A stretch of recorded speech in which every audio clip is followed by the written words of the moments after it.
I wish good things to you who's watching this. I am Alexey, and this is the quarterfinals of the 2025 World Team Carcassonne Online Championship.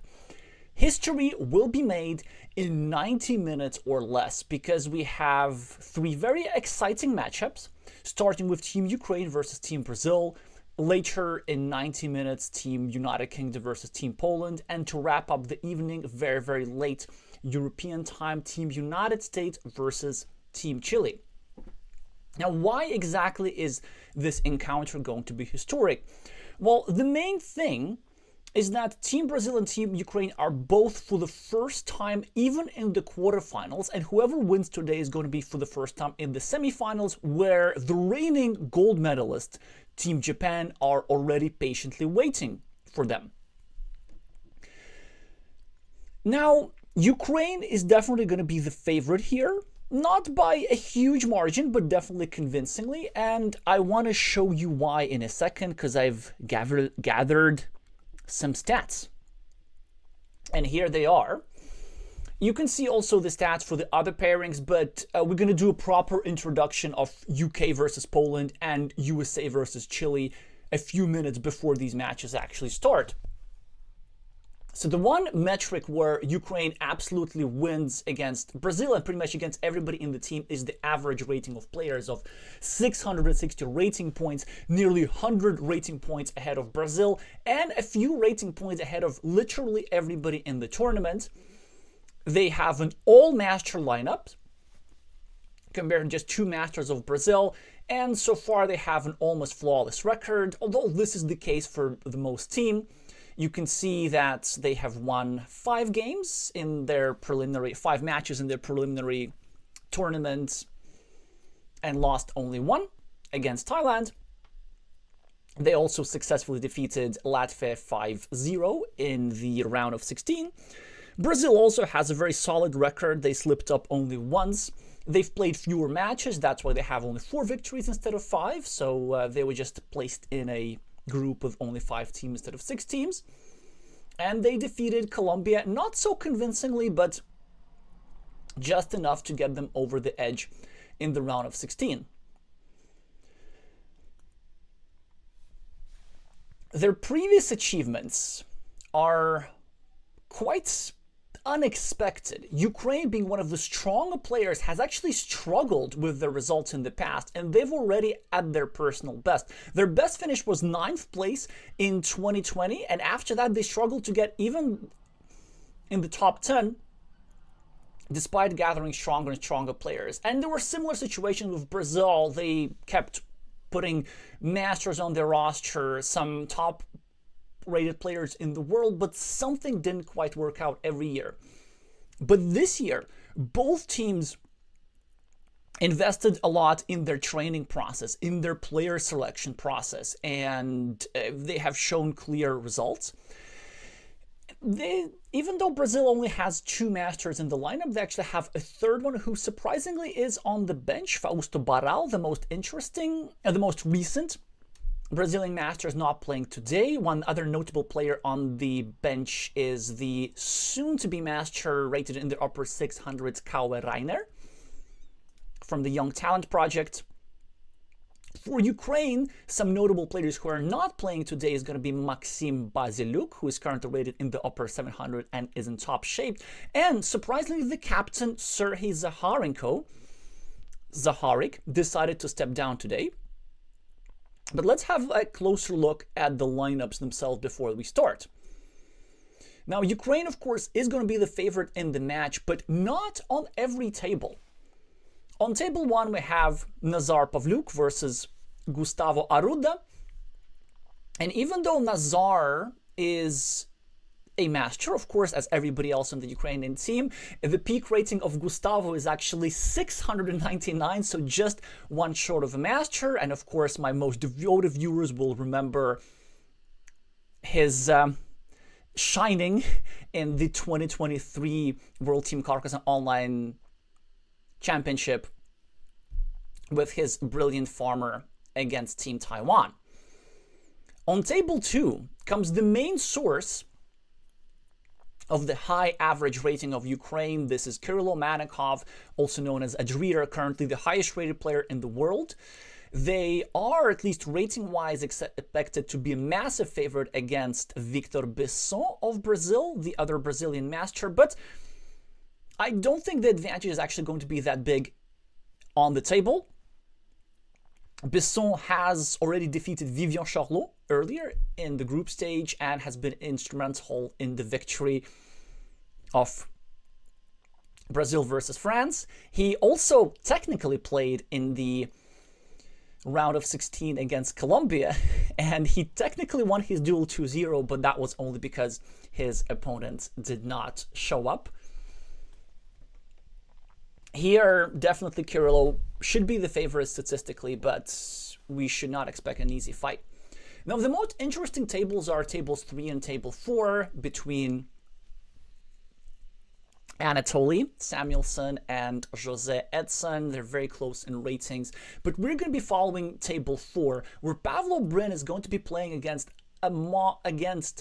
the almost identically rated Edge Chamon.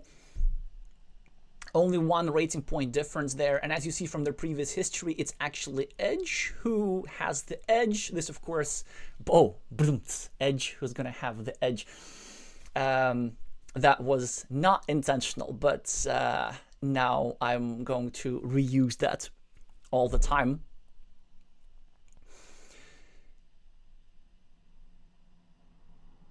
Oh yeah, so we're going to watch those. This one is expected to be a real coin toss. One of the reasons why we're going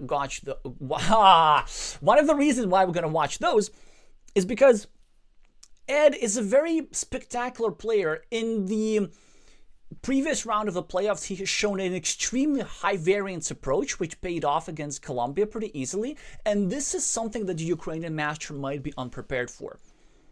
On table 5, we have the other Brazilian master, Eric Mateus, the 2022 Brazilian national champion, playing against Yaroslav Harasimenko of the screen name Lawyer. Here should be a roughly equal duel. I think a bit favored for the Ukrainian because Mateus recently has shown some instability and some time management issues in particular. And since Lawyer is one of the faster players in Team Ukraine, it is quite possible that Mateus might not manage his clock properly. So we're going to see about that a little bit later. But for starters, let's go to Edge Chamon and Pavlo Brin.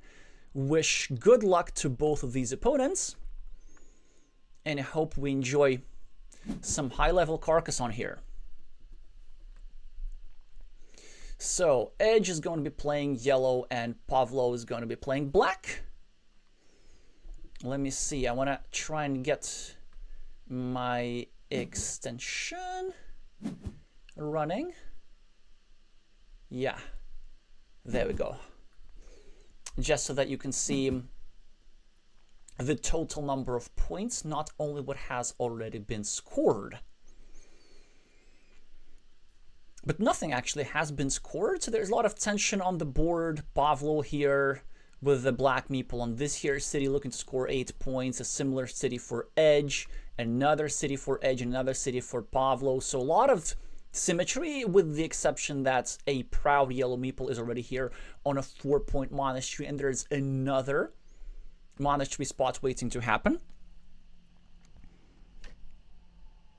Also want to address something. You should be seeing a poll.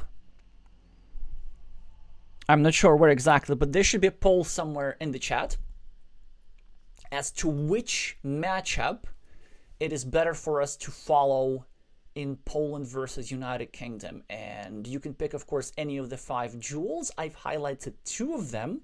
Table 5, David Faraci versus Tomasz Schroeder, because this is the battle of the 2 reigning national champions of UK and Poland respectively. And table 3, between Matt Tucker and Tomasz Preuss, the 2023 and 2017 world champions respectively. So I see already a lot of y'all in the chat. Time to catch up. Pavlo is thinking about this one for quite some time. I wonder why this is the case.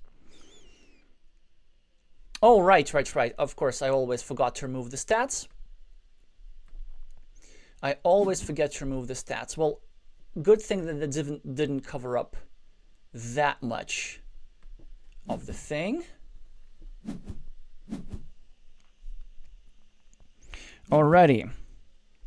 Edge finally scores something. Finishes a city for 4 points. Pavlo with a monastery equalization. Edge with a fantastic tile finishes his city. And is he going to drop a farmer? That's a very early farmer. There are some ways how this could go wrong, but I guess it does make some sense.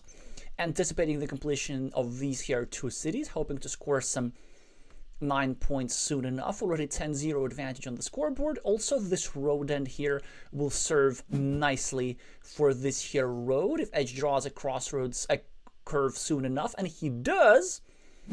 So this is indeed the top equity move. You know, consolidating everything, starting a new city, continuing the road, bending it towards the road end, getting a monastery point. Another move that we soon want to play, as yellow is actually going over here and trying to disrupt both the road and the monastery of Pavlo. And now we see some similar events happening, and this is the first move that I actually disagree with Edge here.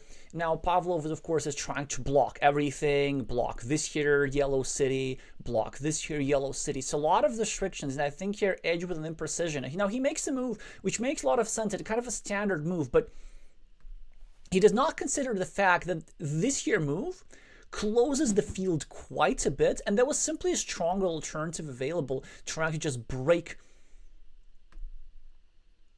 this here road. Not that it's going to lose him the game or anything, it's just simply underperforming with this tile. Now another imprecision here from Edge. Now he does get himself a nice city for 4 points, but he gets himself a farmer which is way too early. Now he's without meeples, and the main problem with this farmer is that it gives back this 4-point road, which Pavlo immediately takes. Finally, he's on the scoreboard as well. Yeah, you really don't want to give your opponent these easy scoring opportunities, and now Edge is going to struggle to get a meeple back for a while. He does play further restriction moves, although again, this was not his strongest move. It does play against this square, which is pretty nice. And it also sort of kind of protects this city, although there are some potential scenarios how it could backfire if this square gets blocked. But the move that I preferred best would be actually going here, preparing a pre-block. I think it's a tactic that the Brazilian might have missed. So if you go here, then if yellow goes here later, then this square can be blocked, and he could even trap 2 meeples of black. But the main problem is that Edge is actually going to lose a meeple at the bottom already, and it's quite difficult to deal with, because look at this. 1, 2, 3. All 3 daggers have gone out, so there's nothing that fits into this square properly, which also means that with this move, actually, yellow could have defended this city. So a lot of imprecisions here from the Brazilian, but still that scoreboard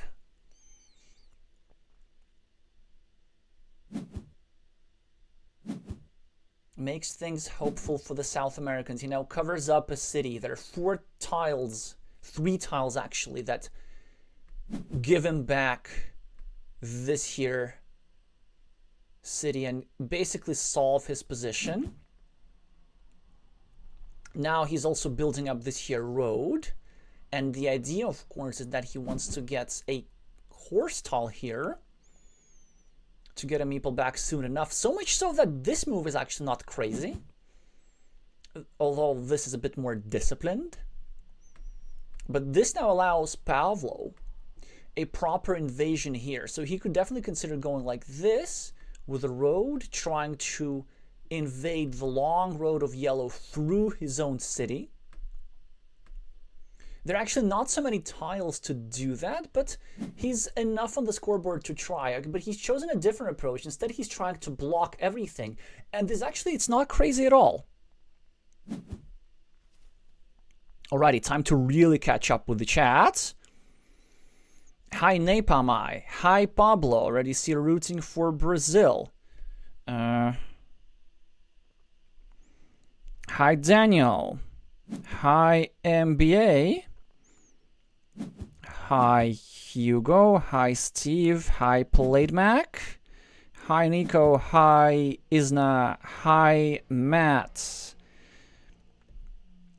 Okay.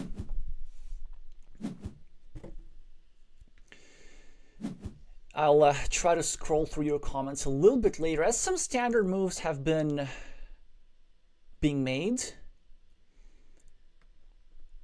So now Black got himself a meeple trap with some compensation. There's, of course, no tile that fits over here. Edge still struggling without meeples, but Pavlo's still behind on the scoreboard. And now Pavlo can actually get an 8-pointer soon enough. He consolidates the city. Edge, of course, is going to go over here, trying to kill off this ruin from potential expansion and give himself a platform for attacking this here city. Is there anything really better? I really hope not. It seems to me rather a no-brainer of a move.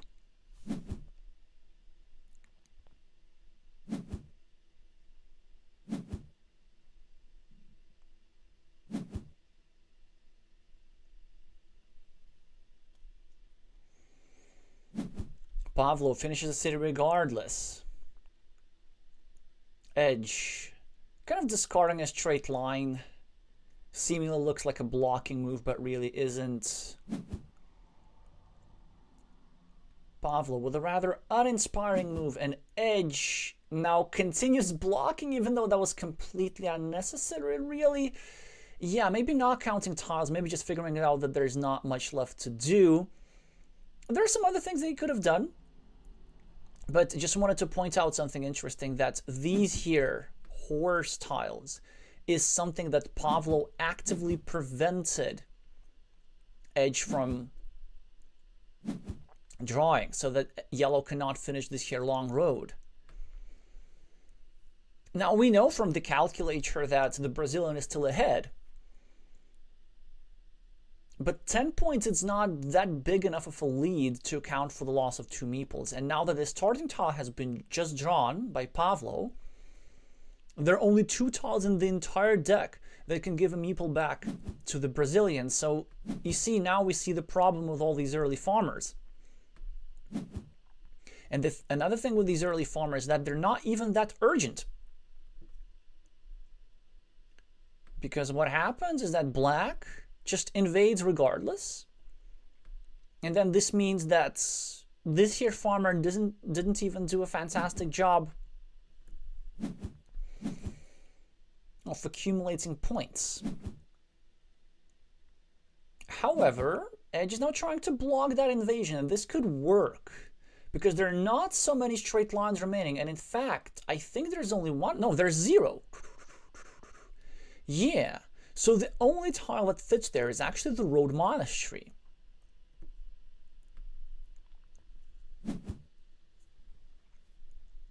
But as Pavlo builds up, he's only 3 points behind, and he's still threatening that invasion, and he still has a meeple to spare.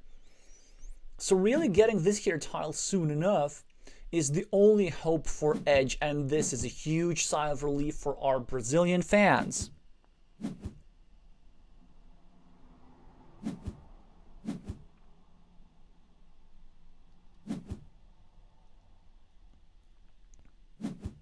Hi FZ, hi Natpira, hi Self-Evident.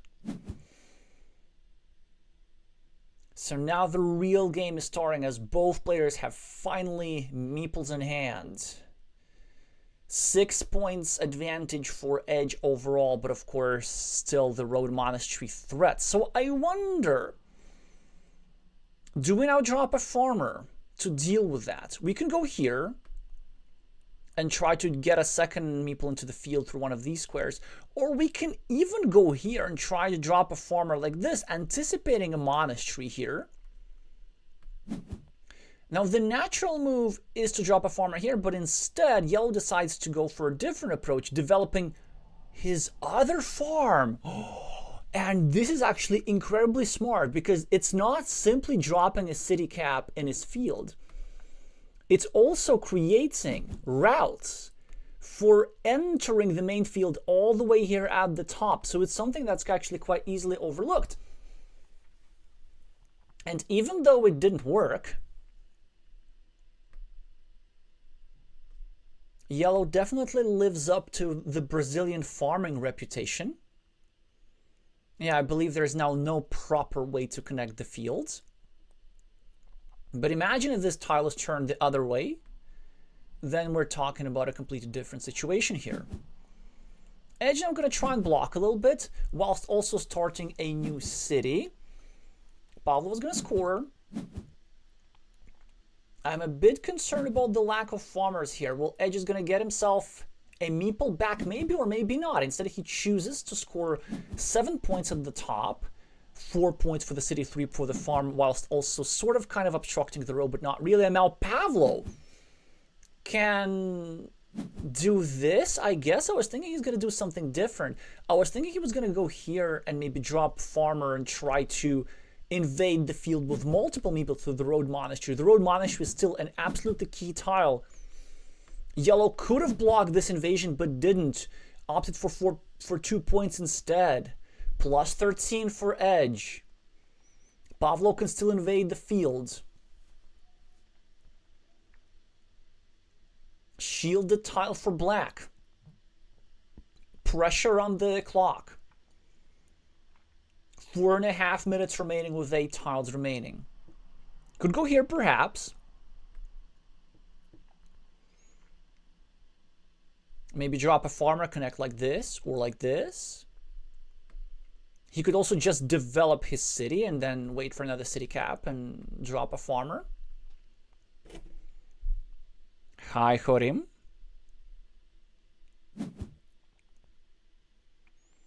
Instead, he just simply blocks Ed's city cap, which makes some sense, and it also protects the field connection a tad. Edge is now trying to play against Pavlo's city cap here. Big tile for Pavlo. It's super tempting to go here and take this 7-point ruin. But that's not quite going to be enough to catch up on the scoreboard. He's either going to need to draw the road monastery to unite all the fields or a city cap to get his city back. And I probably going to assume that there's not a lot of those remaining. Let's just have a quick look.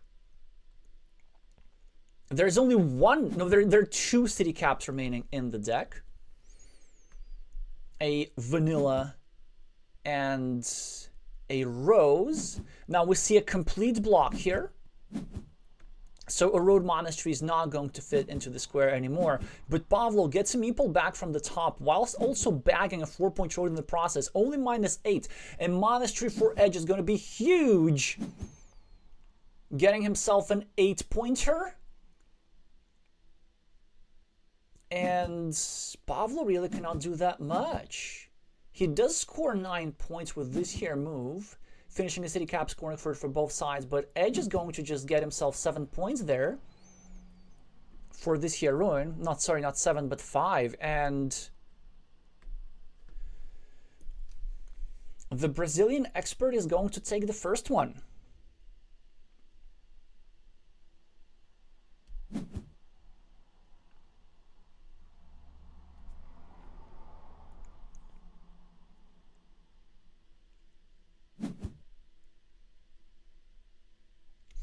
I also just realized that as a result of this farmer did actually make it all the way into the field.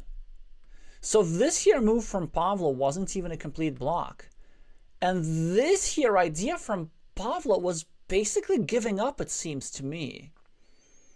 Because by unifying the fields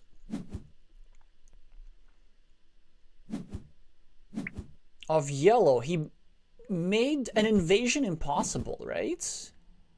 Yeah, completely impossible. And I wonder what kind of winning plan did Pavlo have? other than invading the field. Perhaps you wanted to get the monastery and just meeple it for the same 8 points in the same location. I guess that would have given him the win as well.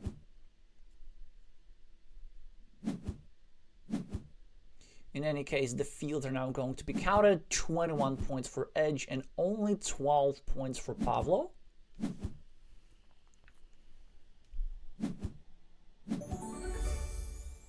So a 14-point difference. No, wait, a 5-point difference in the end. Yeah, the calculator is going to mess up a little bit towards the end. We're going to jump in right into the second one.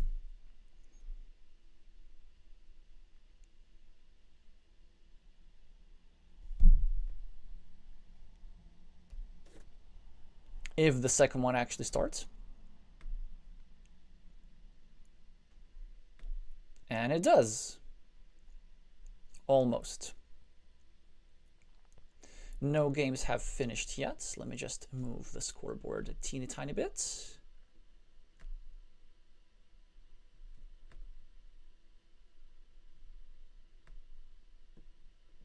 Yeah, we should be good.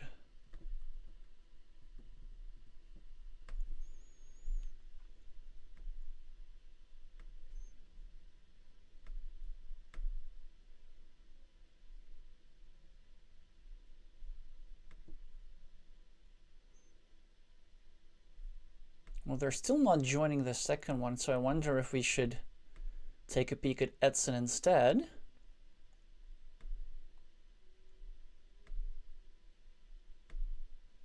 They're about to finish their duel with Anatoly.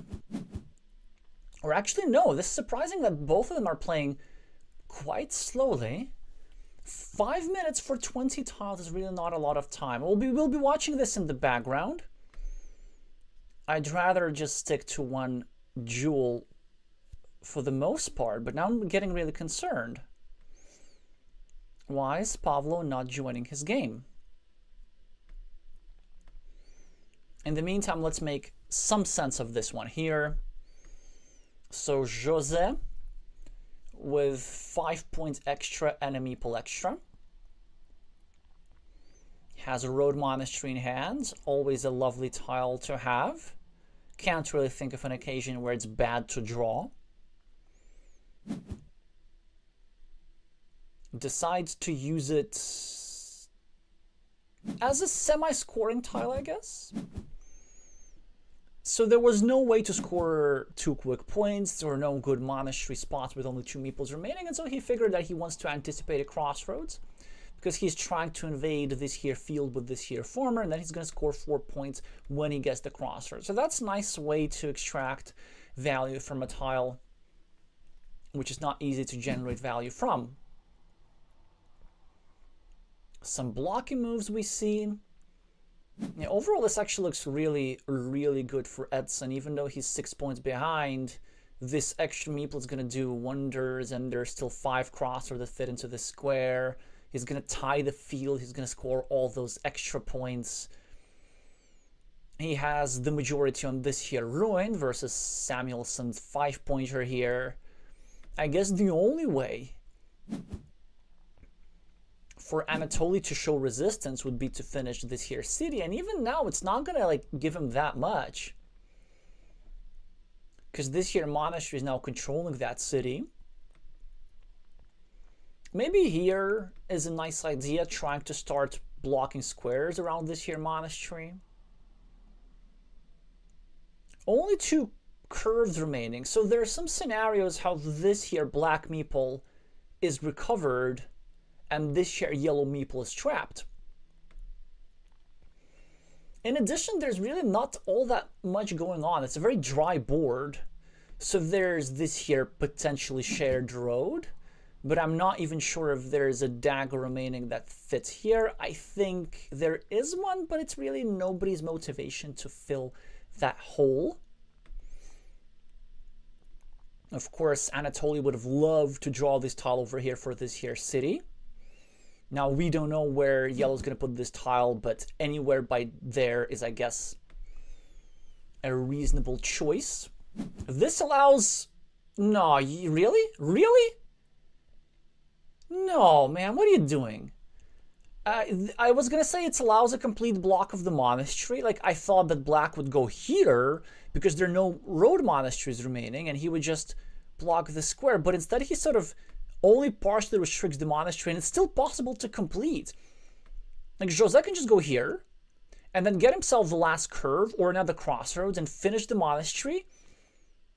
Yeah, that's, I think, what a big mistake here from Samuelsson. And also, ideally what you want to do is, Samuelsson, you actually want to go here not only to block the monastery, but also to build a road through your city, because that city is still completable.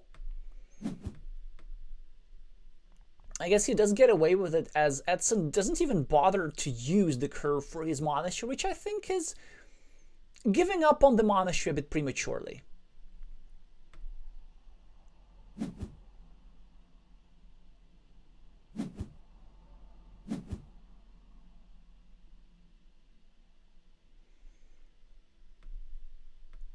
And you see, there was still a starting tile available. Now, of course, we know that it's not going to go here. But we can see that apparently even black is experiencing the time trouble here. But Edson, with only 1 minute on the clock, you gotta do something, my man. You gotta do something, like, right now. Yeah, exactly. This intuitive move, like, you don't even need to count tiles. This is what most players would play. Again, 4 points. Very quick 4 points. I hope that he doesn't lose on time.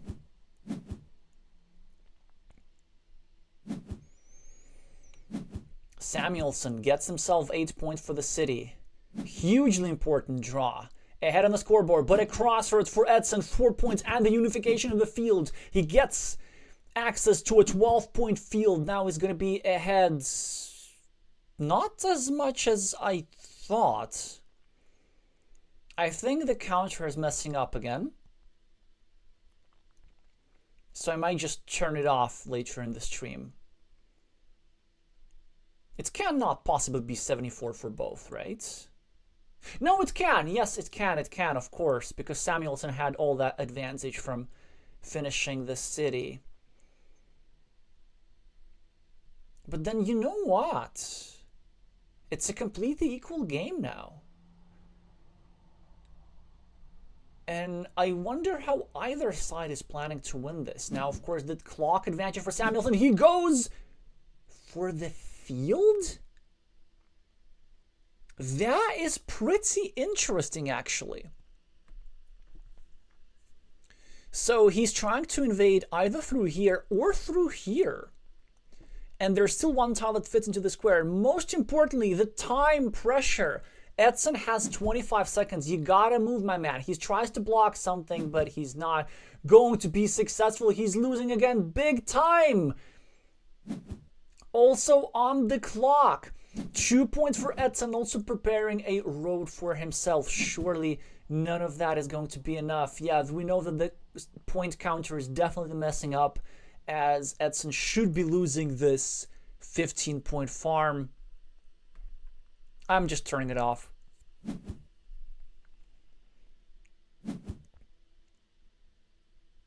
"10 seconds, 9 seconds. Yeah, he just simply wants to make a move. Didn't quite figure out how to attack the field or how to make any sort of semblance of a comeback. Just gaining 4 points seemed like a reasonable thing to do. And it also seems to me that this here move was the fatal mistake. If only he had turned the tile the other way around. Actually, he would not have allowed the field invasion. But for that, you have to be really firm on your tile counting. And this is what time trouble does to you. If only yellow were to turn the city cap tile that way, then actually this here black farmer would have never penetrated the field, because the only way to do so would be either to draw the last vanilla city cap, which Edson did, or the last crossroads, which also Edson did.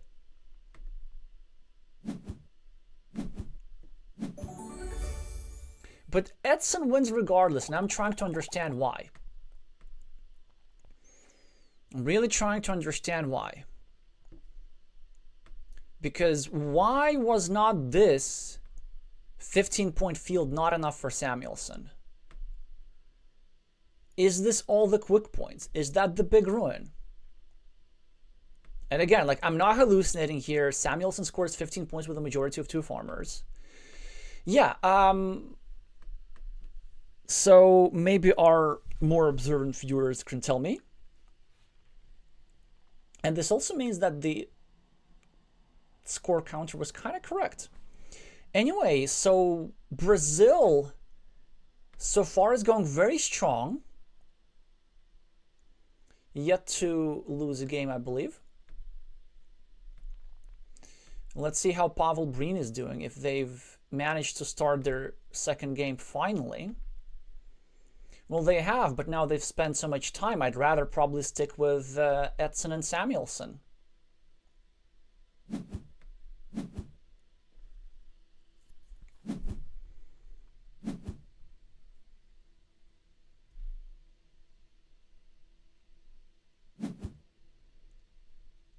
Is nice saying, yeah, I see that the counter is wrong. I'm just going to turn it off.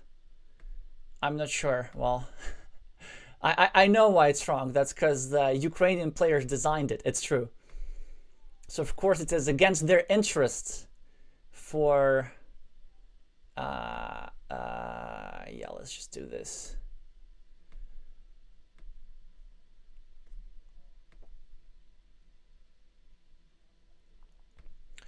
Of course, it's against their interests to provide accurate information to their opponents.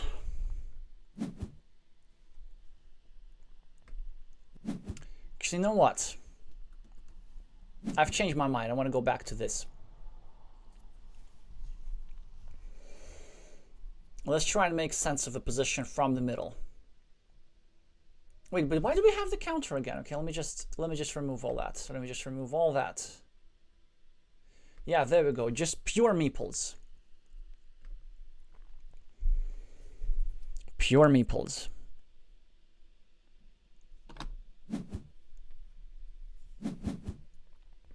So what are we having? Ed, of course, has the advantage on the scoreboard again, and on the meeples again. So I wonder if we're headed for a major upset here, and of course not sure what's going on in the other tables. But let's talk through some of the features of the positions. First of all, there's this 9-point field which is shared and unlikely to be developed and is going to largely be irrelevant. Pavel has some things to compensate for the scoreboard. He has these here 2 absolutely lovely monasteries with potential to get a curve on another monastery. There's still 2 remaining in the deck. So this here part of the board could be a lucrative point scorer. Black also got himself an early farmer, taking something from the Brazilian playbook, and so far is not really paying off because Edge just finished another city. He's now ahead 23 points on the scoreboard, and Pavlo's farm looks good because it's already scoring 6 points. It has a bunch of city caps, a lot of green squares. You can also develop and get this here city into the field, but it's so easy to overtake this farm if you're Edge. You could just go anywhere. Actually, you don't even have to overtake this farm. You can just go here and like score a 6-point field or something. That's probably even better. So Pavlo is now trying to build up his ruin at the top, which is his most prized asset at the moment, and Edge just invades, just in case. Now, there are only 2 tiles that fit into this square, unless the quadruple city tile was discarded, which it wasn't. But even if this invasion is unsuccessful, at least it's going to make sure that the city is not going to suddenly be completed. Because you know what? If not for this move, I think Pavlo was trying to sneak in some sort of completed monstrosity with a splitter here, with a Dorito here, with the caps here, like this one, for example. So that's a very nice prophylactic move from red. Black takes quick points. Edge gets yet another scoring tile for easy 3-pointer, I presume. It's actually the perfect tile because it can give him 3 points and another city cap in what's a shared field. But with his meeple majority, he's interested into developing shared fields.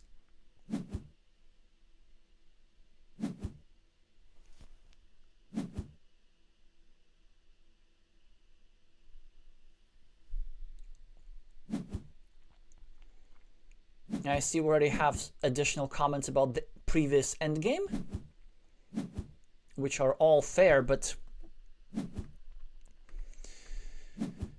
we won't have that much time for those. And look at this. So this invasion actually paid off for Edge, who, by the way, finishes yet another city at the bottom, releasing Pavlo's monasteries in the process, but of course a net positive gain for red here, also picking up this 5-point road. Possibly he can complete it even right now. Maybe even meeple this new city cap to try and finish the city drop. A farmer chooses that it's going to be too extravagant. Pavlo gets himself a second meeple on the farm, but the problem with all that is not going to be enough. Oh, my comment about this invasion here being successful was simply due to the fact that black drew this here tile to block the invasion, but this was a valuable tile. This was a tile that he needed to score 3 quick points, so he sacrificed 3 quick points just to block, meaning that the value of this move was not just 2 points, but 5 points actually. Plus, of course, the safety knowing that black's never going to be completed the city. So it seems to me that the Brazilian fixed some of the imprecisions in his first game, and now just like playing a very, very textbook type of game that helps him hold his lead.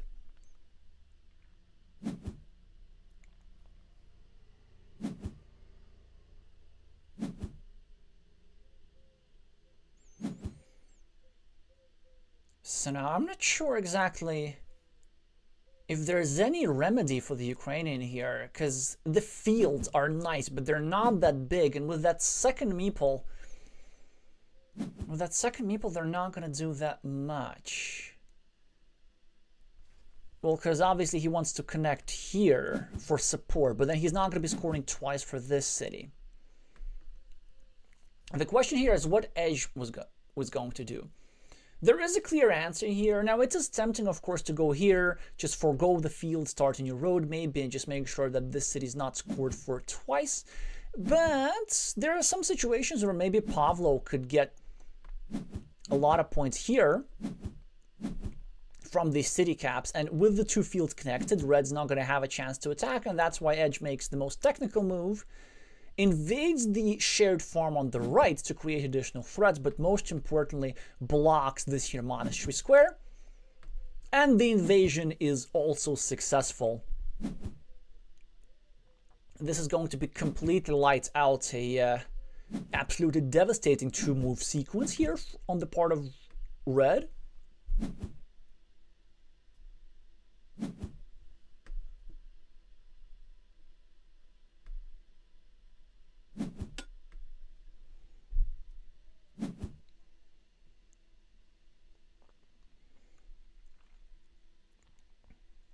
And Pavlo really doesn't have that many options here. I guess, yeah, something like this makes sense if he wants to draw the last extender, but there's no extender. Yeah, he just simply takes up points with that move, so there's really not all that much that he can do, and he just simply scores 7 points here. Edge now going to clean up one of these here city caps.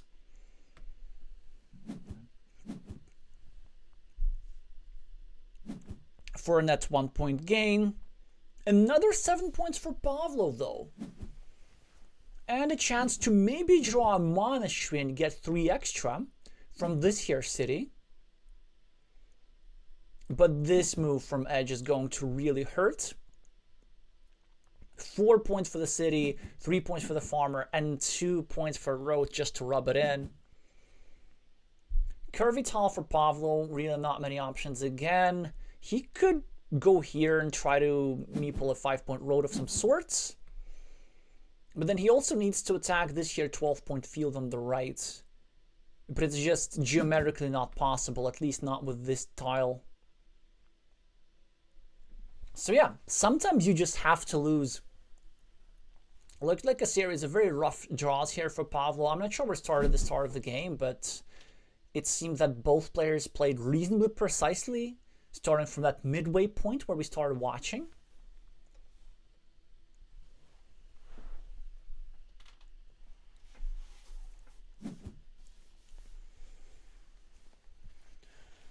Makes a spatial move a little bit. It must have had a purpose of which I'm not aware. Edge just keeps meepling stuff. 5 points for the city. Pavlo with a divider, so that's something.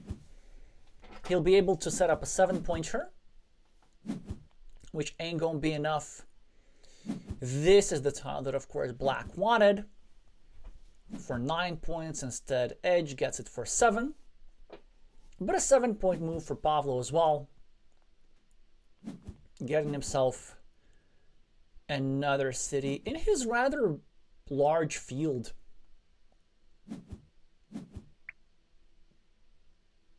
And the final road Dorito will mark the start of an upset. So our Ukrainian fans should be pretty worried, I presume.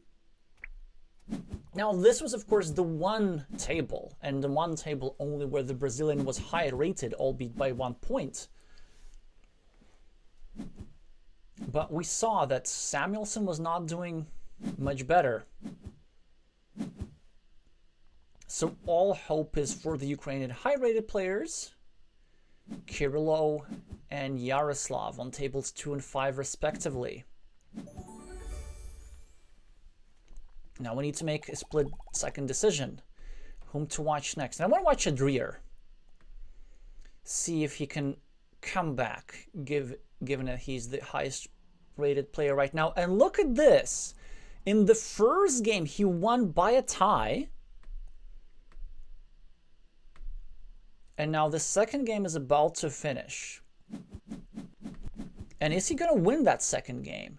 At least the scoreboard indicates so. And I also see, right off the bat, a lot of blue meeples on different farms.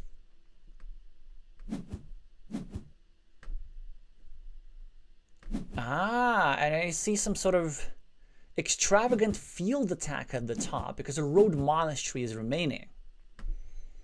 So this here move from Besson is, of course, an attempt to draw a road monastery here or here and try to expropriate a 9-point field here.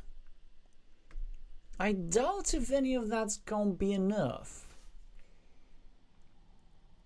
Because it seemed to me that Black also needed this here straight line to get this here meeple like that into the field. And maybe that would have given Black something. But overall, this position looks like it is going to be defined by the scoreboard because there's a shared ruin, which is irrelevant. There's a shared field here in the center, which is irrelevant. A shared field here. Of course, a 0-point farmer from Adrier, which may or may not penetrate one of these here fields through many of these here routes, depending on which tiles are remaining in the deck, which I'm not sure about.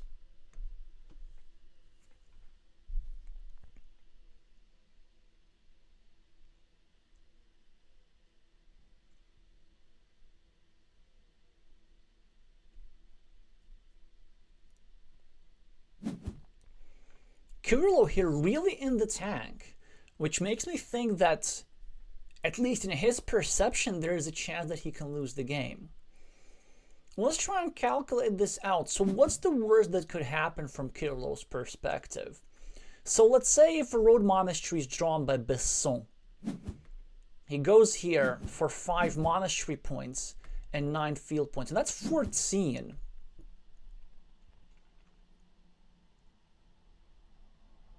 Which, according to my calculations, should still keep the Ukrainians slightly ahead.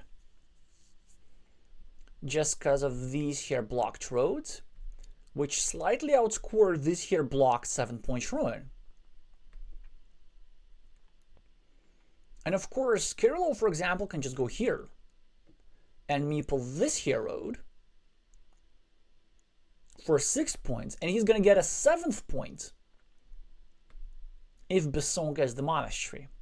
Now, I guess we need to figure out what's the other tile. So I've already shut down the extension, so we're going to need to do this manually. At least the first thing that I notice is that the other remaining tile is a crossroads. Which means that Adrier was just hoping for the road monastery. And he's going to get the road monastery.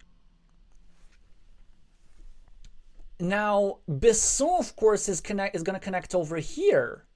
That's the thing. That's the reason why Kirillov was thinking for so long. That's because regardless of what Besson was going to have in hand, he would be able to connect with something. Now he gets access to the main field. Kirillov immediately equalizes. Was this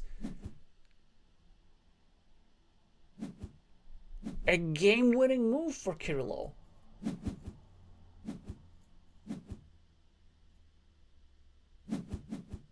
I mean, it must have been, of course, because he was ahead on the scoreboard, and that's just enough for him. But the question, was this a 100% win or not? I don't think it was. I think Adrier just pulled a 50-50. If the tiles were to be reversed, then Besson would have won. So the Brazilian master is going to lose this one on the coin flip. A huge sigh of relief for our Ukrainian fans. And also, Kirillov Manikov just reached his new peak rating on stream. Prior to this day, his peak rating was 816. Now he is at 817 and counting. So congratulations to Kirillov and all the Ukrainian fans. And the score is now 1-1 in the match. On table 1, Nazar is playing against Gustavo. Edson is, in the meantime, looking good against Samuelson. So is Brazil going to get their second point? I want to find out a little bit later because Theos is playing a decider, which I do not want to watch because they play too fast. So we're going to go to Nazario and Gustavo. It started 21 minutes ago, so they should be ending pretty soon. 3 tiles remaining here. And the scoreboard is looking very good for the Ukrainian.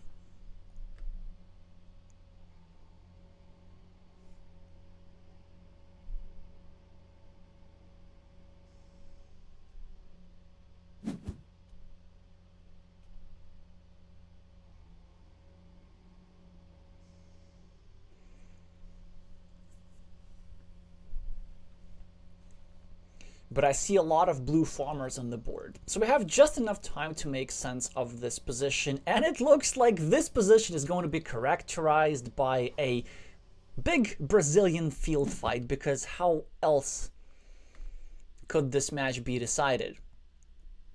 So this field in the center here, like with 1, 2, 3, 4, 5, 6, 7, 8 cities on it, worth 24 points, and undoubtedly the decisive feature of the game. Currently it has 4 yellow farmers on it and only 3 blue farmers on it. So Gustavo is in dire straits here. But he has a farmer here waiting to happen, and there are many ways, well, at least there's one way to penetrate. Option 1 is that we draw the last remaining regular monastery. There are no road monasteries, there's a regular monastery, so we could do that. Option 2 we draw the last remaining Vanilla City cap. And with the Vanilla City cap, it's actually super tempting to go here. Did you get the idea, right? To go here and try to both get the field connection and finish the city. But instead, Gustavo wants to keep his options open. But the thing with Gustavo's position is that entering the field ain't gonna be enough. He also needs to score because he's down on the scoreboard. And that's why I think maybe the way to go would have been sacrificing some equity and just going here.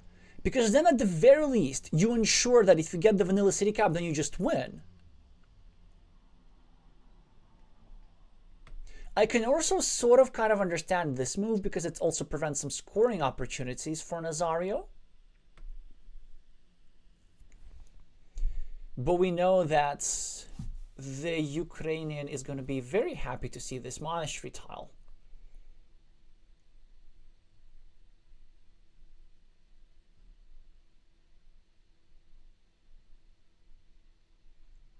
Yeah, we also know that Gustavo is actually now going to finish this city because there are no Doritos remaining to complete this here pattern. So this is looking pretty grim for Brazil now. Hugo suggesting that two bottom farmers are not connected. Yeah, so these here guys are forming a 9-point field of their own, which appears to be not entirely relevant because let's say if there were something to fit into this square, then either both of them get connected or neither of them are going to get connected, and the field is still the decisive feature of the game. And now my prediction is that Gustavo holds the vanilla tile in hand, okay, and then he's going to deeply regret not being able to connect. Now of course, what can he even do? I guess he can just score 3 points for road somewhere.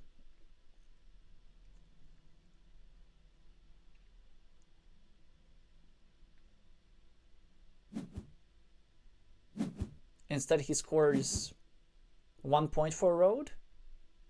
And the Vanilla City cap is drawn by Nazario regardless. Gustavo's going to get 3 points here. And that's going to be all she wrote for Brazil. Yeah, even going for a slightly suboptimal move here. GG saying Gustavo. He's gonna lose that big field and the game and the jewel. I still maintain that taking this Dorito here and hoping for the Vanilla City cap was correct. Because the problem with hoping for the monastery is that the monastery by itself is not even enough. As you can see, that's 12 points behind was Gustavo even before the field was scored. And this 12-point difference is something that could have been overcome with a completed city. Or maybe Gustavo had calculated that even completing the city was not enough. Maybe what he wanted to get a monastery plus a city cap combo to score a couple points extra. That's also a possibility. So if anybody can ask Gustavo who knows them, that would be interesting. But we're moving on. Ukraine is now 1 jewel away from clinching a historic spot in the semifinals. So it really is going to come down to Lawyer and Theos. I guess we have to watch them. And Lawyer wins this by 1 point. So Ukraine is now in the semifinals. An absolute heartbreak for Brazil, who started this one really strong. Their historic campaign is now officially over. Edson won his second game against Samuelson, so Brazil is going to lose by the narrowest of margins. Well, and the narrowest of margins being 1 point. The 1 point loss for Teos is going to change it all. Still absolutely respectable performance, and this is their first ever finish in their top 8. I'm not sure as to their exact place. It could be as high as 5th. It depends on which teams get eliminated. So, for example, if the United States gets eliminated later today, the United States is going to be in 5th. But then if Chile gets eliminated instead, then I think this puts Brazil a bit at the top. I don't think it's something that they deeply care about. Now, it's just to savor all the emotions from this here 1 point for both sides.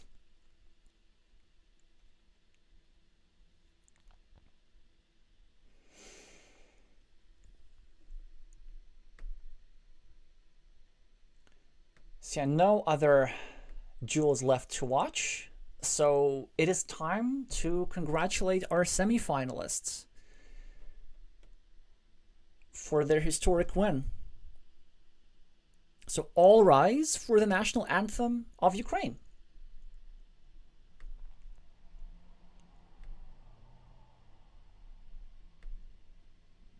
Wait.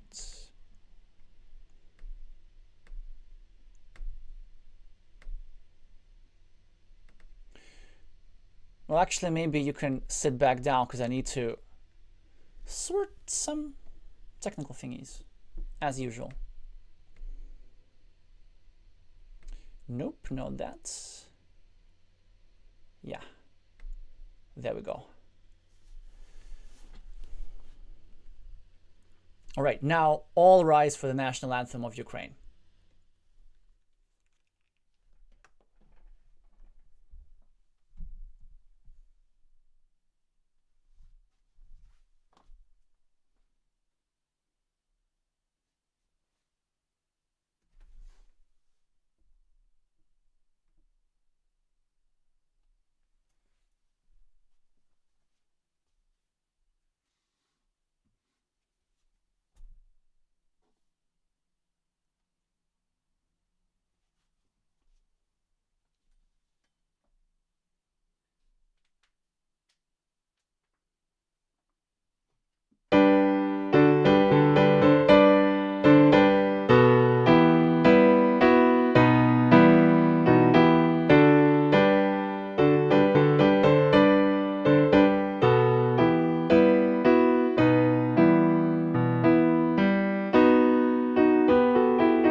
Congratulations again to Team Ukraine for this absolutely historic achievement, and also congratulations to our neutral fans, because this means that Ukraine is going to play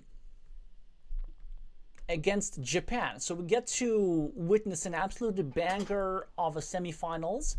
Japan, of course, the reigning champions, Ukraine, the rating champions, and whoever wins that semifinals is going to be the favorite in the finals, in my view, regardless of who wins the other quarterfinal and semifinal matches.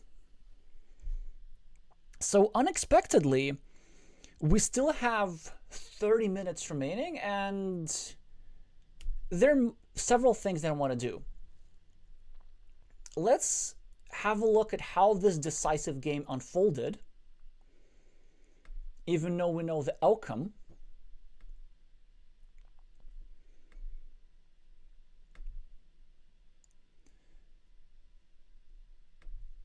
This should take us roughly 20 minutes, and then after that, we're going to do a proper preview of the next semifinals. Although it doesn't help that Yaroslav uses this here new design, but whatevs. Okay.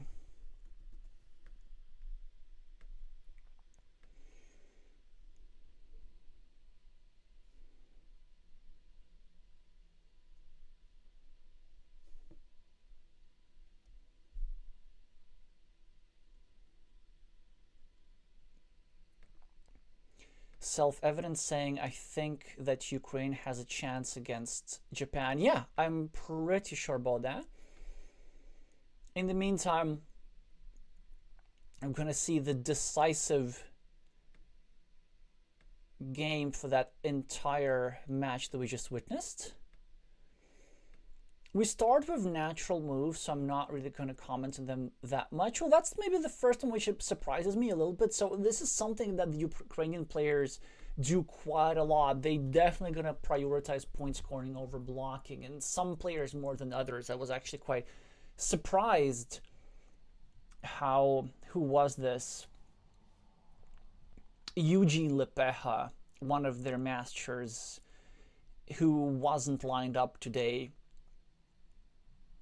exhibited some extreme greed in the first round of playoffs. I think not missing a single quick points opportunity regardless what was happening on the board, and it just paid off. Yeah, but my point was that the natural move in this position here from blue is just to go here and start blocking the square, but in the opening,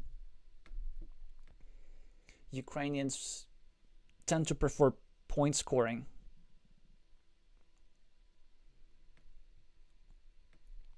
Theos, in the meantime, is trying to build the city at the bottom. Lawyer goes for the highest scoring monastery spot on the board. And this is where maybe Theos could have, instead of finishing his road, he could actually have gone here and not allowed Lawyer this 4-point road instead. It's certainly a completely reasonable move. Either that or with a farmer, but now that we see what Lawyer had in hand, maybe trying to punish blue for leaving this here road unattended was an option. Still, so far, a high-level game from both sides. No obvious blunders or anything, and now Theos is the first on the farm, as we expect from Brazilians. Here it's also completely reasonable. And Lawyer is going to get a farmer off his own. So very, very natural things here. And look at blue here. He chooses to not discard this tile, but instead place it right here in the center, trying to create attacking platforms against Theos' city, not allowing red drawing a Dorito in a city cap and finishing it up soon.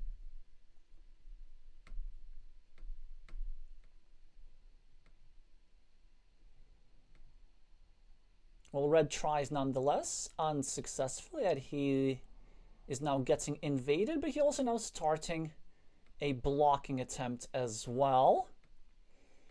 Lawyer, in the meantime, picks up a couple of city caps. And this move here is definitely an imprecision from Theos. The standard move in a situation like this is, of course, to go here and try to block the square. Now, it looks like this here move sets up a blocking platform against this here square, but really this square is not the one that you want to block, because there's still vanilla city caps, there's still a road monastery, there's still everything that fits there. So the only way how you can deal with that square is you can restrict it 50-50. But if you go here as red, what you achieve is that you actually make this here monastery unfillable. So imagine if you just take this curve and put this over here, and if Lawyer gets another monastery, which of course is quite devastating as it is, and it goes over here, then suddenly we can get something like a Dorito tile. Go here, permanently block the square, and have 2 meeples of blue trapped. So at least we get a playable position. This here move is really not that strong. And another reason why it's not that strong, it's actually quite easy for a lawyer to now start building around this square, trying to prepare this monastery a little bit better. Or maybe lawyer can just go here, like with a curve, or with anything, and then further prepare that square. And also we know that if red would have gone over here, then lawyer would not have picked off this empty city cap. And now that we know that the outcome of the game was decided by 1 point, it could very well may have been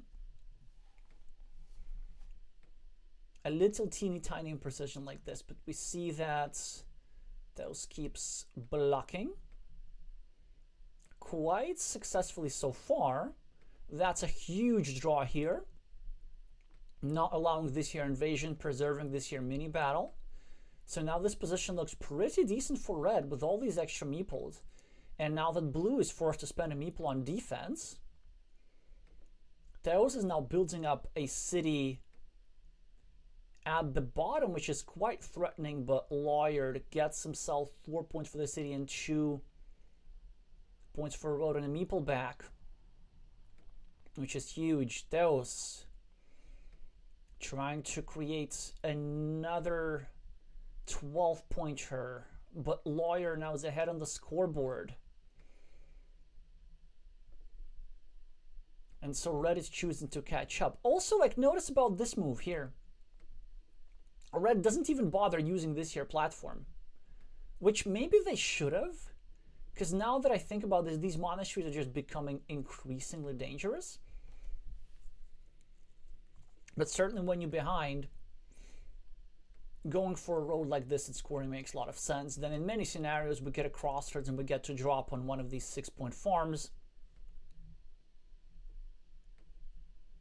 So that's certainly reasonable.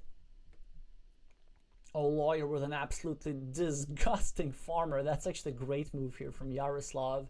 You know, playing against this road, already 6 points versus 5. That's a winning mini battle, and then creating an attempt to take advantage from these city caps. It's a very neat block from Theos. Killing off 2 monastery spots at the same time, finally justifying this here move and taking advantage of that platform. Also, still all monasteries in the deck are suitable for this square. That would unite the 2 farmers and just consolidate this part of the board very nicely.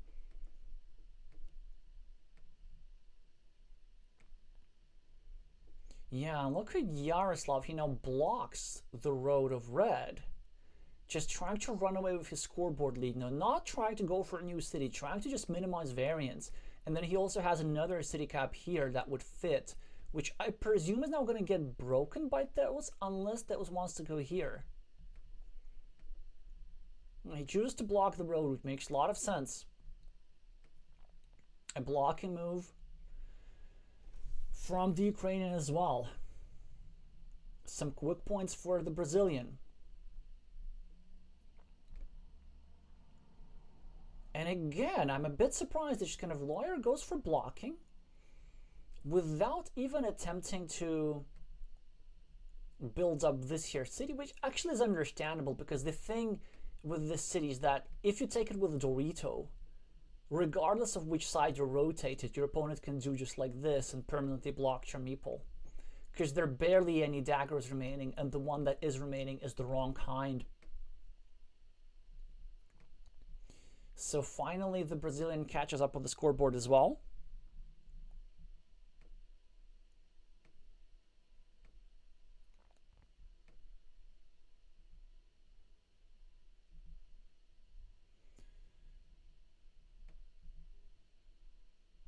And natural move so far. Now finally Theos gets a monastery, and it's also good monastery to meeple. He has 1 meeple to spare still, and it's quite likely to get completed. But this here farmer I sort of glossed over. This does seem like a bit extra, because this here farmer is predicated on 2 of these cities get completed. And even though it's a very natural farmer to drop, it seems to me that with an abundance of small farms on the board, you're really better off with just having the temporary meeple advantage, or at least the temporary meeple equality, because there's so many monasteries on the board, for example, and there's some stacking opportunities here. That I really want to be having 2 of my meeples in hand. Yeah, and also the thing is, like, even if just one of these cities gets completed, then this farmer is not fully justified. We really need to complete both of these cities for these farmers to make sense. And we're going to complete 1 at most. You see now, for example, Theos goes here, but without a meeple, because he can't afford a meeple there. But ideally, you want to be meepling this sort of monastery. Lawyer now restricting the field at the bottom. Theos is going here, which I actually don't like. It seems to me that in his position, going here instead and setting up the completion of the monastery with another monastery would be the way to go. But then also this move is not bad because there's so many straight lines and curves and stuff. 7 tiles that fit there. So his plan is just to get a meeple back soon enough. And also this is the reason, like, this is stuff that I was talking about. Like, imagine, just imagine if you had a meeple extra, and instead of this here measly farm, it will go on this 6-point monastery, lovely. And then it's also still controlling Lawyer's road. And then it can still build up over here. If you have a monastery here, it also makes it more difficult for blue to go here and block the square.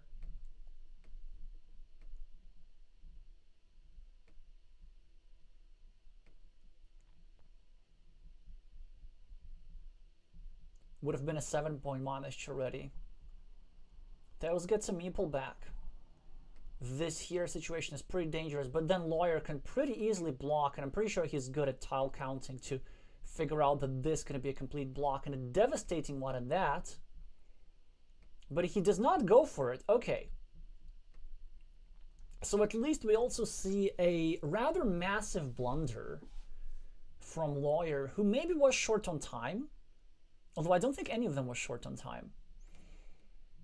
The reason why it was such a massive blunder is that if you look at the tile counts, you gotta turn this tile the other way so that you don't have to spend a meeple on equalizing the farm, and you can simply block this red guy instead. So this move could have absolutely cost the game for Yaroslav there. Something to think for the Ukrainian captain before the semifinals, really. Because now we know that, as we can see, Theos is gaining quick points. The game-winning tile for Yaroslav is right over there. If Theos were to finish his city here, then blue would have been in a world of hurt. Because it would have come with another 6-point farmer here. It would add to this farmer here. We also see now that blue is able to score 7 points at the top, finally cashing it on that city cap.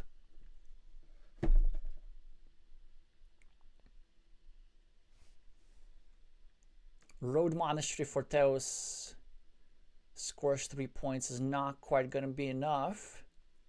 Well, let's see how we're doing for the end game. Really just natural move from both sides. Cashing it on those quick points. And Ed, so why did I say Ed? And Theos places his last meeple here on a 6-point field. So where does this put us? So red is ahead 4 points on the scoreboard. 4 extra points in this area, that's 8. Plus 5, minus 9 in this area, that's 4. Minus 7. And plus 6, that's 3. And as a result of this mini battle, he's now had 7 points, if I count correctly, which could be wrong, but you know, let's assume that it is correct for now. So 7 points he's ahead, which means that it should be a pretty easy win for Lawyer. Like, all he needs to do is just draw a monastery, really. Or he could even go here, go for a 3-point farmer, and try and go for this here field connection, which is quite difficult to block. Instead, he goes for a row, which is probably even better.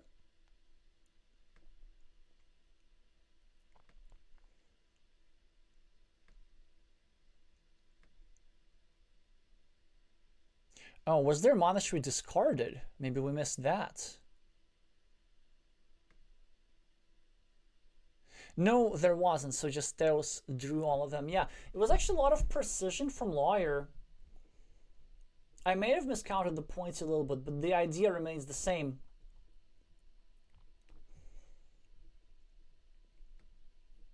Is that with these two monasteries, the difference would have been even greater. And even with these low scoring features, Lawyer was able to get 11. So it seems to me that maybe this year was also a bit panicky, perhaps. Maybe there was a way to get a little bit more. So there were a couple of monastery spots. Maybe there was a way to go here and try to fight for one of these fields.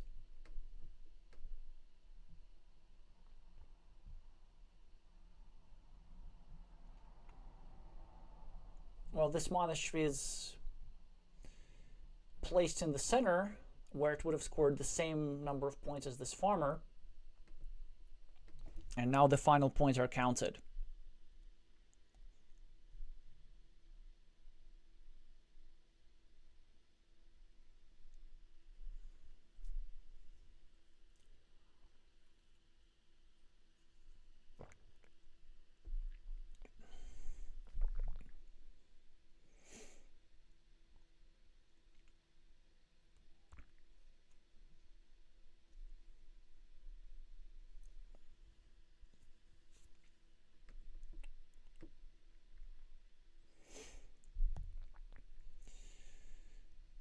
So yeah, 1-point win indeed for Lawyer. So chances on both sides. Now a blunder here from Yaroslav, and a bit of a premature farmer here from Theos, and maybe a bit of premature farmer over here. Overall, a very high level game, but both players playing very openly, giving chances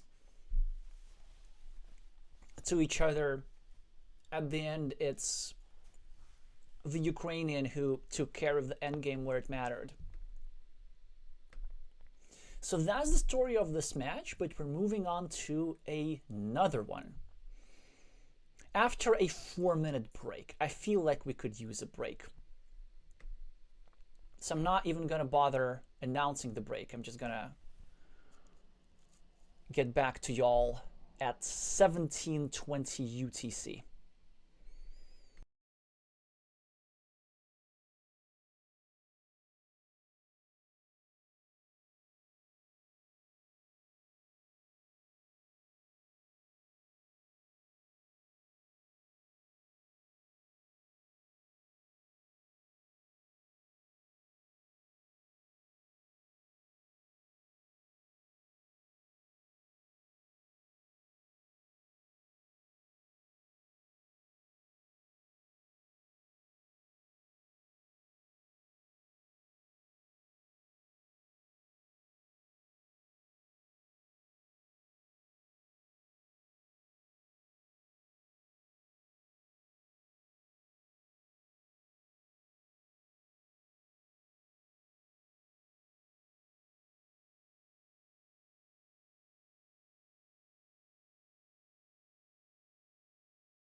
wish good things to you who is still watching this. I'm still Alexey, and these are still the quarterfinals of the World Team Carcassonne Online Championship 2025, where we just said goodbye to Team Brazil and congratulated Team Ukraine for being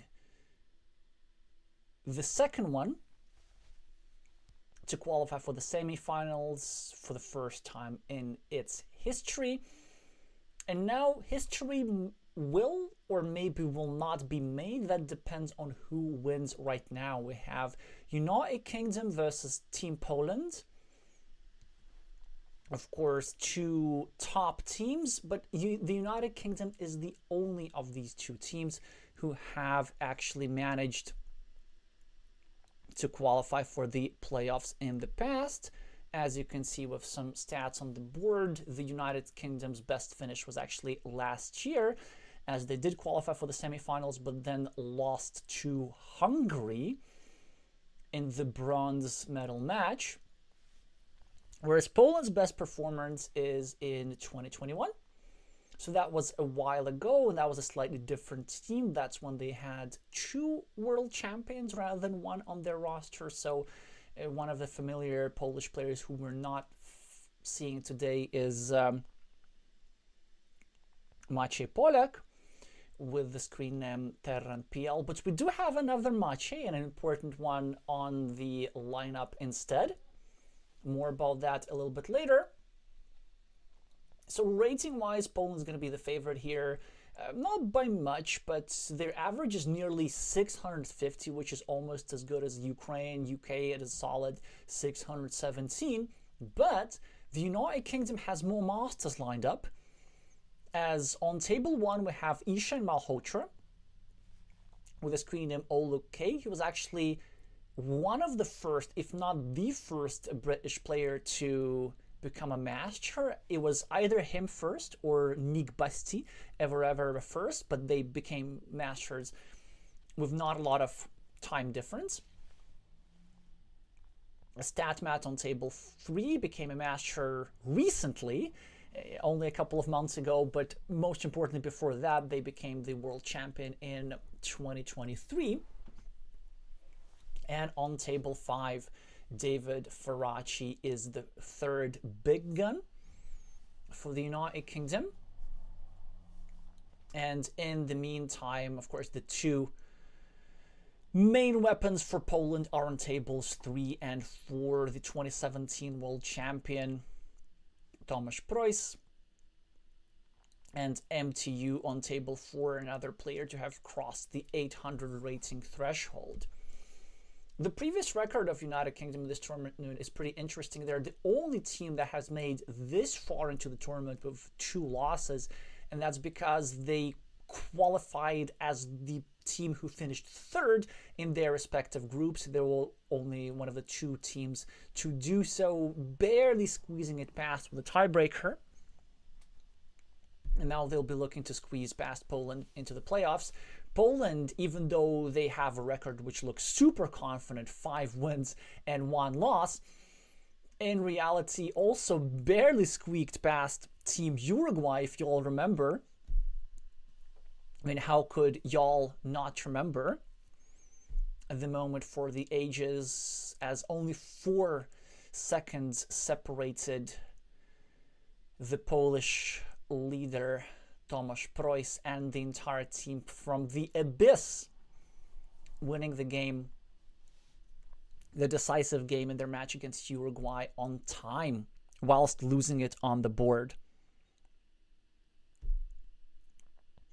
NBA saying Ishan versus Maciej, FIDE Master, MSO Pro versus Scrabble Champ. Yeah, there's some actually fun facts about the players. So Ishan Malhotra, that's Alexey, is the 2015, if I don't remember, Scrabble Champion of India.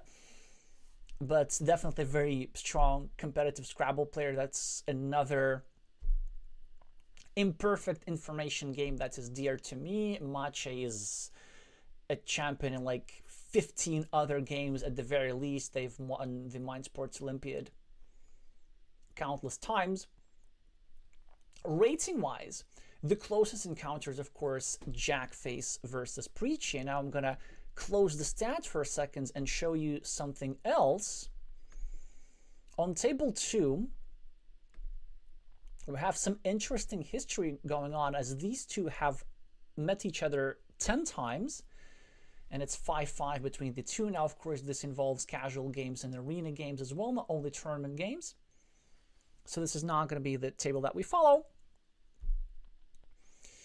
And the table that we follow is going to be decided by the poll. Let me just have a look at it real quick, because y'all have been voting for a while there. Yeah, and I do see that that's a lot of votes. That's real lot of votes. Yeah, you'll really want to see, understandably, table 3. StatMat versus UI Scooty, the battle of the two world champions. How could you not? The reason I also put table 5 into the poll, Lord Terrycloth versus Tomaszek, because Tomasz Roda and David Faraci are the respective national champions of Poland and the United Kingdom. So we have a lot of symmetry, battle of two world champions, battle of two national champions, and a couple of encounters with even ratings. So this one, I'm not really sure who the favorite is here. Experience-wise, the United Kingdom, 3 Masters versus 2, also the United Kingdom. Rating-wise, definitely Poland. So let's just go table by table. On table 1, Maciej Brzeski with the screen name with a bunch of consonants is ahead in rating against Olu Cake, but the peak rating of Ishan is actually a little bit higher, and I would even put him as a slight favorite there. And one of the reasons why I'm going to put the Brit as a favorite on table 1, not by much, but like 55% or so, is because he's a really fast player, whereas Maciej isn't. And I feel like the time pressure could certainly be a part of that duel.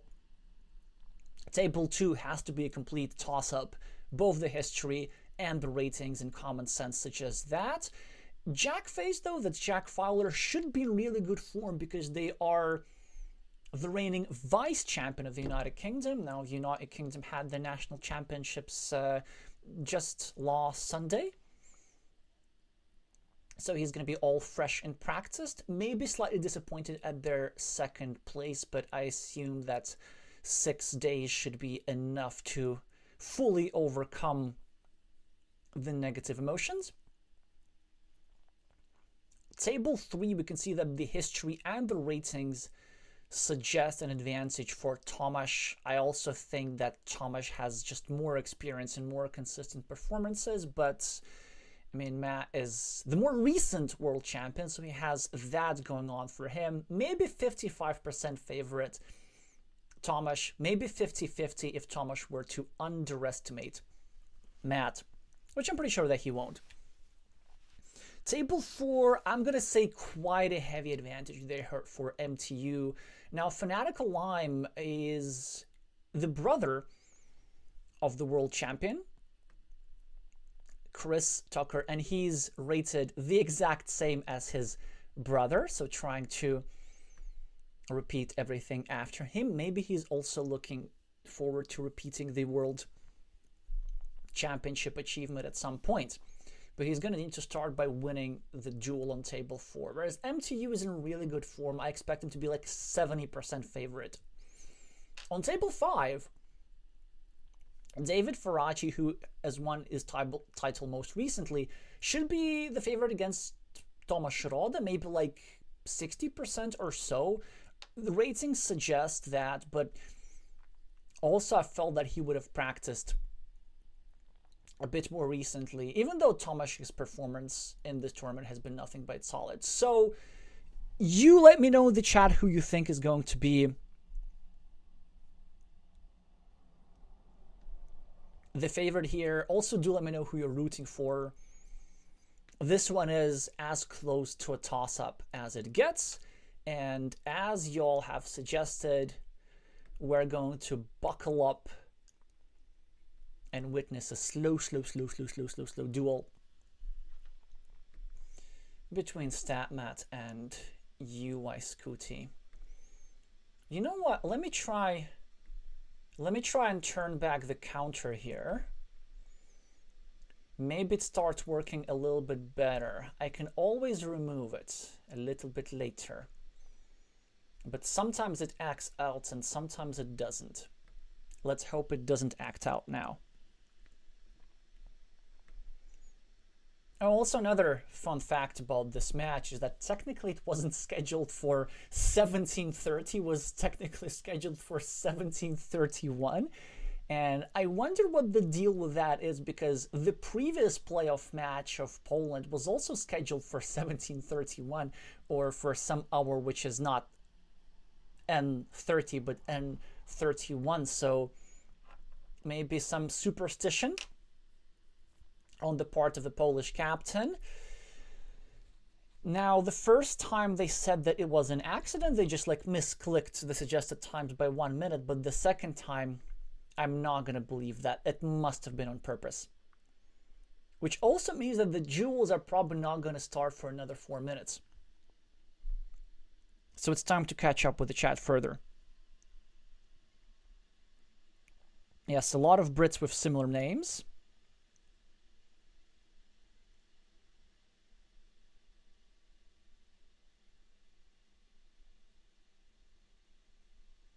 And then we're gonna leave the suggestions for improving endgames in the Brazil versus Ukraine match for the viewers who will be watching this not live but a little bit later. Oh, there we go. They did start at exactly 17:31 UTC. Well, look at this. And it says Matt Tucker, who's going to be the starting player here with his traditional yellow meeples. Tomasz, with an astronomical screen name and brightly black meeples, is the one to have already conquered the scoreboard with 4 points for this here city. Matt, with not a very exciting road, will need some effort to properly develop. The city looks nice, but it's getting heavily attacked. Going for the value move here. Starting a new city, continuing his road. Scooty with 6 extra points. And starting yet another city.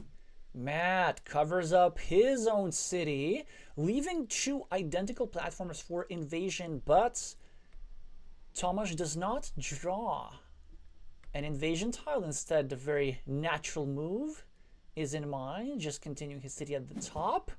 But instead, he does something I don't really like.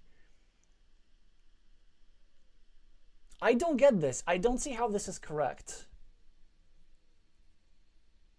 So let me think about this. So he is using a 4-point tile to invade the 2-point tile. And he also sacrificing 1 point for the road. And look at Matt. I knew he was going to do stuff like this. Instead of going over here straight away and dropping a farmer, he first of all wants to protect his city from the invasion. Now, I don't know if it's correct or not, but it's certainly something that I would have found tempting. Now, lovely straight line here for Matt. Probably going to go here. Probably going to go drop a farmer here. The position for yellow is suddenly consolidating, especially now that he can go here and finally drop a farmer, I think. I would be surprised if Matt goes here. Doing something like this appears to hold a bit more venom. But I'll be very curious to hear from our viewers. Do you have any suggestions? What's the advantage of this move for black versus the more natural continuation of his city, which is worth more than 4 points on average, because it also does not allow shenanigans like this. Yeah, look at this Matt here with precision, but also taking an element from David Garcia's playbook, pulling off an Estrontia over here, meepling a 1-point road to take care of everything, which actually does make a lot of sense. And Matt is looking really good here. Now, getting a splitter tile, again, of course, patience. We don't put it over here. There's still 3 tiles that fit there. Most important is to cover up the city from invasions. And now, 88% chance to draw something very, very good here. So even though yellow's behind 10 points on the scoreboard and 2 points overall, I'm loving yellow's position here.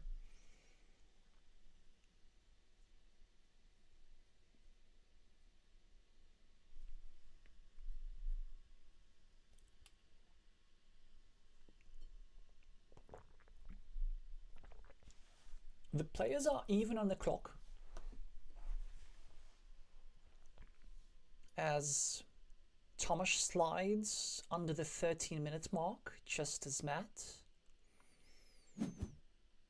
chooses to start a field, which I find somewhat surprising again. A more standard move would have been to start a new city.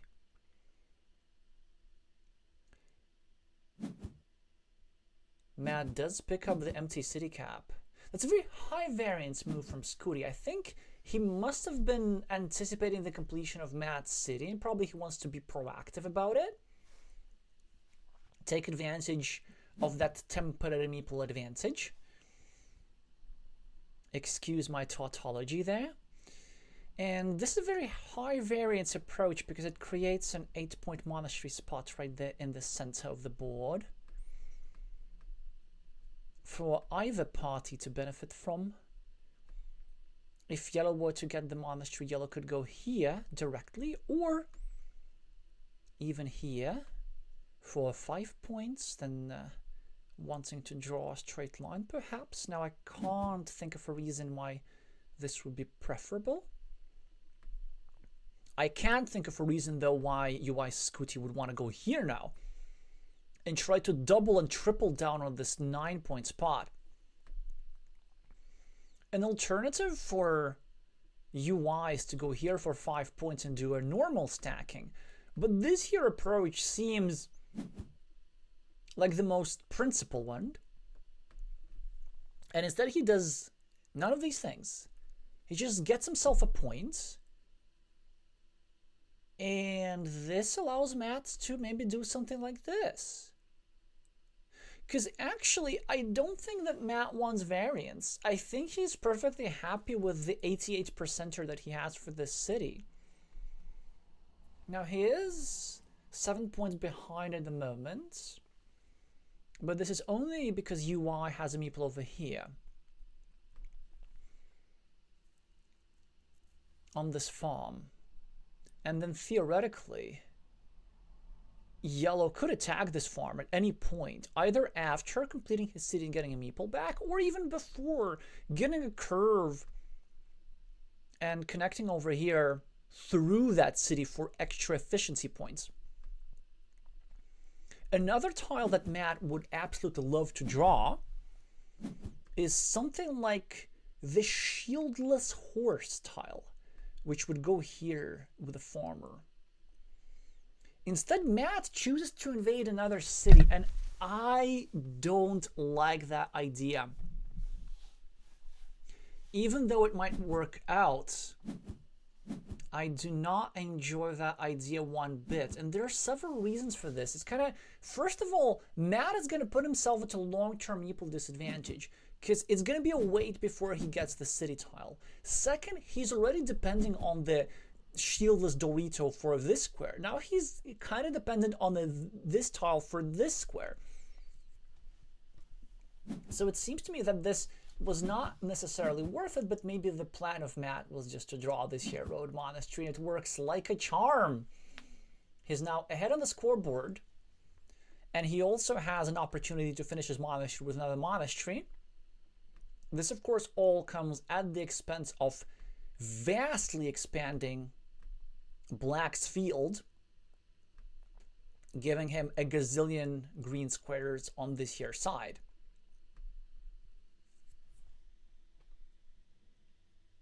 A great draw for our Polish fans, as now only 2 tiles remain to fill in this square. Also, Scooty drew the best one, the one with a shield on it. Presumably it's going to go here. Just trying to get a couple of points, maybe block this square, put himself into a winning mini battle. And I think the plan for the Polish player is just to try and use his temporary meeple advantage to withstand Matt's completion of this city.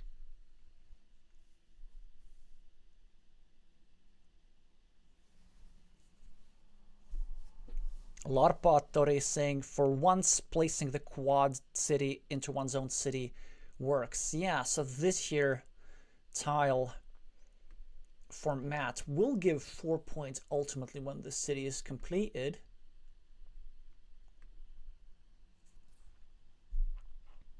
But what do we do here for the player with the yellow meeples? I actually have no idea. It's rather tough tile to play.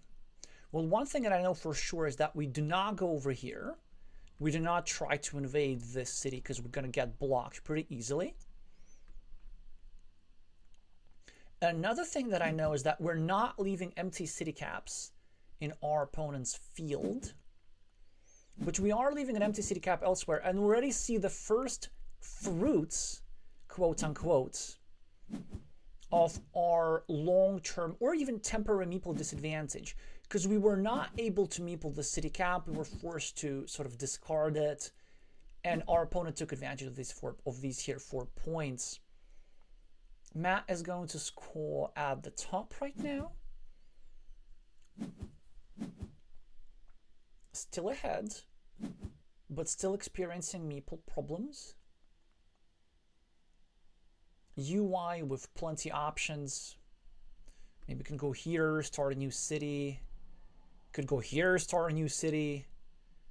Can go here, fight for this ruin. Can go here and actually start blocking the square. That would be quite annoying.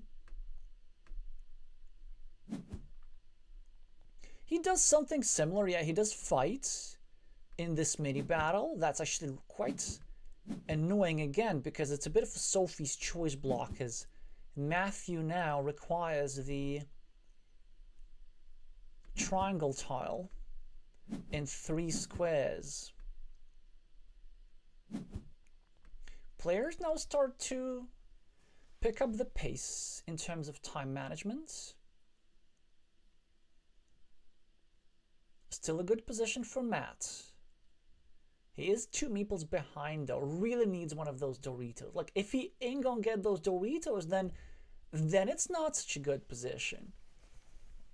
I guess you could still get one of the 2 cow tiles remaining into this square, but a cow tile here is not as good as a Dorito tile here, because a cow allows some additional blocks and re-invasions from this here side. So the top equity move for Matt temporarily sacrifices his last meeple, but develops his monastery and starts a 4-point road, which is extremely likely to get completed soon enough. UI scooted with a rather nasty anti-monastery move. It looks like it's had a lot of green squares next to it, but it's quite difficult to finish it now. So Matt would need probably 2 curves, and there are only 3 curves remaining, so there's a 50-50 chance that he's going to draw these 2 curves. There's also, of course, the curve plus road monastery combo. There's also the regular monastery plus road monastery combo, but that's one to which it is quite difficult to commit. Because then as soon as you get your regular monastery, if you put it here, then suddenly you've limited your options to just 1 tile. Well, 2 tiles actually, because there's still a vanilla remaining, but 1 really good tile which you want to finish. Whereas if you get a curve first as Matt, you want to go here, and then you have an option to either get a road monastery or get one of the 2 remaining curves. But still, it just goes to show you, like, this move is more annoying than it seems, because now the straight lines, an abundance of which is still available in the deck, are no longer suitable for this square. And again, like, Thomas's strategy here is just to exploit his temporary meeple advantage. He wants the board game arena developers to delay the moment of this here yellow meeple retrieval for as long as possible. Ideally, of course, forever, but it only happens like 25% of the time. The 2023 world champion with the giraffe's neck in hand, the last of its kind, needs to make a difficult decision, as is often the case when you have just 1 meeple to play with. Option 1. We know that we're about to get blocked, and we just start building up the city here. Option 2. We know that you're about to get blocked, and so we don't want to build up over here. We want actually to draw a combination of 2 road Doritos to at least win a teeny tiny ruin for ourselves and get some advantage from this meeple despite it being promptly blocked. Option 3, replace our last meeple over here, and we try and build a 6-point city, and most importantly, clean off a city cap in UI's field. He does something in between. He's sort of kind of restricted. He's going to lose this here meeple for just 2 points. Now, of course, Matt will be looking to get himself not a road Dorito, but actually a road Dorito plus a triple city. Now it's a bit of a different combo. Scooty finishes a city in his field. Catches up further. Now Matt with a difficult decision. I've been saying these 2 words a lot. Option 1, we go here, and we go with the monastery completion setup that we described. From Matt's perspective, there would still be 2 curves and 1 road monastery. Option 2, we just try to save our 2-point road meeple, and we go here for 4 points. And this is what is chosen by the 2023 World Champion. 2017 respond with a 6-point monastery. Now there's actually an elegant way to block this yellow guy available. If Scooty were to get a road monastery, he could go here and then make sure that there's nothing that fit into this square. Although actually no, that wouldn't work because there's still vanilla city cap, and also that would be a waste of a monastery, but it's fun to envision options like that. Matt with a difficult decision. Option 1, the inferior option, is to go here and be impatient and take 3 points by developing our blocked city. Option 2, the better option, is to not place anything here, is to still hope and draw one of the 2 remaining horse tiles. Matt, don't do it! No. Impatient.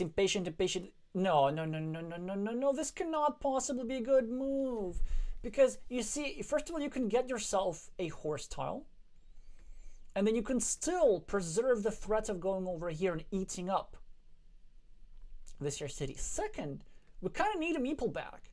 And this here tile is pretty much the perfect tile to get a meeple back, because we don't want a regular curve here. We want a regular curve here because we're still hoping to finish this monastery. But now Matt is going to get a regular curve. And now I guess it is correct to go over here, which also means that we're not going to get our monastery back. It seems that Matt is slipping here a little bit. Maybe, you see, but now he goes for this. So it's the priorities here are a little bit questionable. And also, the problem with these here 3 points, I see why Matt did that. He did that because of the shield, but I think he might be underestimating the probability and the power of the crawling technique. You do want to preserve the threat of eating up this here ruin with a horse tile. And also, there's still 2 of these triangles available. We can, I guess, draw them later if we really, really want, for just 1 fewer points due to the absence of the shield. In the meantime, to rub it in, Scooty is getting himself another Dorito tile, and he's basically banking on Matt never drawing a Dorito tile. And he's starting to build himself a secondary 6-point field. Now, if yellow gets a Dorito, then of course this farm is going to become completely moot, as it will get reconnected with this here black farmer. And then he's not going to score anything extra for these here cities. But I think Thomas's plan here is to just draw the regular Dorito. And I agree with him. The path to victory appears to be quite difficult without the road Dorito. Although it now is starting to become a little bit easier. After black successfully blocks this here invasion, So yellow's meeple will be trapped for 1 point. But you cannot say the same about the top meeple, as Matt gets 6 points on his scoreboard, a meeple back. Some quick point tiles for both of the players in different parts of the board. And finally, the critical tile has been drawn. The tension has been resolved. Matt is going to finish a 20-point city, which he has been carefully building up the entirety of the game. He's now also going to get a horse tile, which told ya it was worth the wait, but he's still going to get value from it. He's going to score 3 points for a road somewhere. And in the meantime, Tomasz is actually drawing like amazing tiles. He finished this year Monastery against all odds, gotten 7 points from this year's City Cap in the process. He now owns the largest feature on the board in the form of this year 18-point, 21-point field, controlling 7 cities. And actually, he has genuine chances. The main chance that the Polish world champion has lies in the road monastery. Black is behind 5 points if we trust the point counter. It does seem around so. Matt's ahead on the scoreboard. Scooty has this giant field. And so the way this could play out is maybe him getting the road monastery and expanding his field by 2 more castles for 6 further points. Also, drawing the last curve kind of helps. Now Matt cannot finish this year monastery without the road monastery. Actually, no, this is the penultimate curve. Nope, this is the last curve. Should have trusted myself. And yellow, in the meantime, despite being short on time, is actually being very technical in his approach. He now just goes for the cleanup. And instead of taking 3 points somewhere, he takes 3 points with the investment of a meeple. But the main purpose of this move is just not to allow the scoring of the 6 points if Scooty were to get himself a city cap. And this also means that Matt is very well aware of the game situation. He's very well aware that he's ahead. It's just not clear by how much exactly.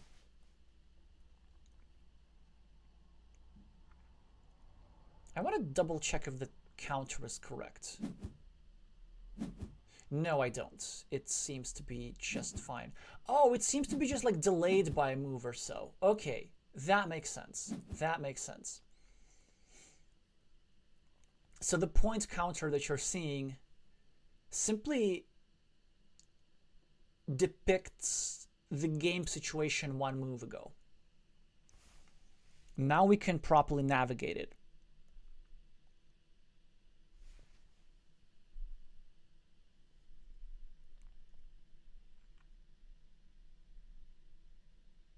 City cap for UI Scooty probably wants to develop his field.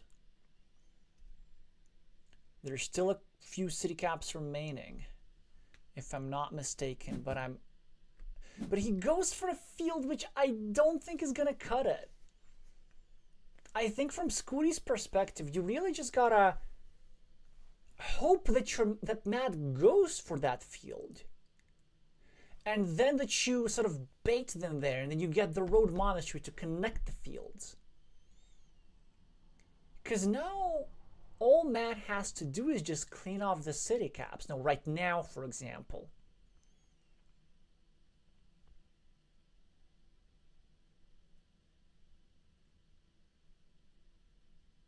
I can see at least 3 remaining.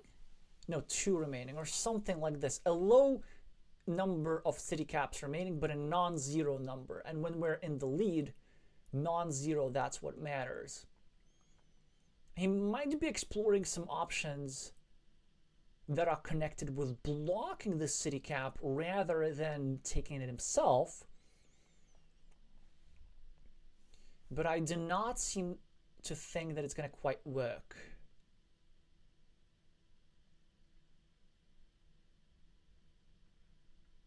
The remaining city caps should be a dagger and a starting tall, if I'm not mistaken. enough so that they can be considered a threat. Now, if we assume if the counter is correct and Matt is 6 points ahead, which he probably is, but he might not know that because he's short on time.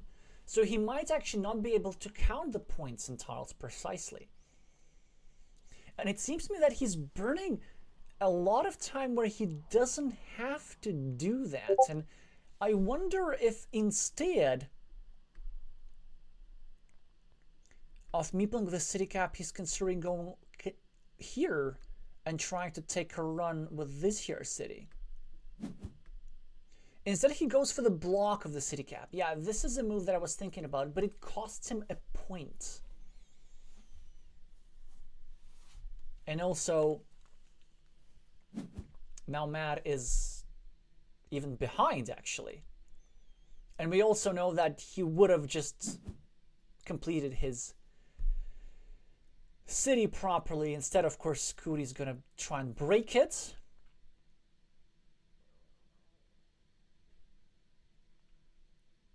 Matt is in severe time trouble here. It's not the first time for him, of course, but it's tricky to navigate an endgame like this.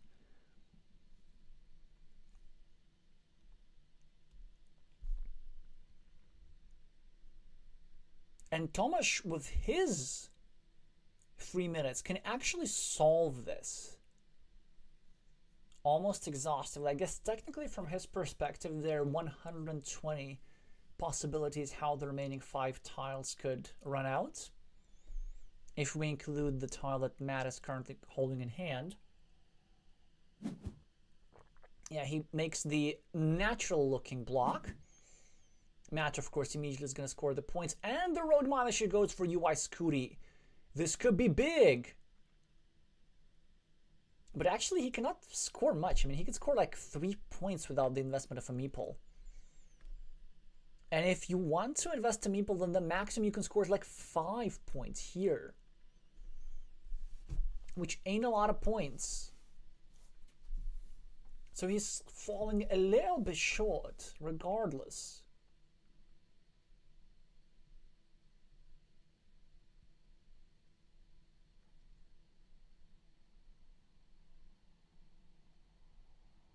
What is the poll going to concoct here?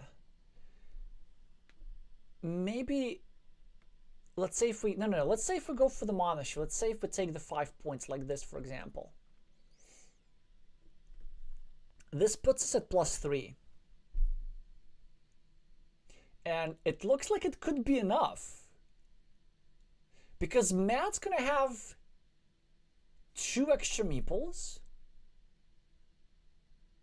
And it's not that, oh yeah, obviously I missed the 6 point spot. This is even better.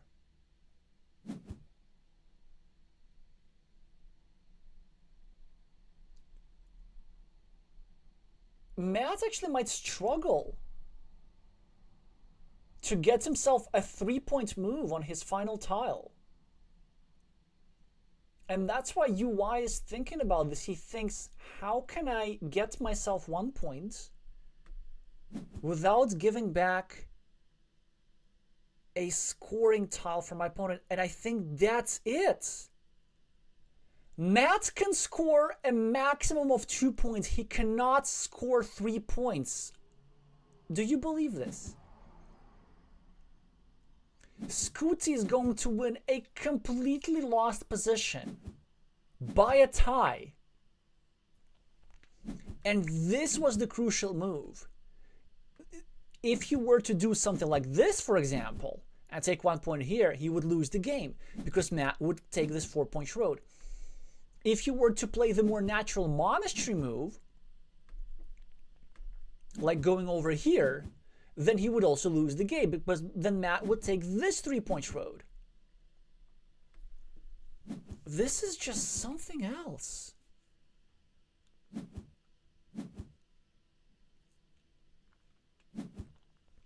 An absolutely spectacular sequence.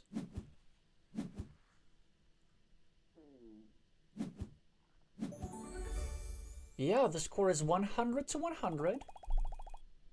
But UI Scooty wins since Matt was the starting player. we could not have picked a possibly better duel to watch.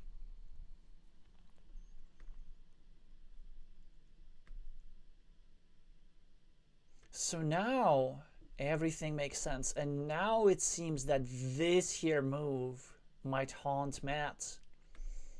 He did not want to invest a meeple, and he ended up sacrificing 1 point by prolonging the road of Scooty. And then on his last move, he actually didn't need the meeple. Well, I mean, he didn't invest it for more than 2 points. So maybe going here, and starting a new city, that was the deal for Matt there. But time trouble does this to you, and there is something about these past world champions, from that like 2015 to 2020 era, that they have this sort of grit that like it's never over for them. This position looked really, really bad for Black once Matt finished his city, but it has to be the swindle of the week right here. So at least on this table, 1 for Poland, 0 for the United Kingdom, but Matt is going to get another chance. He's the starting player again. He gets the first 4 points. UI Scooty with the city tile, but nowhere near as good as Matt's tile.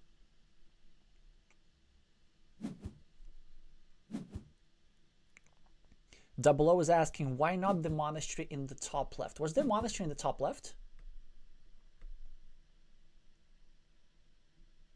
Oh, I guess there was, but it was scoring 5 instead of 6, so...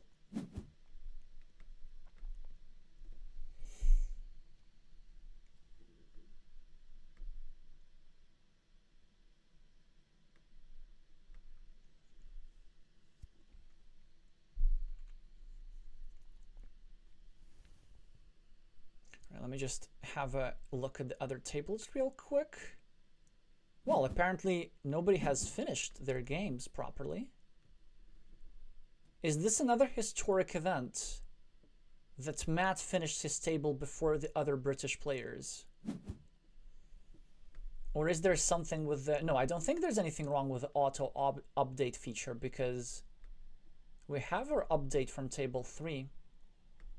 Well, isn't that interesting? So let's get back to this position, which appears to be rather dry. Matt with a bit of an uncharacteristic move here. Starting a 2-point city, but sacrificing the 2 points from this here crossroads.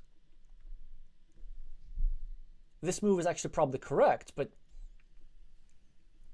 you don't see players forego quick points this early in the game typically. A fantastic tile for Matt. The first monastery of the game, but it's not obvious where exactly to meeple it, although you probably go for the 5 points. Now, this move does have multiple downsides. One of them is, of course, giving a 4-point road back, which UI sort of kind of can take advantage of. He gets 3 points, of course, with his crossroads. The other problem with this move is that this here pair of squares is not great. Yellow, for example, can finish his city now, but then his monastery is a bit exposed. Yeah, typically like this combination of monastery plus starting tile is not that great because there are only 2 starting tiles remaining, and Black can exhibit some pressure here. But in this position, it's not that bad, because Black, first of all, needs the city tile for his own city.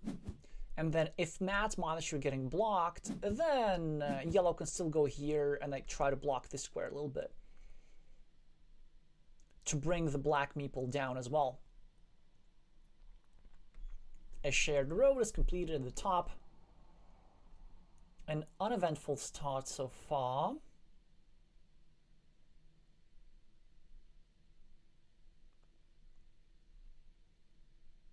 A shielded tile for the 2023 World Champion. Probably looking to continue his only city. There's not a really good alternative, isn't there? No, there isn't. Or there is, according to Matt. This is really interesting. It says like the most awkward looking city I've seen in a Carcassonne opening in a long time. But the more I look at it, the more it seems to me that it actually might work. And one of the reasons is precisely this. The road setup that Yellow creates through this monastery and still abides by the principle of two cities. This is very exceptionally creative play here from Matt.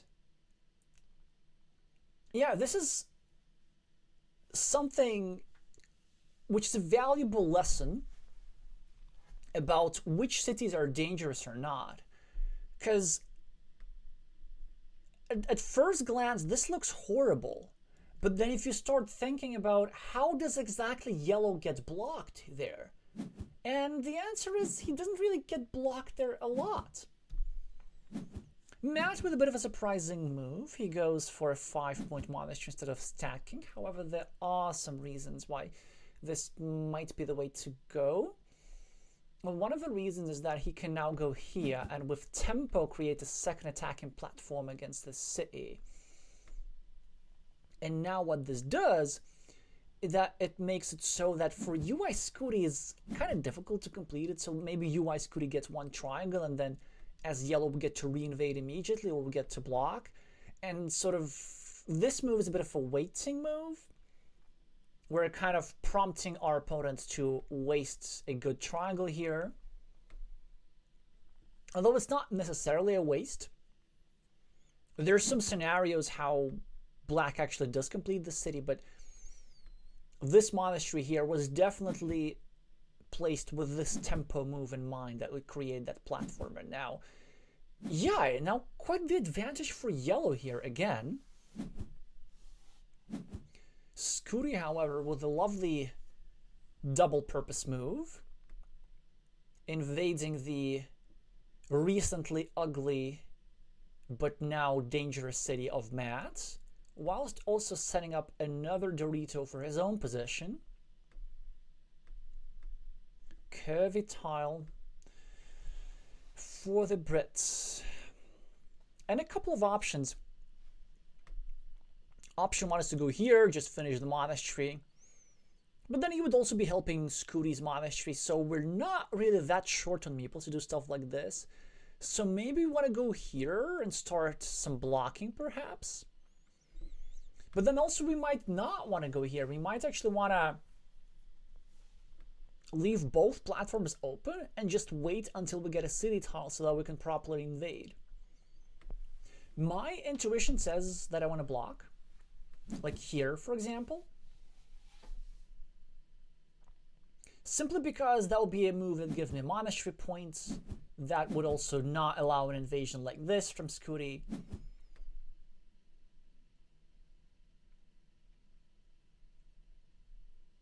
Still not necessarily bad, of course. And if Black were not to have a Dorito, then a dangerous follow-up was being threatened by Yellow, who now has another Dorito tile, not only 5 Dorito tiles remaining for these here squares, of course, in addition to the 2 dividers. And now Matthew successfully connects to this here city, or at least attempts the connection. Black finishes the shared city, drops a farmer. Now actually this here field at the bottom suddenly starting to look dangerous. With a curve here, and another curve here, Black is not only going to steal the 12 points away from this poor Yellow guy, but also make this field virtually impenetrable. So that's why maybe next time Yellow's going to think twice about giving his opponent farming platforms. But these moves are always double-edged. Because, like, if you start blocking your opponent's critical squares, if your opponent gets the critical tile soon enough, then sort of all you've done is helped them. Because you're giving them this extra platform, 2 extra platforms. But if this move were to be successful, which is often is, then these here blocked meeples could cause a lot of pain for Black. In any case, the position for yellow is actually not that great. It's okay. I still probably prefer yellow here over black. But I should be anticipating losing the field soon enough. Now, what do we do here with the road monastery? Well, the obvious move is to meeple 6-point monastery here at the bottom. It has some downsides. The main downside is that this here city tile is a bit uncomfortable. So ideally, of course, we can build a city around our 2 monasteries, but with this here pattern, with a big tile between 2 monasteries like this, we very often get Ukrained. I mean, he still goes for it because his highest scoring move, scratch that, he goes for 2 points, which I don't feel that it's worth it at all. I don't want to be all cliche about meepling monasteries, but this one you gotta meeple, my man. Because from yellow's perspective, you have to think that you're going to lose this field. It'll be very difficult to reinvade. So you need to score a little bit more to mitigate all those negative effects. And also about getting Ukraine, it's not the worst thing in the world. So let's say we go here, then probably Scooty would be forced to go here and take that city and try to play against these 2 squares. But he will be investing a meeple for 3 points, so it's again not the worst situation in the world to be in. I feel like a bit of missed value. And another reason I wanted to meeple this monastery is precisely because of what just happened on the board. Matt got himself a meeple back, and he now has 3 with 35 tiles only left to play, and he has an abundance of meeples. It's not like he's going to need one soon enough.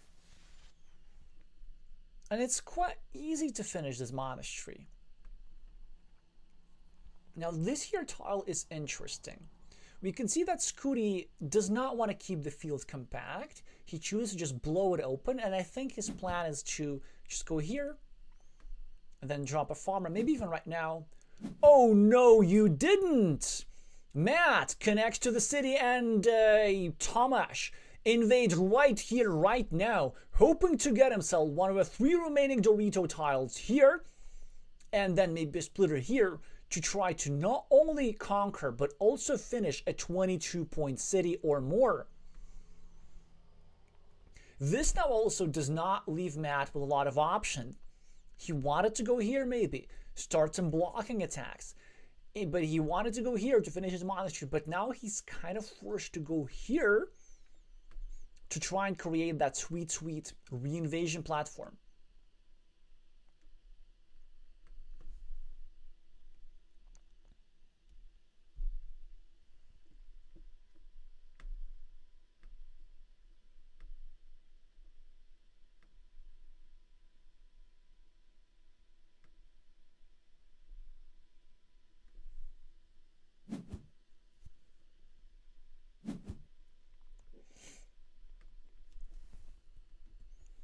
And he does what he does, of course. He's forced to. Now Scooty continues his road, and Matt with a difficult choice. How often have I been saying these words? Option 1. We'll make the normal move, and we go here. It has massive disadvantages. We give our opponent a meeple back, we give our opponent 4 points on the scoreboard, and it is still possible for our opponent to get himself a splitter, a vertical splitter this time, and try to invade the city again through one of the 3 remaining triple city tiles. But then if we don't do it right now, our opponent can get a Dorito for a far worse outcome. And what bugs me is that I do not know the correct answer to this in this instance. My gut wants to make an exception. I feel like maybe going over here, going for this restriction, and dropping a farmer might be the way to go. Well, we do see a farmer from Matt, but no restriction. Instead, the safer move in the short term, which makes a lot of sense, of course, But then he's gonna need something bigger to try and win this. As we can see now from the point counter, Scooty's only 8 points behind, and he's gonna gain 9 points at least off to connect into this field like this. And then he can also finish the city at the bottom and drop a farmer. This position again is suddenly starting to look better for the Pole.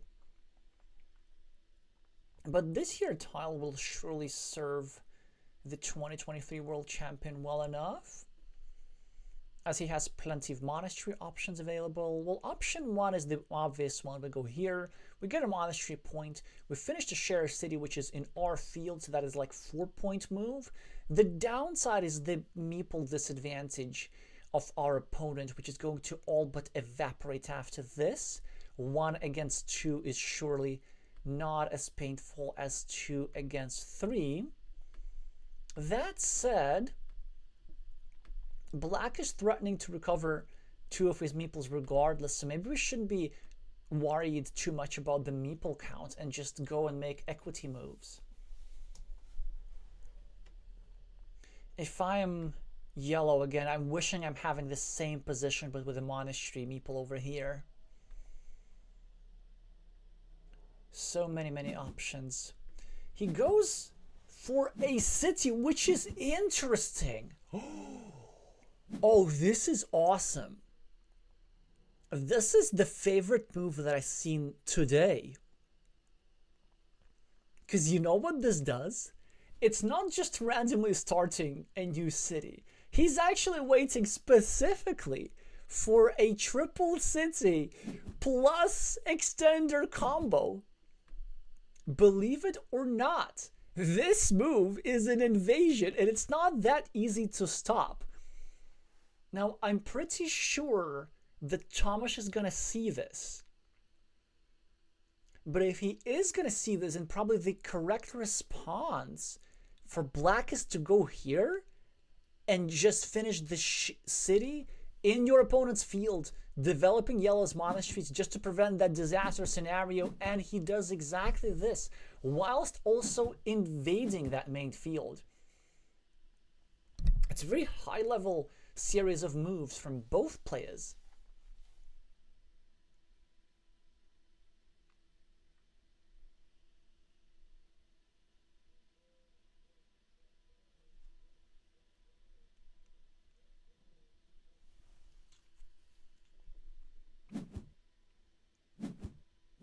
Matt is going to finish his monastery, get himself an advantage on meeples, but he's going to lose a meeple again. Oh, this is a painful block. Now, of course, Matt can... I was going to say that Matt can still continue this city, but he has no plans of doing so. He uses this dagger elsewhere, and instead his intention is just to go here, get himself a starting tile or a rose, and drop a farmer here and try to fight for this field at the bottom. And actually, this might be the way to go. And this leaves the Pole with an interesting tactical choice. Well, option 1, we finally connect over here to this field, which we were like delaying forever. And this was not option 2 or 3 or 4 for me. But Black is choosing to take control of the top field instead. Matt is building his city in a rather interesting way, and it's not crazy. It's not crazy to do that. I mean, of course, he exposes it to a block, but then if Black blocks that square, this means that Black leaves this here, more critical square for Yellow, unattended. And Yellow's kind of realizing that he does not need that many meeples to finish the game. He now gets himself 6 lovely points, or 5 points rather. He gets himself a road, which is controlled by Black's monastery, but the meeple count is unchanged. Scooty gets a critical tile, one which yellow needed here, one of the several city caps that would fit into this square. So we might see a 4-pointer here. This would, of course, develop the field, which is soon going to be under black's control, but it will also make this field riddled with invasion platforms. Another interesting alternative for Scooty, either right now or next, is to actually help Matt's road a little bit and do something like this, preparing this here square. But Matt goes there first, and Matt is going to lose another meeple. But I still stand by Matt's move. It was an unlikely occurrence, an unfortunate one, and an unlikely occurrence for yellow to get his meeple here blocked like this. There, of course, no tile to fit into this square. But Matt is still doing all right for points, and he can still get meeples back in a couple of places. Either here with a horse tile, there's still one of those remaining, or here with a rose or a starting tile. But Matt is a bit impatient. He goes, and tries to build up his city differently.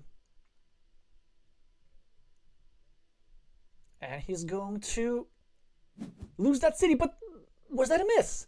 Because you know what? I think Matt has like a very, very... Yes.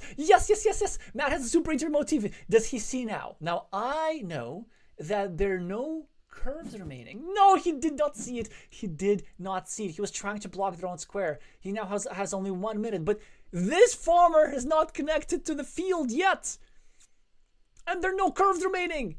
So this here move from Matt would be a permanent block. I mean, surely you have to think about this option. No.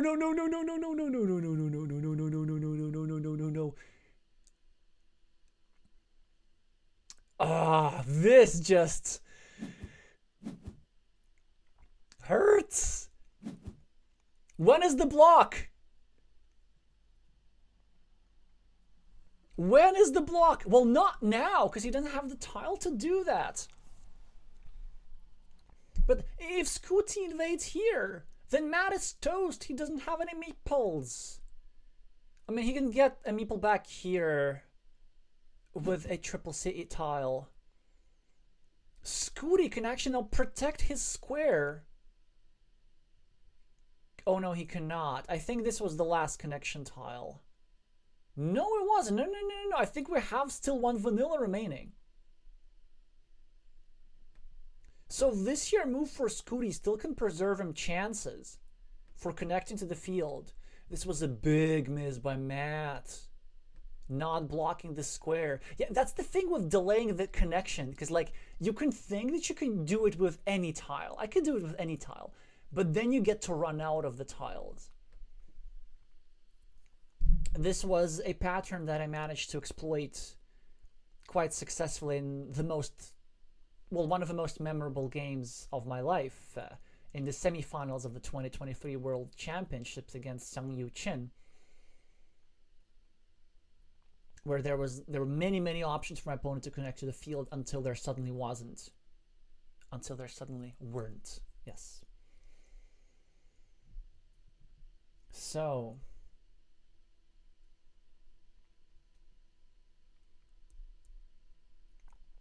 Scooty can make a move that drastically increases his win probability.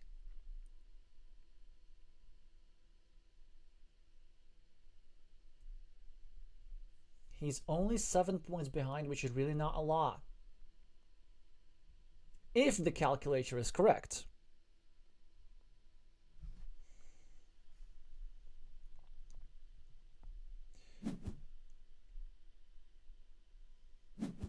Not sure about that move, not sure about that move either. Why are both players seemingly ignoring the field connection? And Scooty connects, of course.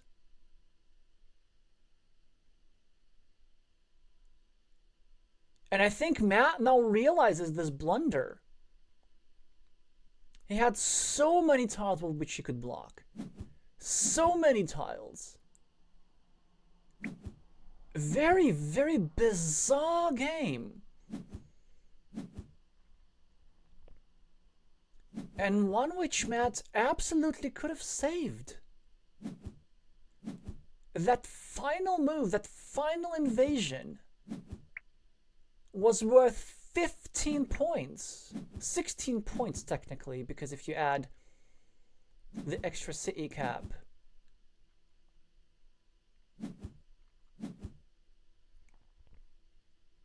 GG's plural is saying Matt because he understands what just happened.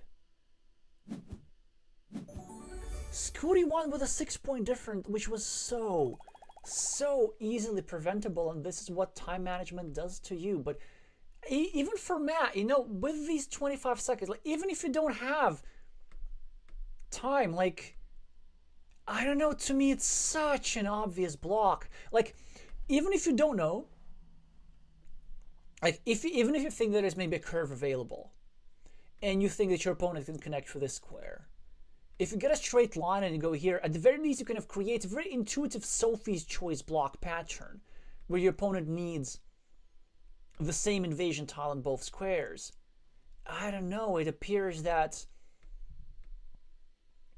it really must have been the time management issue for Matt. Not sure exactly why Scooty did not save that invasion square either. Maybe he was thinking of re-invading over here, which is also actually an option. Black could have gone there technically. Yeah, sad way to finish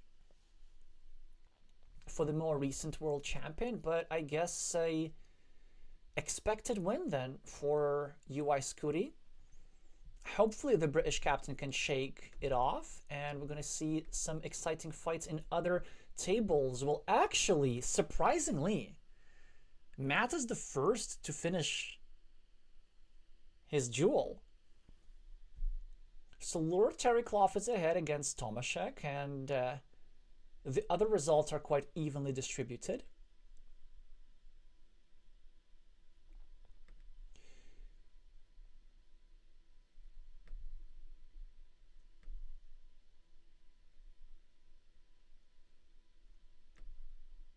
What an absolutely bizarre game. Well, now we see that David has, in fact, won 2-0 already 10 minutes ago.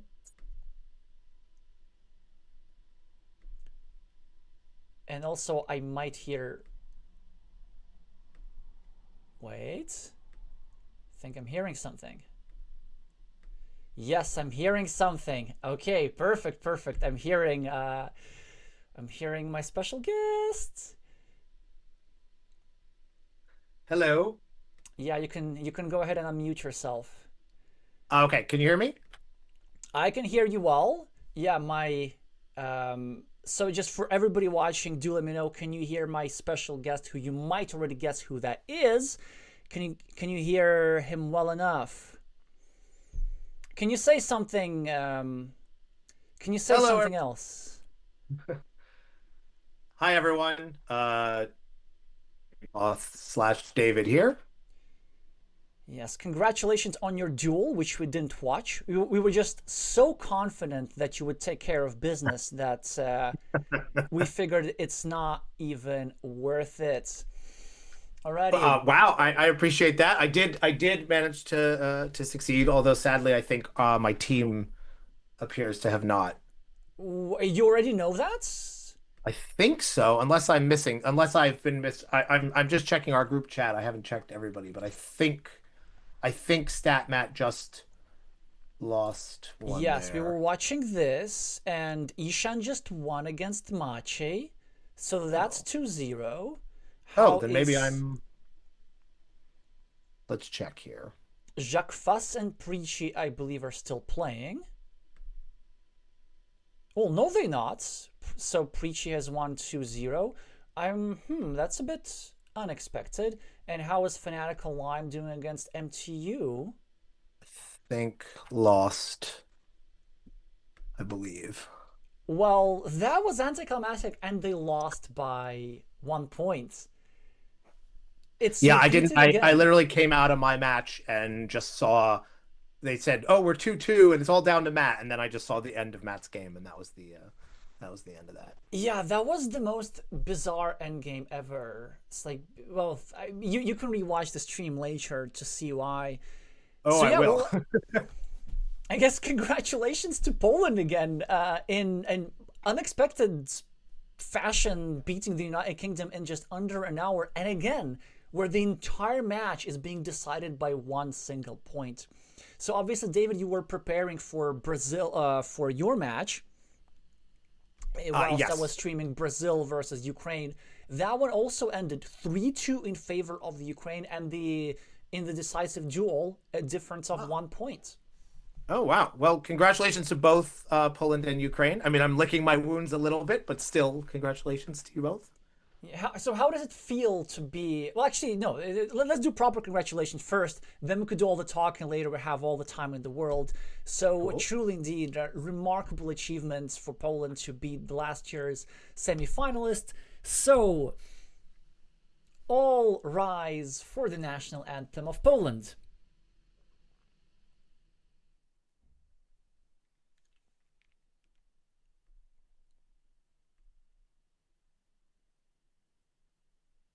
If you don't know where to start and top your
Congratulations again for Team Poland. Again with Tomasz Preuss deciding things in dramatic fashions, just like in the end of the group stage. David,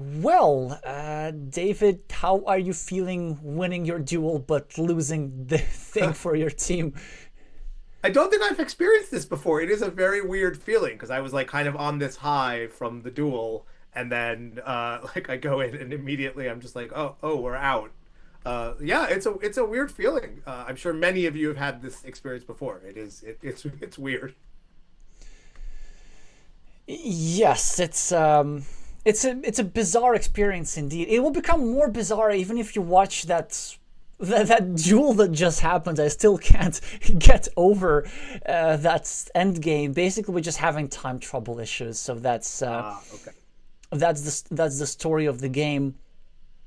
Well, I look forward to watching it back because I always enjoy watching your streams. But you know what we're gonna watch back instead? We are going to watch that decisive duel between MTU and Fnatic Lime. So Okay. let's just do a bit of a game analysis together just to show what truly mattered in that match. Sounds good. Let me pull up the. Oh yeah, let me just share my screen with you because I can do it properly this time. Oh, great. You'll be able to see everything. Oh, I'll be able to see all the drawings and everything. That'll make Yes, life easier. everything. Also all my secret background stuff. Oh, exciting. Yeah. Okay, you can see all right? Mm-hmm.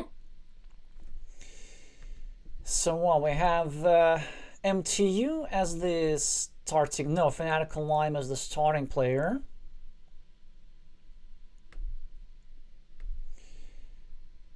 All right, so we got all of our equipment in order. Let's just skip through some natural moves. Again, this is the decider for the entire match of United Kingdom versus Poland. Wait, I need to change up the I need to change up. Let me just turn this off for now. Was this the decider, or that I thought stat mats lasted longer, or did this end just after? No, but the thing, Statmans lasted longer, but it was a 2-0 victory for. Gotcha. So you can't really say that that's a decider. Right. Yep. Understood. Okay. Wait. Yeah, there we go. We just need to do something with those colors.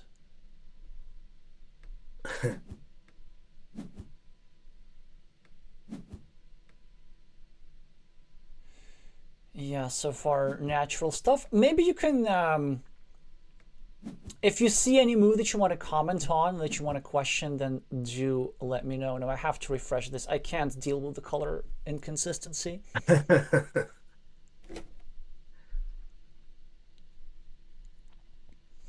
Yes, Sergey, we're going to remember that win on time for a long, long time. Oh, so it was a win on time. No. It was the group in the group stage, of course. I see. It wasn't actually a win on time. So it was a win on the board, but because of the time. Undoubtedly because of the time. Yeah, I had my weirdest one in this WTCOC. I'm trying to remember which match it was, where I had I lost on the board because I got into time trouble, but then my opponent lost in fact because they actually ran out of time.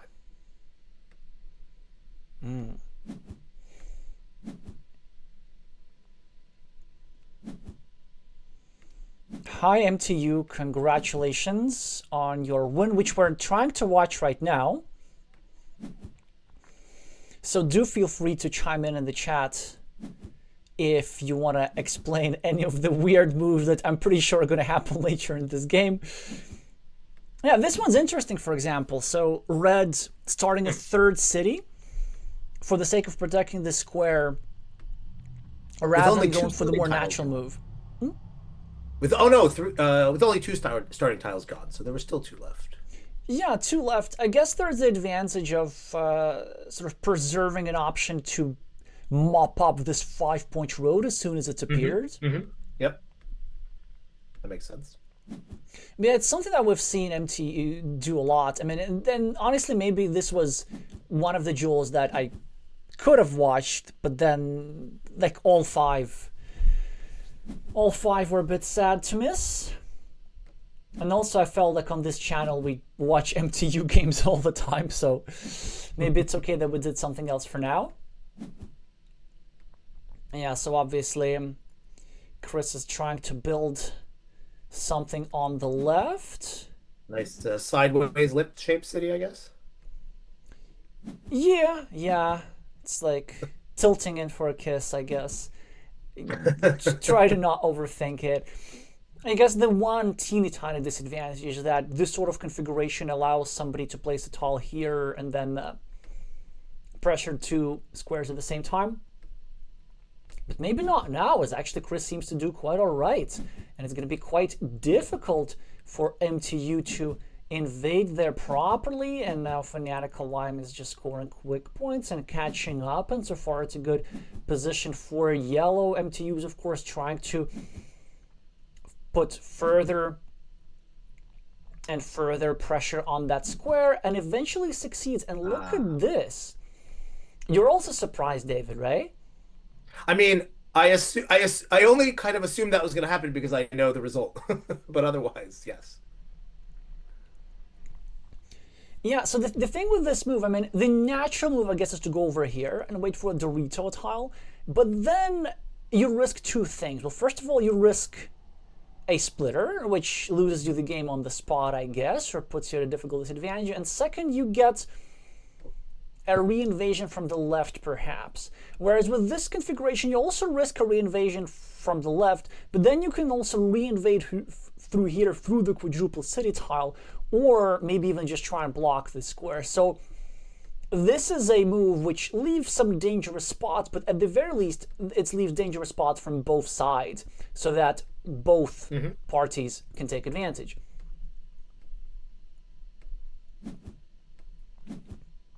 Yep, this was the move I expected in response. Oh, okay, yeah.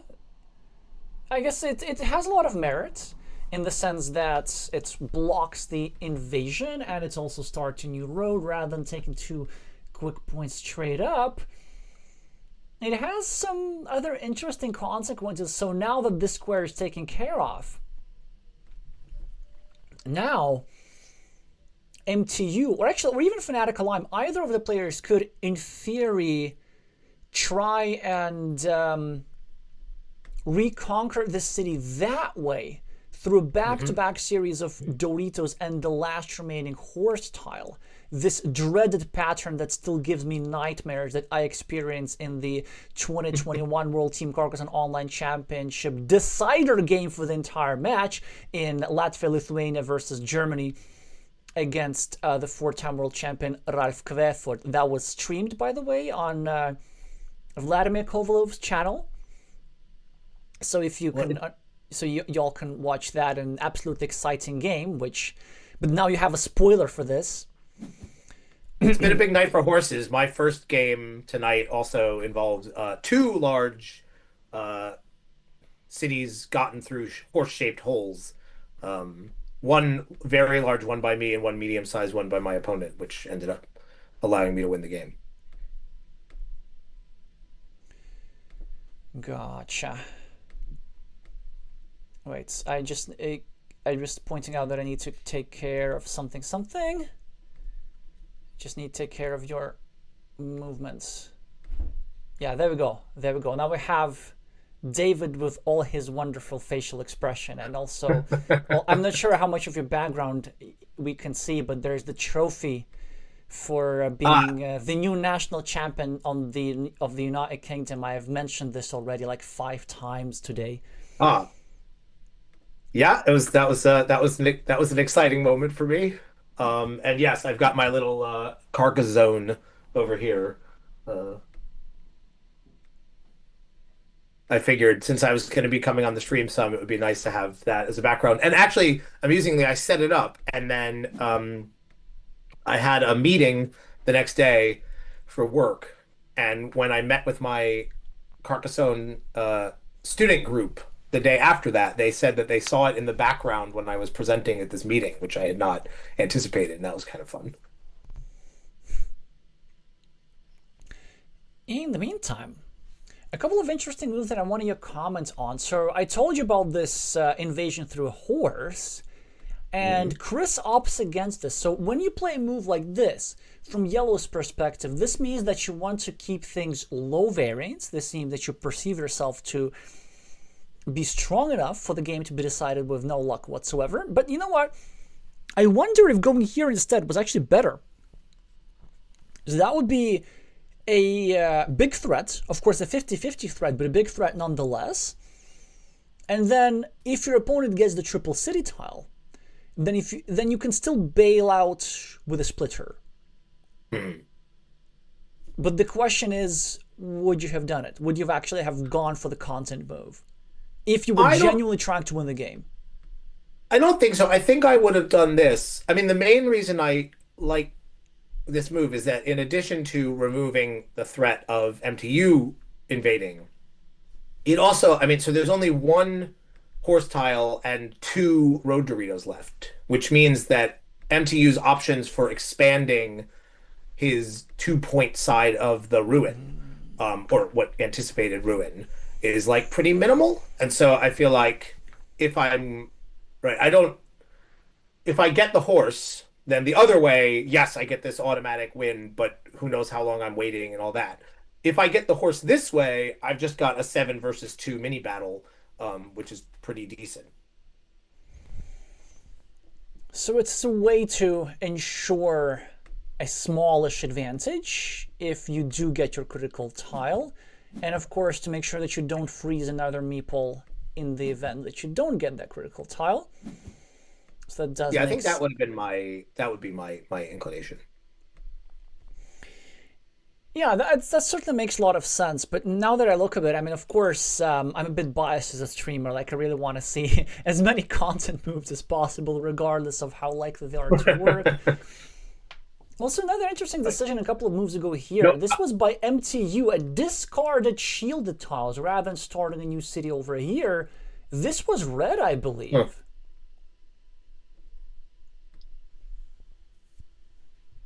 Interesting. I didn't notice. Yeah, I mean, yeah, that's surprising. I don't quite know what to make of that because I mean, you're at a 2-to-1 meeple disadvantage in this sort of setup between the roads and the city and all that. And so if there's not much disincentive for your opponent to play on that top city. Yeah, I guess this is a bit of a setup. He wants to get something like a starting tile and then sort of start a new city whilst also continuing his own road. Maybe he didn't want to Right. go over here so that he doesn't get blocked. But with 2 starting tiles, he really doesn't get blocked here very often. And this here tile is a way to just use back-to-back city caps pretty quickly. But let's see if it costs him. Let's see if Fanatical Lime actually manages to claim that city, which he does. Yeah. So like there's no disadvantage to doing that because now you've just got right. So now you can just think of it as two equal roads, and now you're winning the mini battle between the two cities. I mean, there's this, and your other road is more open. So like there's just no disincentive to doing that. Yeah. Okay, this move you gotta explain to me. This is not the move that I expected. Do you see why, David? Do you mean because it sets up just even more block of two meeples, or Well, that too. I was thinking because it scores not Or 8 just points in because the you center of the board with still 6 curves to recover your meeple. yeah, I mean, I think how do I put this? Having watched your stream a lot, I do tend towards stacking when I can. And so I can certainly see why the sort of default move for a lot of people now would, if assuming that many people like me are sort of influenced by watching the stream and watching this kind of content on this, that the stacking move would be attractive. I'm just surprised that you'd stack in that. I mean, that actually looks like to me the worst possible stack because so I would rather stack if I was going to place it where it currently is, I'd put the road facing up since it might let me end my road just to the right there. But I'd probably be more inclined to put it to the left of my original monastery because that way I can decrease the chance that yellow is going to get to have their road sort of extend out into infinity should I never get to finish the capped city in the middle right. Gotcha. So Well, like I'm just trying to think of all the like little it just feels like there's little advantages that you could get out of a different placement. But I agree with you that it's very attractive to just place it there. I guess the only thing to say against it is that um because yellow has that 3 road setup, if yellow gets a curve first, then they get to complete and set up a block, uh, which like that's not a big deal. I still agree with you that probably the right thing to do is just to grab that spot, but I can just see the potential disadvantage. that's true. Yeah, that is completely true indeed. And this probably must have been one of the reasons why Red didn't go there. But again, like it's just too many points to pass up. I mean, it's not just points; it's also equity because you just get away of that with these 9 points so easily, so often. Here, Yeah. I think one other thing is actually you do want to encourage more blocking from Red's perspective, and it's something that I know about Mateusz's style, that he generally tends to, I would say, like, take less worry about Meeple's safety than the majority of top players.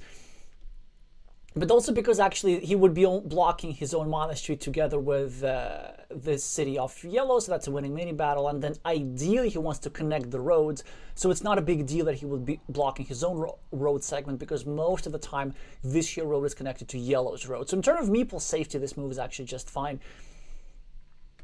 Sure. I see. So the thought is it's really 2-2 because presumably you get that red one out of there. The capped red one in the middle. Yeah, this again another move. Like, well, we're getting so many, so much content here. Like, I should have streamed this duel. This is the last city that I would expect anybody to spend their last meeple on. Not only because it's about going to get blocked, but also because you kind of need meeples in hand for monasteries. Like, and also the whole point of stacking, I presume, is to set up another 5-pointer over here with 4 monasteries still remaining in the deck. So here, I mean, I would be tempted to break Red City since there's only one dagger left, I believe. Is that right? Yes. And this is what I also expect as well. Yeah, that seems like the right.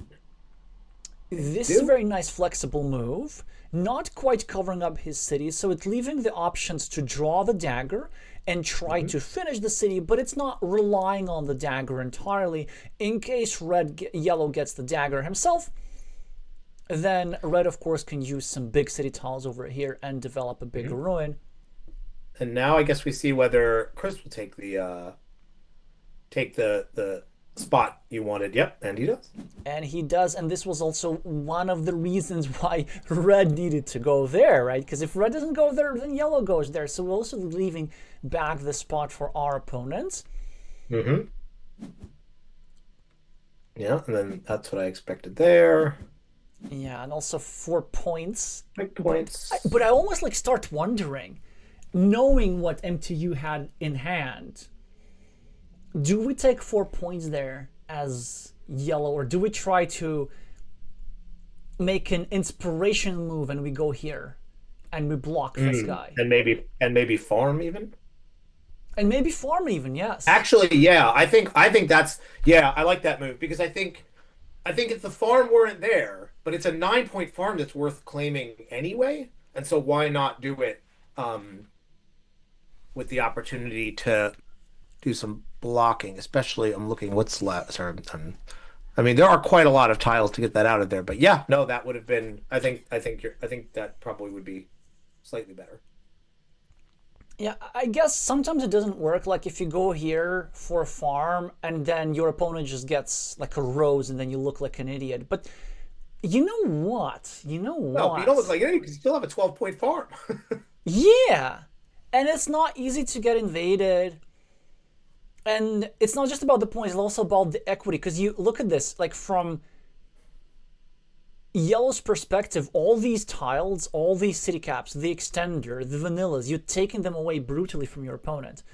And you're also threatening, well, some even further blocks as well. Or maybe there's an even better way. Wait. Yeah, check this out. You know how we do instead of going here? We go here as yellow and drop a farmer like this, whilst also setting up a 6-point road, which only we can take. That's fun. Moreover, blocking from that side is more devastating because of the dagger asymmetry. Yeah. Because we can inflict a Sophie's Choice block on these people by getting another curve, going over here and making sure that there's only one tile, the same tile that red gives over here. Right, so it's the combination of, it's not just so it's the asymmetry plus the fact that it's already needed elsewhere makes that, yeah, a particularly devastating move. Yeah, and you know what? You can't necessarily blame yellow for not finding this move. It's tempting to take 4 points, but the more you look at it, like if you analyze this deeper, it appears to be like that's that crucial find. I don't know. It also had a fun psychological element to it, which is like, okay, so suppose you do what you were suggesting. The next time your opponent gets a curve, they're going to want to complete that road so that you can't take the road, even though they have no meeple in hand to do that. And yet, that will also mean then connecting you to the larger farm on for you.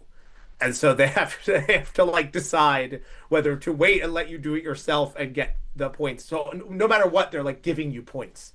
So there's a kind of like nice little psychological aspect to that one. Exactly. And also, there would be sacrificing 2 points from this area if they were to just finish that 0 point road. Yeah.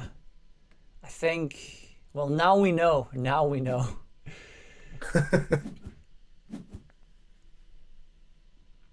Okay. Some natural moves so far.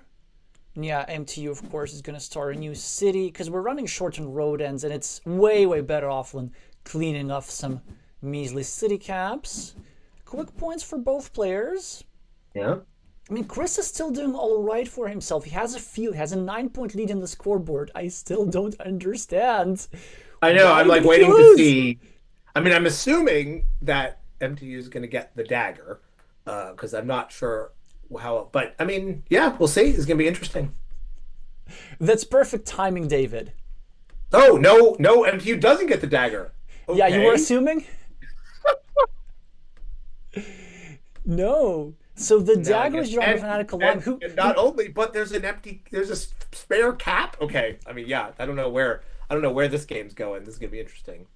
Yeah, like I even start wondering, did I click on the wrong game? Or did we just miss like a comeback of the century or something? I mean, this is gonna be an amazing. Congrats. Assuming this is not the wrong game, congrats to you because this is quite. I would have been real tempted to throw in the towel. I mean, not actually, but like at this point, it would be a bit. Hey, but look at this. He starts with a setup, of course, trying to finish a monastery without a monastery. Still 3 monasteries remaining, so squeeze in every bit of value that he possibly can. Okay. And now a bit of a squandery move by Fanatic Climb. Although, actually, no, it makes some sense. It's a shielded tile. You want to start new cities. It makes a lot of sense, in fact. Fanatic Climb now takes a stronghold on the field. Yeah. Fair enough. I mean, yeah. I wish. I mean, I understand. I kind of wish he'd done something else with that road Dorito so that he could take a stronghold on the field and maintain a meeple advantage. But beggars can't be choosers. Yeah. Oh, you know what? There was actually a different field move, which is way more annoying. Instead of investing a second farmer, he could have gone over here, just eliminating that 6 point just eliminate field. that. Yeah, although there is another connection up at the top. Yeah, but it's like it's a little bit iffier because we're running short on these. Actually, no, we're not. Yeah, it's pretty steady connection. I agree with you. I also think if I'm fanatical in this position, I'm thinking, how can I lose as long as I keep the struggle to this field? I mean, I'm 14 points up. My opponent has only 2 meeple that they can get back without benefiting me. Yeah, well, anyway, we'll see. We'll see. Yeah, and the thing with the field, like maybe you can do that a little bit later. I can certainly understand that desire. Oh, you know what? If I'm gonna make that move, I probably want to wait for better tile as well. For example, a divider, or even a city cap, so that you can like play around with the idea of building 2 parallel Two fields. separate. Yep, agreed. Yeah, no, But again, it's like, what do you do? I get sort of just being like, what are you going to do with this piece? I actually maybe would have just used it to block the. I might have just used it to extend our shared road in the hopes that blocked. That I could then get a block and ruin any chances of MTU getting any meeple back Well, sorry, we still have the one at the bottom, but getting too many meeple back. I was actually thinking something else. I was thinking maybe going over here, and this was a reaction to Ah, your words, how can we lose? At the time, the answer to how can we lose was red going over here and trying to overtake this. yes. Good point. That's still an option. But this also depends on when this Dorito was drawn. Although actually, right, yeah, because that was the last one, right? Oh yeah, so then this threat no longer mattered. Yeah, so Yeah. then this actually is not a big deal at all because there's no way to fill in both of these squares productively. Yeah, so I do like your move. The one downside about this is that it's kind of, it helps a little bit the potential new monastery of our opponent. That's true. Although it also almost guarantees that your opponent is going to take that monastery, which means, right? I mean, there's a certain position sometimes late game where I find I almost want my opponent to have a really attractive monastery because it means, especially in a game like this where I'm ahead and I have the field, that like they're going to remain low meepled because they're just going to have to take those chances, and sometimes that's better than them waiting to get something even a better opportunity. I don't know if that. I mean, I don't know if it really makes sense, but it feels good in the moment when it happens. It makes sense to me, but I doubt that I'd want to tempt my opponents with this. Yeah, fair Because, enough. well, at least like how it seems, based on the fact that Chris took the stronghold on the field, I mean, MTU must have won this fieldless by meepling all those extra monasteries, I presume, and that extra I assume point so. can matter quite a lot. Also, we see a lot of precision here as this nice block by MTU now is going to make it quite difficult for Chris, but not impossible to continue and finish his city. Hmm. Some further spatial moves. Chris now with a monastery that he cannot meeple, and now MTU is going to go for scoring or defense. That's a very interesting question. Before we reveal the answer, like, what do you do here? Um, I mean, I think given that I'm behind here, I probably just take. Well, what? So I can only get 2 points. Yeah, I probably just take 2 points. So 2 points, or take 0 points but eliminate 3 blocking tiles. Ah, right. Oh, that's a good point. Huh. Yeah, no, you're right. Because actually, well, so how many curves are left? Two. So yeah, so there's still a decent chance to get another. Yeah, actually, I think you're probably right. I think the right thing to do in terms of is probably to eliminate the, yeah, is to end that row because it also means that if you get the last horse and use it, well, I mean, I don't know whether you'd use it. You'd probably use it to connect the ruin. But if you wanted to instead use it to get another farmer back, you could. I mean, another meeple back, you could. But yeah, yeah, no, I think you're right. I think probably um, I think that's not a bad idea. But I'm a little torn just because you're behind, but I see the advantage. But actually, now, the more I think about it, the more I like this idea because it's not such a big sacrifice. Well, first of Yeah, all, if you do successfully meeple the monastery, then you, with this get tile, that point. drastically increase the chances of completion, and you also get, at the very Mhm. least, an extra monastery point. Right. Second, with this move, even if your opponent gets a curve and your opponent blocks your monastery, which would have happened regardless, then you have this here Yeah. 4-point road, which you are more likely to claim if you're going to Yeah. get that curve. Yes. Although there are two daggers that fit there too that either one of you would claim, but you are still more likely. There's just other ways of claiming it. Now, this is what my cold and calculated analysis suggests, but now let's try to play a game. David, what did you think MTU did in the game? Um. Well, Did they so do the thing or given did that they take 2 points? I think they defended, but I think that not because it's what I would have expected from them, but because it seems like the most likely way that they would have ended up winning the game. And since we know they won the game, that makes me think that they did that. There we go, defense. So, a very rare instance of MTU not being greedy, at least in the short term. And in the meantime, Chris is developing his city at the bottom into something tangible. Not something much that we can do about. MTU still meepling that sweet, sweet city cap. Chris with another monastery provides a farming platform for fanatical for MTU. I'm surprised MTU. Oh, I see. Okay. Yeah, that makes sense. Would you have helped Red's monastery as yellow? Just to take out that spot? Oh, I don't know. Would have helped Red's monastery as yellow just to take out that spot? Wait, you mean with the dagger? No, Wait, with the monastery. So this year monastery was drawn by yellow. Oh, I see. You're asking would I have taken the monastery spot? No, absolutely not. I think this well, I mean it's tempting, but especially given that there's the chance, I mean that's my last meeple, right? And we're not definitely gonna get one of the two curves. So no, I think I'd do as what he did. That makes a lot of sense. You definitely don't want to give your opponents meeples back, especially when they're catching up. Like, only 6 points is not a lot of points, and suddenly with a lot of city caps, MTU is developing his own farm, and now... Oh. So Fanatical Interesting move. Yeah. Okay. I mean, yeah. I mean, it makes sense. But I don't like it.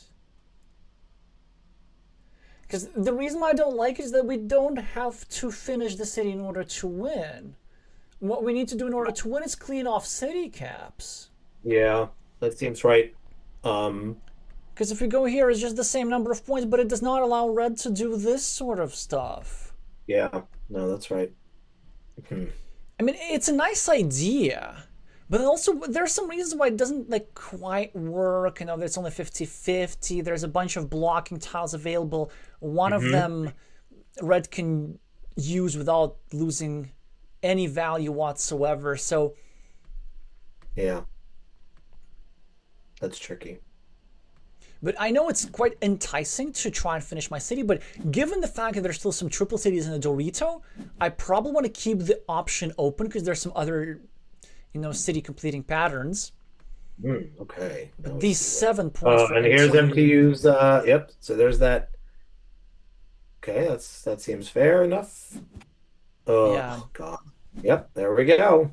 And for the first time in this game, Red is ahead on the scoreboard. Now, do you protect? Oh no, sorry. Never mind. I had the wrong person. What do you do here? I think at this point, what would I do? At this point, we'll probably recount the points because it's a bit counterintuitive here. Like, we are losing -7, but our position is still good because we do have a stronghold on that field. It's never going to wait. It's 15 points, even in the fields if are getting connected. So we have 6 extra in comparison to our opponent. So there are 9 points here for Red. Let's say if this field here gets unified, which is probably going to be given the abundance of road tiles. Given what's left, that seems right. Yeah, so 15 points here, right? So we have +6 overall on farmers. On ruins, we have 9 here. Yeah. We have, I think, +5 in that mini battle. Yep. Which compensates this. We also have 3 here. So we're like 12 points on ruins, which puts us at +11. But then the 2 monasteries are kind of bad. Yeah. So we're like roughly -4, something like this. Something like that. Which all came from here. This 7 point. That's where the devastation is. Yeah, you're right. Yeah, because if you just cleaned off that city cap, then it would just be +1 instead of -7 or -6, given that you did put it on your own ruin. Yeah, and look at here. Chris is already attacking the field straight away, trying to get those 9 points. Yeah, I I see the appeal there, but I think there's too many scoring opportunities left, such that's happening right now. Yeah, I do like the potential of this 4 point road. Because then if we do get that 4 point Hmm. road, then suddenly we're not really behind. Yep. Plus, and there's also a way for us to, I mean, there's still also the chance of getting the horse tile and um giving ourselves 5 points, well, +4 through that connection up there, Yes, but then I which is like, guess he also thought about this because he now has a chance to get a meeple back. yeah, that's right. Yeah, That's it's true. Yeah, that. But yeah, I mean, I was initially tempted to attack the field, and then I thought, no, probably not. But so now the question is MTU gonna, well, I guess he has several options. He could take 4 points in a road, he could complete his monastery, or he could block the city. blocking the city does seem to be pretty important. It does, but also it was, so what is, so he's now, so you said he was plus, what was he? So is he now +1 because of the 3 point field that Chris just took? Yes, but then we assume that the fields are going to be Right. connected So because assume they Fnatic get Alarm has way too many connected. invasion tiles. Right. So assume they get connected, then he's -5. So can he expect, if he keeps Chris from getting um anything back? No, yeah, I think you have to take the, I think I take the 4 points. The 4 points. But then you know Well, what? I would actually like to exclude 4 points. no, no. There are two more left. No, you're right. I think I would block the city. You know, so the reason I would exclude 2 points, 4 points, is because if we don't block the city, Right. then we're basically betting on drawing this here tile. But if we want to bet our game on drawing this dagger tile, then we can just use this dagger tile for scoring these 4 points. And then if we don't block here, we probably want to just get our monastery meeple back. It's up to Well, us whether we meeple this road or not. but we don't I mean, well, so we don't have to get the dagger. We just have to not we just have to get one of the other two blocking tiles before they get the dagger. That is true, but we did get But a blocking tile now. yeah, no, no, I agree. I mean, I think so. My only concern was, so the only reason why I was tempted by the 4 points was I thought, all right, the suppose I block, Chris gets a connection, so now I'm down, and so now I have to make up. No, I guess there are quite a few places to make up those points. Um, yeah, there are enough places to make up. So what was that? So I was going to be down 4. 5. They're down 5. And yeah, I think there are enough places. I think the real only worry is I block and then Chris gets the horse tile. That's the only that's the only really like scary prospect is I block, Chris gets the horse tile, and then I'm not only down, but I no longer have, like, I mean, I have a meeple advantage, but it doesn't matter that much this late in the game. But yeah, no, I think you're right. I think the block seems like the right thing to do. It seems to be like the mature thing to do, you know? Yes, the mature thing to do. Because you know what? Something I realized that if we do block, then we've eliminated their major threat, and then we win at the very least if we get the horse tile at some point. Because we That's right. deny a meeple to our opponent, we deny 4 points to our opponent, and we also just get to connect here. Yep, absolutely. Which is what, +5, I think. Yeah, +5 or +7 even with these 2 points extra. Yes, that's right. Yeah, Which yeah. No, no, this absolutely seems right. And given that there are still two more tiles, as you said, to take that 4 point road, then yeah, I think you're sitting pretty to block here. there's also another path to victory. So let's say if our opponent does get this here tile, then there's some scenarios how we can maybe get the dagger and like go here and reinvade the field at some point. Hmm. But then also we need not to forget that we actually do need to spend a tile here to unify the That's fields right. of our opponent. I get that. Yeah, yeah, yeah. That's right. Yeah. Okay. Well, Because let's we see what he does. I'm guessing he does block, but I don't. Well, we'll see. and he does, yes. Not an obvious move. Not it quite Nope, I don't know. requires discipline. So we And see a field now connection. that line connects. Yep, okay. And then I guess you just take 4 points. 4 points look pretty logical. Now putting us at only I would have taken the -1 city. if we connect the fields, but technically -7 for now. I guess I would have taken the city points, not the road points, but that doesn't really matter. Oh, actually, I think road points are better But why? because we want to just in case leave that city cap open if we need it for field connections. Oh, no, no, I meant the other cap. Oh, the other cap. Ah, here. Yeah, yeah. That's why I was thinking, oh, because that way it's like it's 4 points versus 4 points, and the only difference is should you connect to the city, then you're connect to the field, then you're connecting to a larger field. That was the only. Oh, It makes agreed. no real material difference at this point. It was just a tiny, like, tiny improvement, I think, to take the city. Agreed, but then in MTU's defense, this is prettier. Fair enough. And also, it doesn't matter because you're gonna win if you connect to that field, whether it's 9 points or 12 points. So now I think, I mean, well, I think if I'm Fanatical Lime, I think I have to, I think I block the field connection. Although, Is that no, hmm? well, I mean, you either block the field connection or you give yourself another point up top, praying that you get the horse tile. But then MTU could just go here. That's right. Oh no, no, I guess I know. Here's what you're praying. Okay, so you go here, you take 1 point. Yeah. Then And you MTU gets the straight line because he has to connect the field, connects you. and then Yep. you get your thing immediately. Yep. Yep. I mean, and the alternative I get, so the alternative is to block the field connection. The problem is that there's another field connection if that's the road he wants to go. But no, no, no, no, because the other field connection would require him to use a tile he needs to connect your fields. So yeah, no, I might block the field. It depends on what the exact. Now I can't remember what the exact count was. If it would make a difference to me to have that one extra point, I'd take it. Otherwise, I'd block the field connection.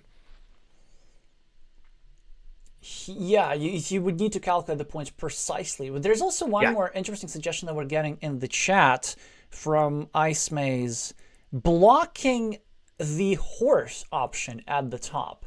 So I'm not sure exactly like at which point this suggestion was, but we can have a general discussion like when does it make sense for red to go here?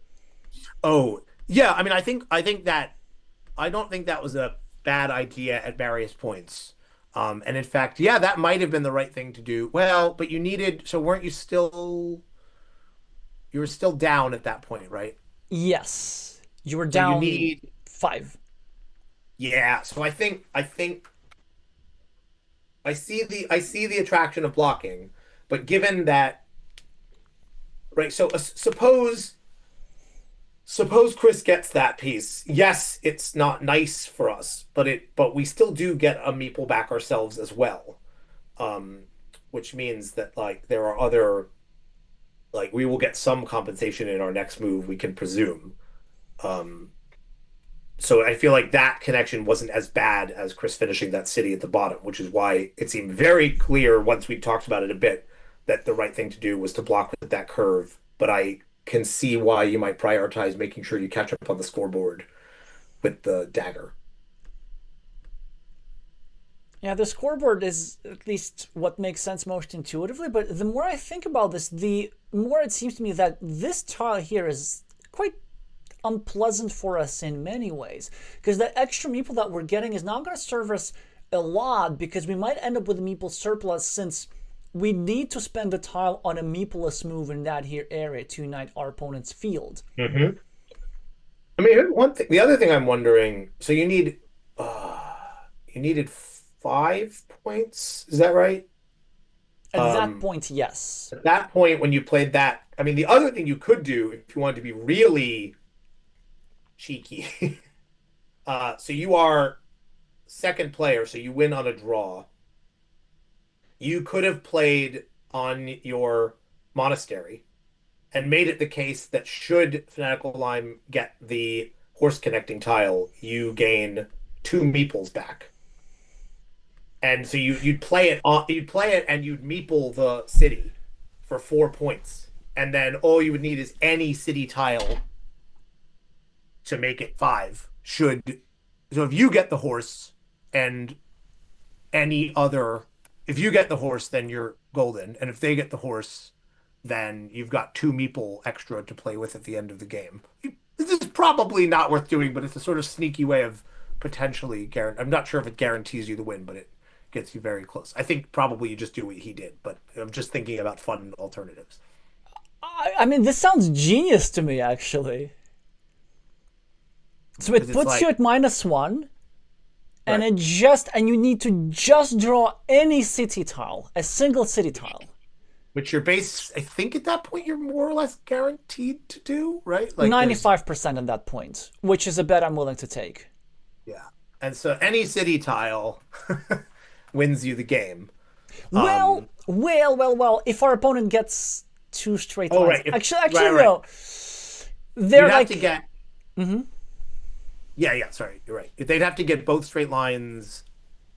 Well, no, but even if they get both straight lines, then you because look, if they get both straight lines, um, uh, they'd have to remember to use the first straight line. They'd have to. It would. He'd have to use the first straight line in a rather in a weird looking way to prevent you from using the Dorito to make the connection.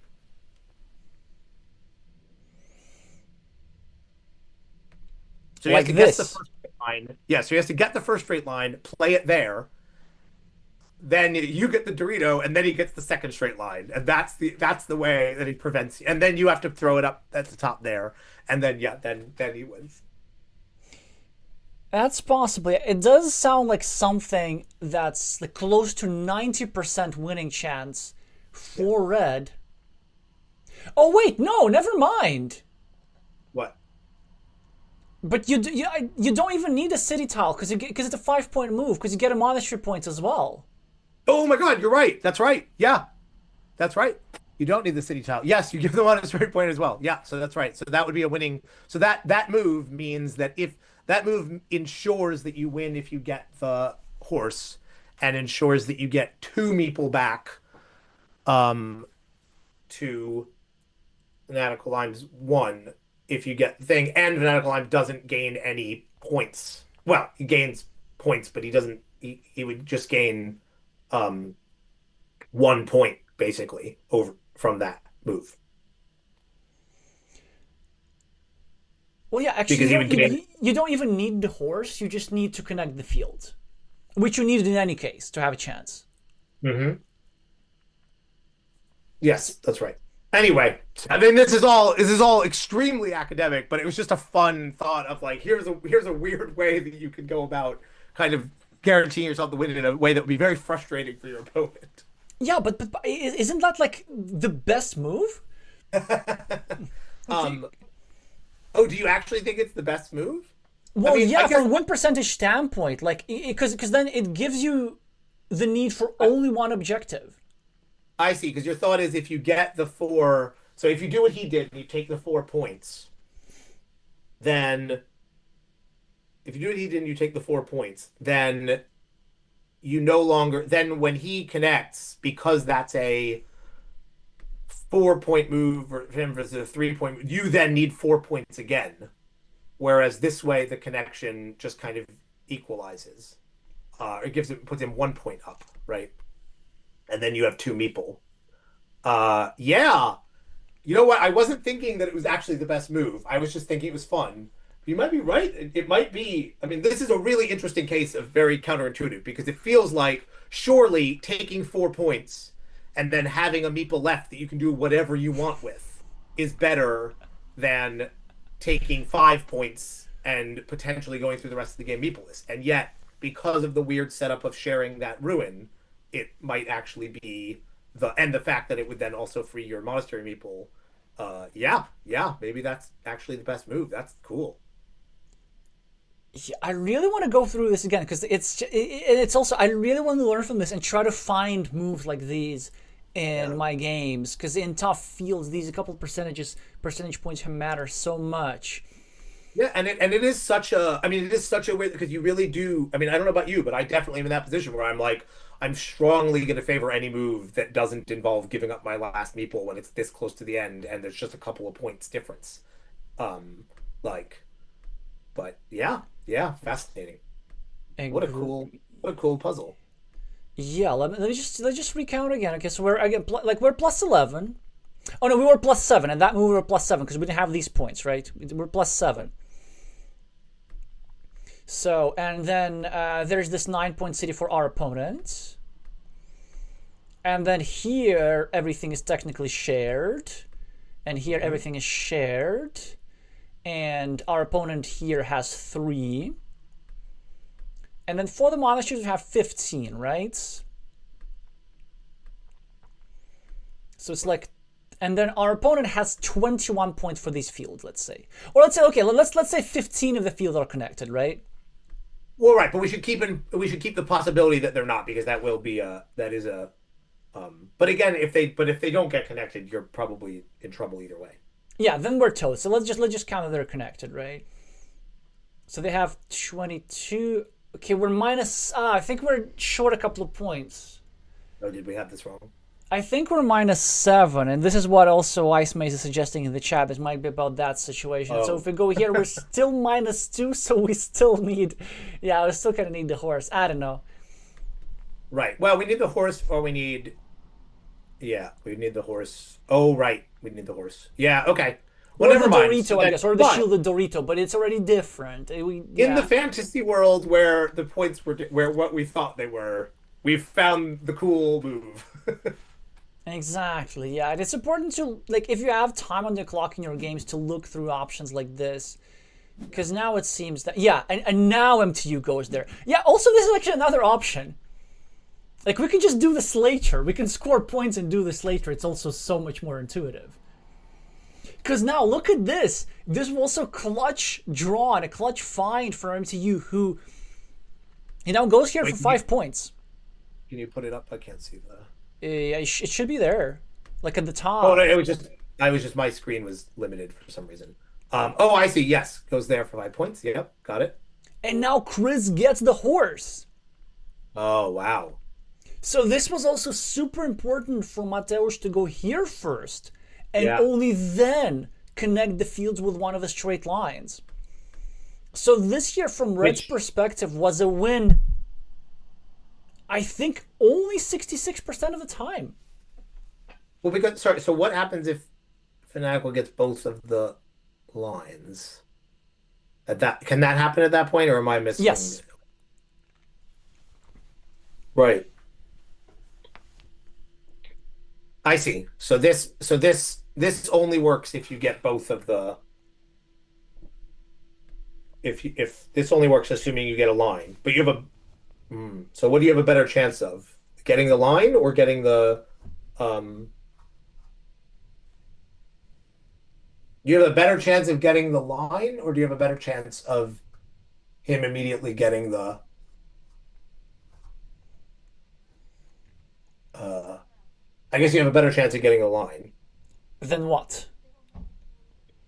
than than you getting the You have a better chance of getting a line than getting the horse. Yes, because there's one horse and 2 lines. Right.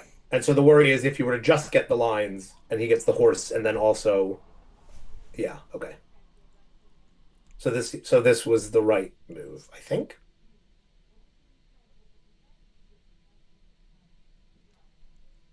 Oh no, we do get. So basically, we do get corrected in the chat again that Okay. your move apparently was the winning move. Oh, it was. Yep. Thank you, chat. Just so we counted the points correctly the second time. I messed up the second time. Oh, okay. So it was down 5, and so that would have been that would have been a tie. That would have been a tying move. And then, so now that we've seen what comes out, you do that tying move. You use the and then you could just use this Dorito to connect the fields.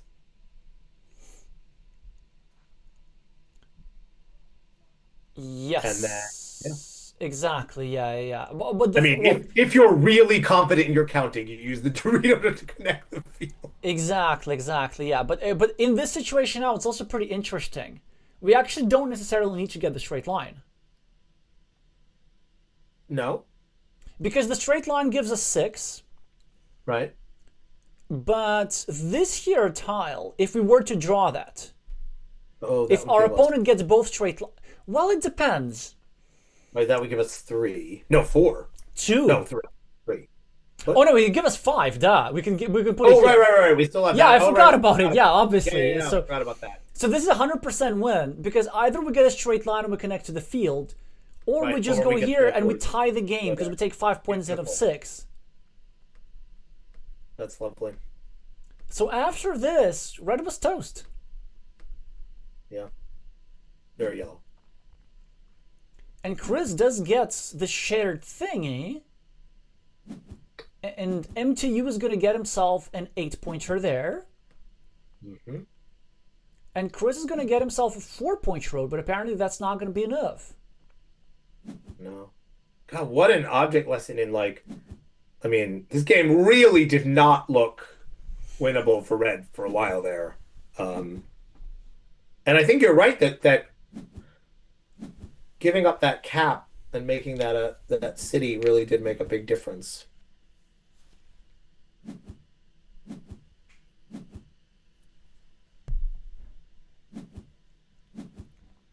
Wow.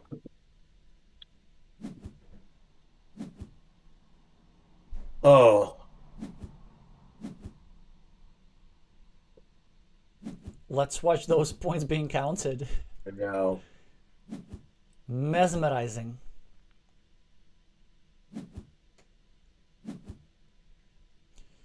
So, wow. So 2 points? 1 point. 1 point. 1 point, yeah. Truly remarkable comeback for the Yeah. poll here. Hopefully it makes you less sad about losing this match. I do. I mean, that was. I mean, really impressively played. I mean, my condolences, obviously, well, to me, and also more specifically to Chris. But like, yeah, that was a very impressive endgame. Even if he missed my amazing game-winning cap, which, Maybe game-winning, yes. To be fair, yes, I yes. didn't think was game. Well, I mean, I thought it might be game-winning, but I didn't realize how game-winning when I proposed it. Yeah, I don't think like a reasonable person is finding that over the board. No. I was just because like even I was like, you know, I'm just here casually, and I'm just like, well, there's a fun thing you could do, and then yeah, I didn't.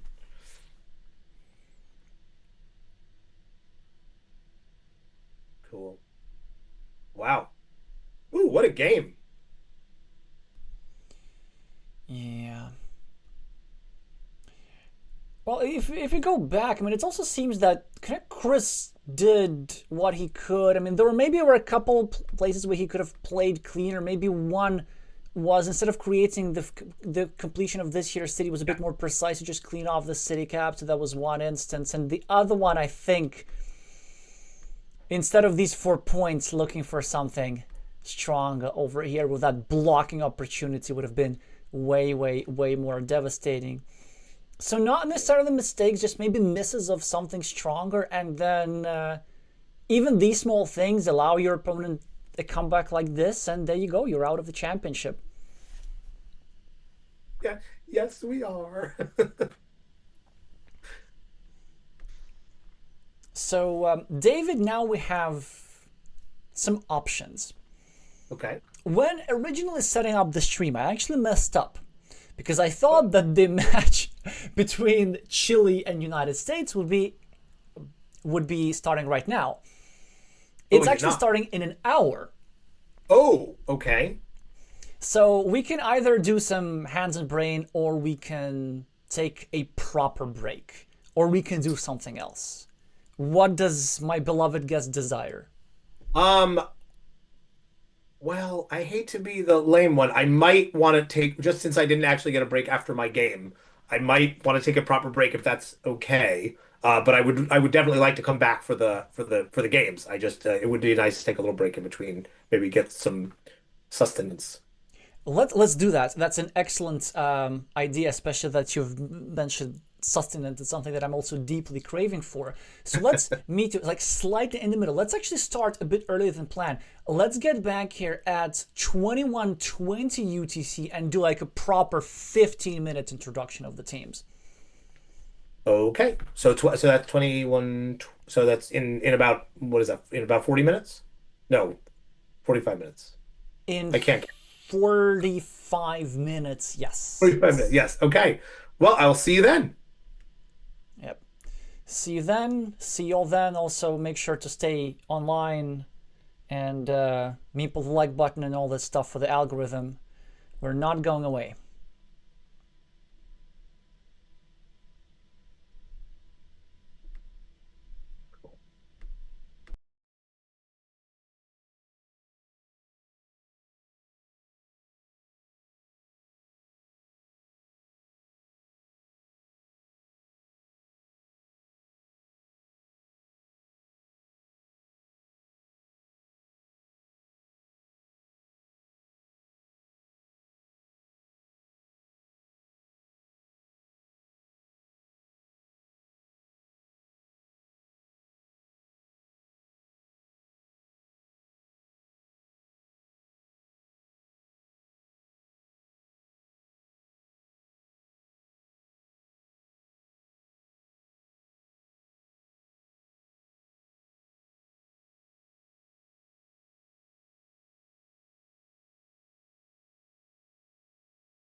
I wish good things to you who's still watching this. I'm still Alexey, and with me is still my most special guest, David Faraci, the reigning champion of the United Kingdom, a Carcassonne master, and also known by his board game arena screen name, Lord Terrycloth.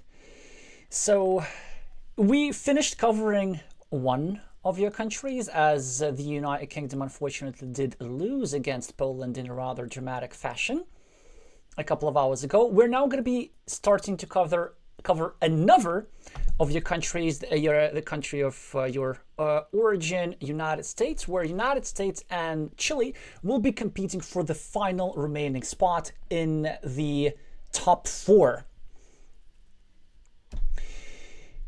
So before I do an introduction, just wanted to ask you, you've started playing Carcassonne after moving to the United Kingdom. So you wouldn't actually have interacted with any of the players in the United States community. So I played, I mean, I've been playing since before I moved to the United Kingdom, but not in the sort of board game arena community. So I played just on apps from about 2010 until about a year and a half ago now, or something like that. Yeah. So I don't know any of the American players, although it's possible I met them sort of like in the apps at various points over the time. But yeah, otherwise no. No worries. In that case, I can do a proper introduction. But before we introduce the lineups, let's just talk a bit about the teams. Now, they haven't really played much before, but they have been around the block at the World Team Carcassonne Online Championships for quite some time, and they have similar previous achievements. So last year didn't go quite great for either team, but in 2022, for example, both of them managed to make the final 8, an achievement that they're now repeating, and regardless of who's going to win, history is going to be made 90 minutes from now or sooner, as this will be the first time as either the United States or Chile going to be playing in the semifinals, where Poland, another first-timer in the semifinals, is already waiting for them. The other semifinals matchup, of course, being Ukraine versus Japan, as we found out earlier today. We have dead even stats in many cases. And notable outliers, of course, is the United States clean record, the only team in this entire championship that has hitherto remained undefeated, winning even against Japan, the reigning champions in the group stage. Chile had one minor slip-up, but so far they're doing pretty well. Both have an equal number of masters in their lineup at 3-3. Where the United States have the edge is their average rating, 622 versus 587.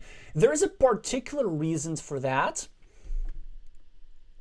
which we can get into a little bit later.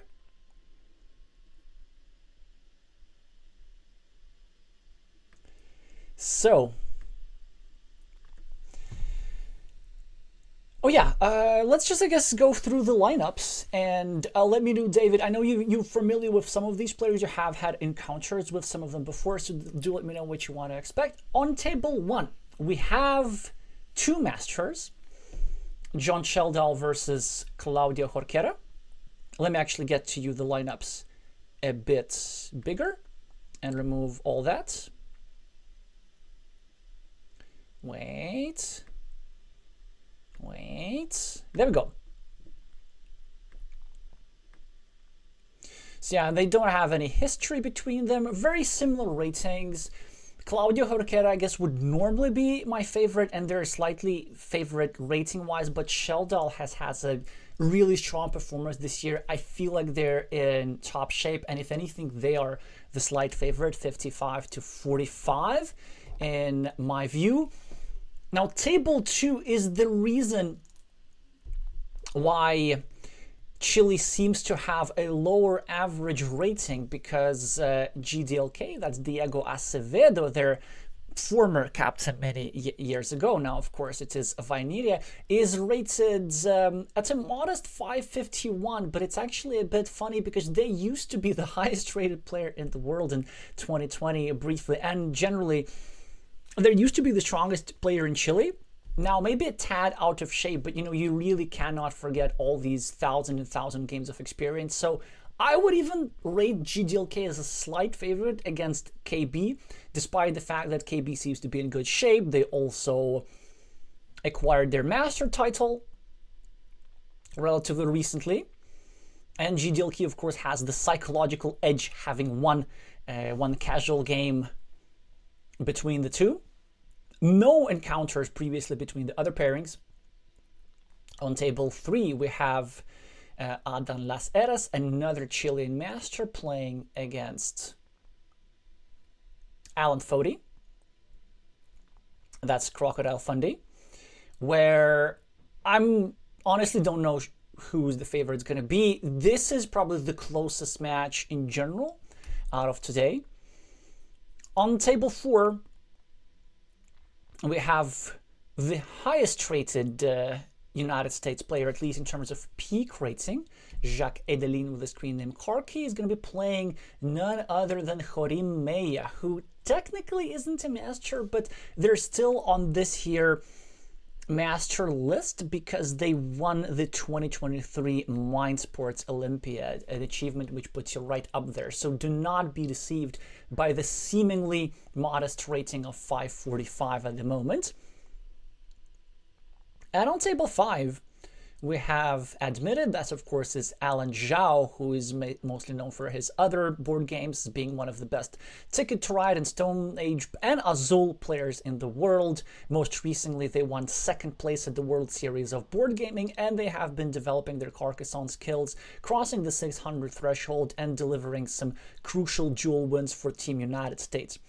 They'll be playing against Brian Townsend, who's rated as a solid 600, somebody who has not appeared that much for Chile, but has delivered, if I remember, an important win against Italy, if I'm not mistaken. DKL is saying USA does have 5 masters on our team. Sheldal, KB, Crocodile Fundy, Karki, and Zach Bell. Wait. I know that Zach Bell is a master and he's not playing today. So the way I made the stat is the lineup masters rather than masters on the roster. So I think I might have actually missed somebody here. Let's have a look. In the meantime, David, out of the players that we listed, anybody that you have experience playing with before? I've played so I haven't played any of the players on tables 4 and 5, and I've played everybody on tables 1, 2, and 3 at least once. Weird. I don't know why. That's a bit of a coincidence. And I think the people I've played against most are GDLK, who I have.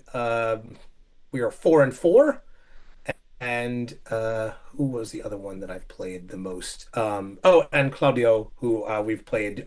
I've won 3 out of our 5 games. And I have never beaten. I've lost once. So table 3 is the ones who've just beaten me. So I've never won against or no, is that table 3? Sorry, getting this right. Yes, I've lost my only game against Crocodile Fundy, and I have lost my only game against Adan Las Heras. So I hear a lot of losing, which probably speaks to the strength of the player that we're going to see right that's now. Right. Yeah, I don't think I have a winning record against any of these players. I have sorry, Claudio, I have just a winning record. Everybody else, I'm either a losing record or a tied record. Gotcha. Yeah, so DKL saying in the chat, still 4 United States Masters playing. Yes, apparently I can't count to 4. I think I've just forgotten that Crocodile Fundy gotten his master title as well. So, because I think for KB and Crocodile Fundy is relatively recent. For Karkis, of course, is a long time ago, and for Sheldal, it also has been a while. But then I guess it's 4 versus 4 because Vainiri also kind of counts as a master because of the Mind Sports Olympiad. I'm seeing Anyway, amusingly that I lost to KB back when my rating was 159, like right after I started. So that must have been an early me just starting to get back into Carcassonne. so now we need to make a decision whom we're gonna watch. If we're gonna watch probably the most high level and closest encounter, if we look at the rating, it would probably be on table 1 between Sheldon and Claudio Jorquera. Also haven't seen them in a while. On table 2, I would expect for GDLK to still have the advantage despite his current rating. Table 3, of course, another high-level encounter, which technically the highest-rated United States player at the moment, Alan, would be playing against Adnan Laceres, but both of these players I've covered recently. Karki against Vaniri could also would be interesting, and the advantage of table number 5, despite the fact that I've covered admitted quite a bit earlier in this tournament, I haven't really covered Brian all that much recently from Chile, and they are very, very equally rated. So what are you feeling, David? Who do you want to watch? I was tempted to do table 1, but I'm definitely open to doing one that you think is going to be a little bit more of a close match if you wanted to do 5 as you were just suggesting. But yeah, I'm easy. So for you, it's between 1 and 5, right? I think so. I mean, I don't know any of these players well enough to be like I have to see so and so. So I think you should go with your gut. Gotcha. So then let's go with table 1 for now. I feel like it's going to be quite a banger. All right. Sounds great.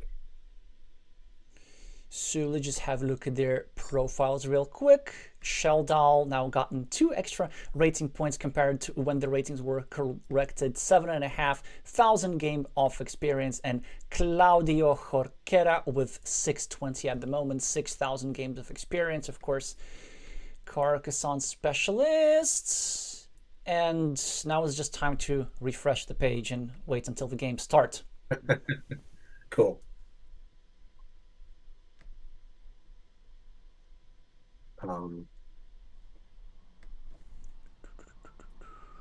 And Sheldon, I've also played once and lost, so that's the other.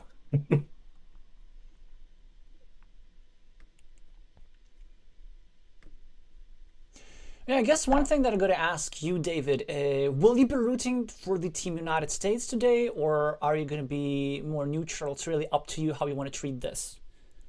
Um, I guess I think I'll be mostly neutral. I feel like we're just starting to get to the point where I don't know. Like the U.S. is slowly starting to turn into one of the countries that I don't know if I can root for per se, even though it's the one I'm from. But yes, there's a small part of me obviously that's like, oh, the homeland thing. Well, I mean, just in case, I did practice both anthems, so. Cool. I've heard my anthem way too many times, so I'm very I guess that small bit speak in favor of me rooting for the others. Well, that's because the United States is just winning all the time. Again, the only undefeated team in the tournament so far. Also, Oh, I just meant I've heard it a million times, like all over the place. I didn't mean specifically on the stream, but yeah. I know. I was just pigging back off there. Ah, got it. In any case, the games have started. In my experience, I think I do have more viewers from Chile and Latin America than I do from the United States, albeit slightly. So do let me know in the chat who you're supporting for and who you think is going to win, which is not always the same thing. And we're starting right when Board Game Arena stops acting out.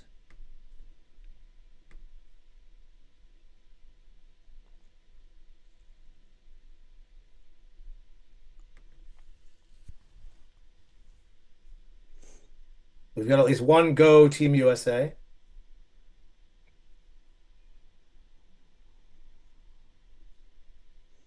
Elias, of course, in the meantime, referring in the chat that there is a move named after one of the United States players, referring, of course, to the Karki, meaning an extremely, extremely early 0-point farmer, which somehow, surprisingly against all odds, seems to work.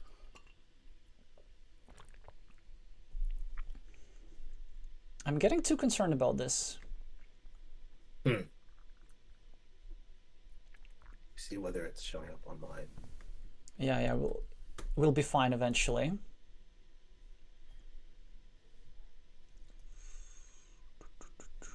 Okay.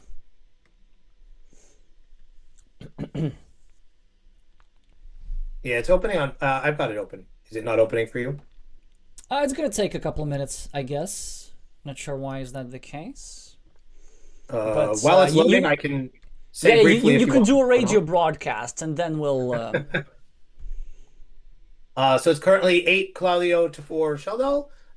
There is a Claudio managed to get an 8-point double cap Dorito City, which was separated by a splitter from a 4-point just baby city. Claudio has farmed that, and then below that, though, we have Sheldon with a now 4-point monastery and a road running around it, which Claudio has just sort of attacked. Sheldon has just gotten a second monastery, which he is currently deciding where to place. It will be interesting to see if he goes for the sort of very risky stacking, given how many ways that might get blocked. And no, he does not. He goes for a less risky spot up at the top. So he's not stacking his monasteries. Claudio gets a road monastery, which he uses, interestingly, to close his road and then separate his monastery from Sheldon's by a empty straight line spot. Sheldon gets a curve, makes a natural move, continuing both his road and his monastery, and Claudio gets a splitter, which he will use to build up his field and also take a two points to a city. Claudio just picked up the other road monastery, which I'm guessing he will use in the spot between their two monasteries. So now it's monastery, monastery, monastery. Claudio just picked up another monastery, which he stacked against his one at the top. So we just have an unbelievably large number of monasteries. And then Claudio picks up a cow tile, which I'm guessing he's going to use to expand his city. We'll see that in a moment. Actually, you know what I can do? I'm being silly. I can probably... Oh, you've got it up. Yes. But your play-by-play commentary was so great. I just did not want to interrupt. Well, that's good. It's just good that at least now I know people can see what I'm saying. And then, obviously, Sheldon now continues his monastery and threatens to attack Claudio's city. And we'll see how Claudio responds. I'm guessing by maybe a counter farm, or maybe more likely just continuing, maybe just adding to his monastery and taking a cap. Interesting choice to add to his monastery. 2 points to his monastery and 1 point to Sheldon's, rather than just 2 points to his own. I probably would have taken 1 space to the right, but I don't think it makes a huge difference. I do think it makes a difference, and I do prefer Claudius' move a little bit, and the main reason for that is because we need to take care of the square at some point, and it's the most vulnerable square in this construction. And now that we've done this, we can just quite easily get a curve build up here, and get this monastery here out. And the fate of this here monastery doesn't matter that much because it is tied together with this here yellow guy. I see. So the thought is, given that there are so few monasteries left, given that they could attack that spot. Yeah, no, that seems fair enough. In the meantime, you mentioned counterfields, and Sheldon did drop a farmer here a few moves ago. So we're pretty even on fields. They're just barricades that are disuniting this green meeple together with this And red meeple. Sorry, red, yellow, of course. Oh no, I did this again. and now Claudio, I'm guessing maybe cover up a city, though I don't know for sure. Instead, he goes no, for instead something he- yeah. similar. Yeah. It's not quite a cover-up, but it does reduce the number of attacking tiles against this city. So, for example, now Sheldal's going to need to get either a Vanilla City Cap or a Dorito, and there's a total of 4 attacking tiles against the city, compared, of course, to anything that fits here, all kind of extenders and splitters and all this sort of stuff. So definitely a move that improves Green's position. In the meantime, And all of those Sunday attacking taking on tiles would left. also give 1 point to back to green for his monastery.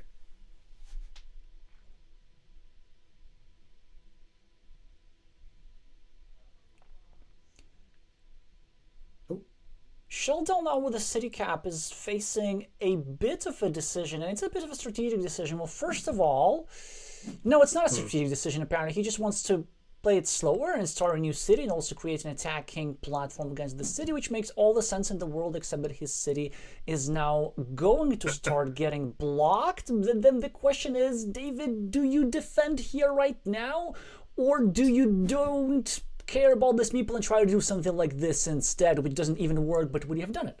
I probably would have. I probably would have gone for the defense. I don't think that city. I mean, it looks big, but it has no penance. So I don't think I would have been. I don't love that he finished it, but I think saving my meeple would have been better. Yeah, I think you using the word penance just shows us how long you've spent in the UK. Sorry, now I'm like not remembering what normal people call. What is it called now? So penance is like the correct term, but as is the thing with the board games, nobody ever used the correct term. It's like it's a shield is the simpler word. Oh, a shield, right? Sorry, for some reason I couldn't think of the term. Right. I mean, I think pennant, I guess, is what it says in the instructions. Exactly. That's why it's sort of like it's the posh and proper and the correct word. Oh, Something and now we have an something from the interesting United choice Kingdom for itself. Claudio. Sorry, didn't want to. Yeah, Claudio's actually doing really well here. I mean, he's going to take the 6 point for this dagger, maybe, although he's thinking about this. Well, that's why it's an interesting choice because it's obviously it's tempting, obviously, to take the 6 points, but it does join right. Like it threatens to give Sheldal the win on those fields. I would not be too concerned if I were Claudia. Well, first of all, if you don't take the 6 point right now, given the fact that there's still 2 daggers remaining, then there's a possibility for Sheldal to take these 6 points on the next turn for even worse effect, and that's why exactly after some deliberation, Claudio is indeed making the move. But the reason why he was reluctant at first is indeed, as you say, David, this here yellow guy can access the main field and win this with a 3 versus 2 majority, or 2 versus 1 majority for now before additional farmers are dropped. But Claudio, assessing his meeple situation, figuring out that yellow has extra meeples invested in the monasteries, yellow also has this here ruin, which is quite difficult to continue, even though I shouldn't call it a ruin yet, because technically there was, until this move, still 1 tile remaining that fit into the square. Now this square is officially trapped. It's still, even if yellow were to get a tile that fit into the square, which he won't, it would have still taken a long time to recover this meeple. Now, Claudio does not need to worry about big fields at all, and in fact, it has such a big advantage after invading with this here farmer at the bottom that these 4 quick points are not going to save John here. So the question to you, I guess, that I'm going to ask David is, from Sheldal's perspective, do you try and work hard and create some comeback opportunities, or do you just save your brain power for the next game?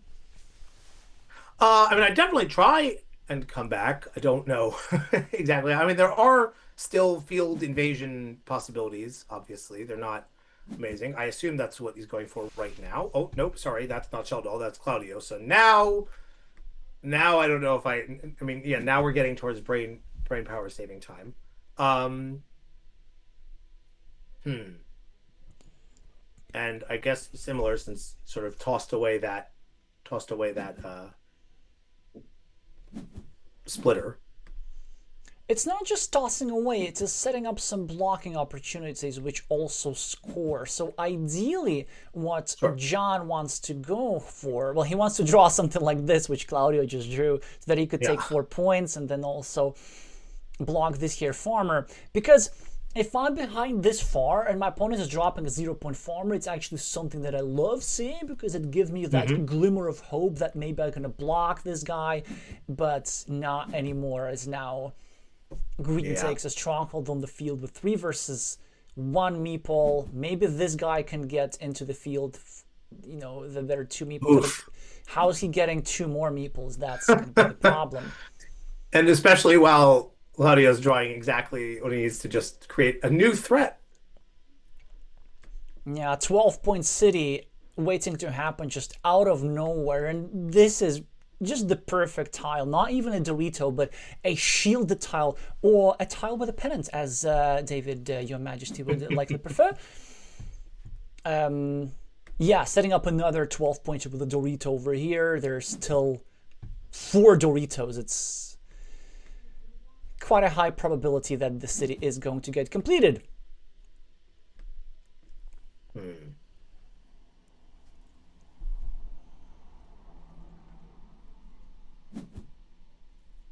So, you know, maybe, David, you take away the play-by-play commentary, although it looks like Claudio is actually not going to finish his city immediately, as Sheldal did. Try and at least temporarily prevent that, whilst also expanding the city. It does not look good for the United States here, not at all. No, and I mean, yeah, now, oh God, and then 1, 2, 3. So is that so you can block that to a 50-50 of connecting, right?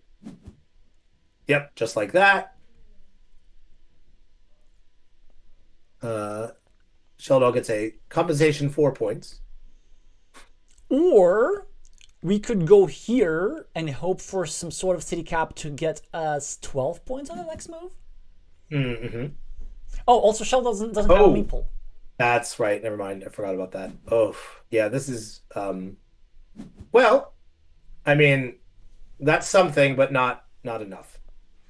Because Claudio is now drawing all the straight lines that yellow needs to liberate. It hits 2 topmost monasteries. Well, finally, there we go. Okay. 18 points on the scoreboard extra for Sheldal, and 2 meeples back. And now maybe if he invades the field with the 2 meeples, he can win this, but he won't. Seems unlikely, but it's not. I mean, I guess, are there any invasions? That is the problem, right? It's not the lack of meeples, it's simply the lack of invasion squares. The biggest issue is with this square here, which looks super juicy, is normally as many as 11 tiles fit there, but all of the 11 tiles are on the board, the 5 vanillas and the 6 monasteries, so we can't even invade through this square. Actually, there's just no invasion squares whatsoever, with the exception of maybe this dagger, but I don't think it quite works. There is a dagger, but of the wrong kind. Ah, well, that would not be helpful. So it does not fit there. So this field is completely closed at the moment. So Sheldal is going to need to create a field invasion platform, preferably 2 of them, and then get 1 or 2 meeples with just 4 moves at his disposal. So there are, let's see, 2, 3. So am I seeing right that there are 2? Are there 2 road Doritos left?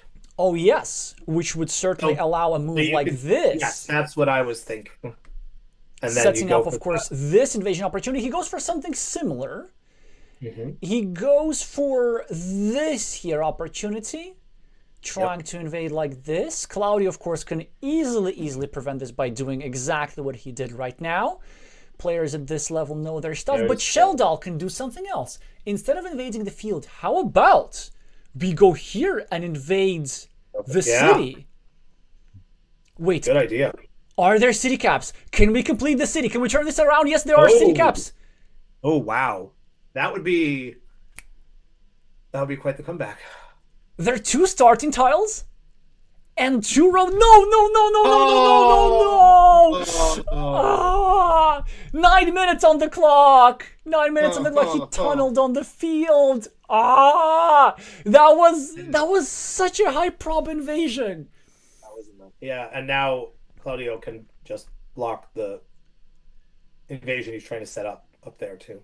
Yeah, not that he has to. I mean, he has to, yeah, but Lordy, that was disappointing so because painful. it was both the content move and probably the right move at this point. Like, it would have been really fun to watch that maybe happen.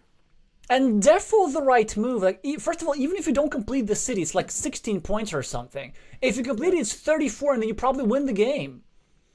Yep. Here Shelly's now going to take just 2 points and roll over. That's too bad. Oh, David, by the way, any chance we can get a bit of an extra light? Oh, yeah. We, of course, all wants to see your trophies in the background. Is that better? I think so. Thank you. Well, at least slight consolation here for the United States fans that Sheldon would not have drawn either of the Doritos. Although this is not true. I know that I have viewers who are like way better at this, but the way random numbers are generated...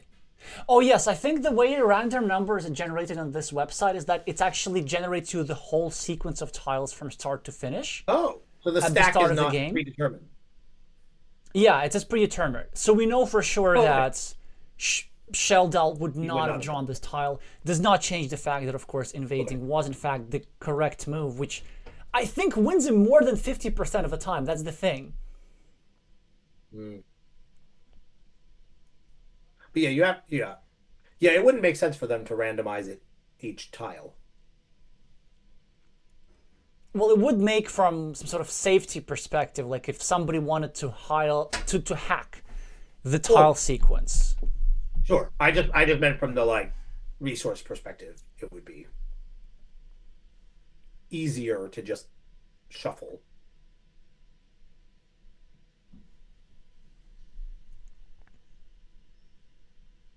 I think. I'm not like a master coder. I mean, probably I'm a pianist.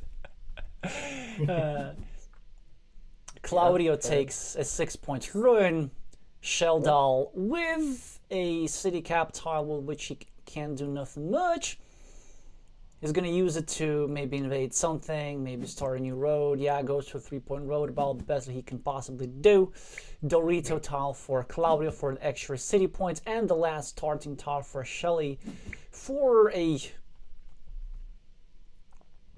city tile. Not the high scoring sequence, actually. It was a bit better for Sheldal to go here, drop a farmer for 3, potentially 6 points, and then finish the shared city to get 9 points on the field total. So a sequence which would have given him 2 extra points comparison to what happened in the game. Not that it matters that much, because I presume at that point the American was simply trying to save the brain power for the next one.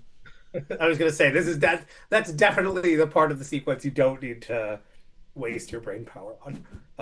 Although, yeah. So both players exchange pleasantries in a game which has had surprisingly more chances for the side that was trailing than we originally thought. So now John Sheldal is going to try to come back.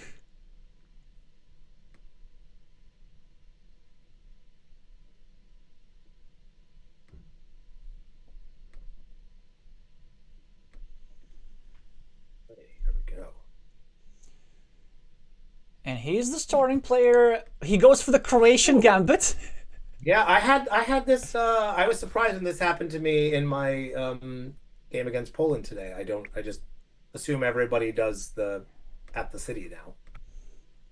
Yeah, it is indeed an optimal move to place the curve that way. It's something that has been analyzed for a long time, but it's a bit harder to play against that curve pointing down because so fewer players are expecting that move and they can be a bit unprepared. Although Cloud is being quite precise, first of all going for the Lithuanian counter opening and then successfully taking advantage of that extra road segment. It is, however, Yellow who is going to take the first point in this game and also consolidate his road and overall get himself a good opening position as Claudio finishes the 4-point road and starts a new city with the first shielded tile in the game. And now a splitter for Sheldal is going to show what kind of player he is.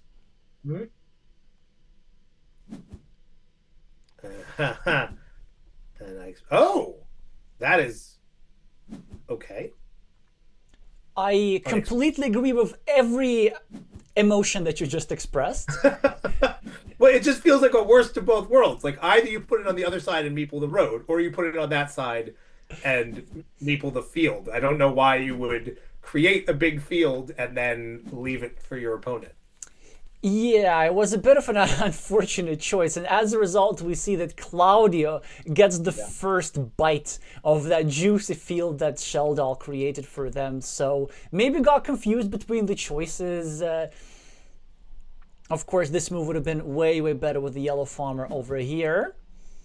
And but we do have a yellow farmer regardless at the top trying to invade through the city here. Still 5 tiles available to fit into that square. In the meantime, Claudio finishes a city at the top. Shelly is now about to probably meeple the top city cap. Okay, I guess that's also fine. Okay. I guess he wants Well, to. now if Claudio gets a road, he has a fun option of re-attacking the field and threatening to block Sheldal's road to a 50-50. Yeah, this would probably be the best option there for the Chilean if that were to happen, but not at the moment. He just cleans off a city cap in the vicinity of that big field, and he's looking, of course, to get a city cap and drop a farmer. So as Sheldal, do you do this with a farmer, or do you just prolong the city of Claudia straight up to deny this option with the splitter? I think once again, I think if I were, I think we had a bit of a, in my view, worst of both worlds. Like I would have either I would not have done what he did. I would have either put that up there just for a potential future block, or I would have put it on his city and farmed. I feel like putting the farmer up there in a riskier position was not optimal.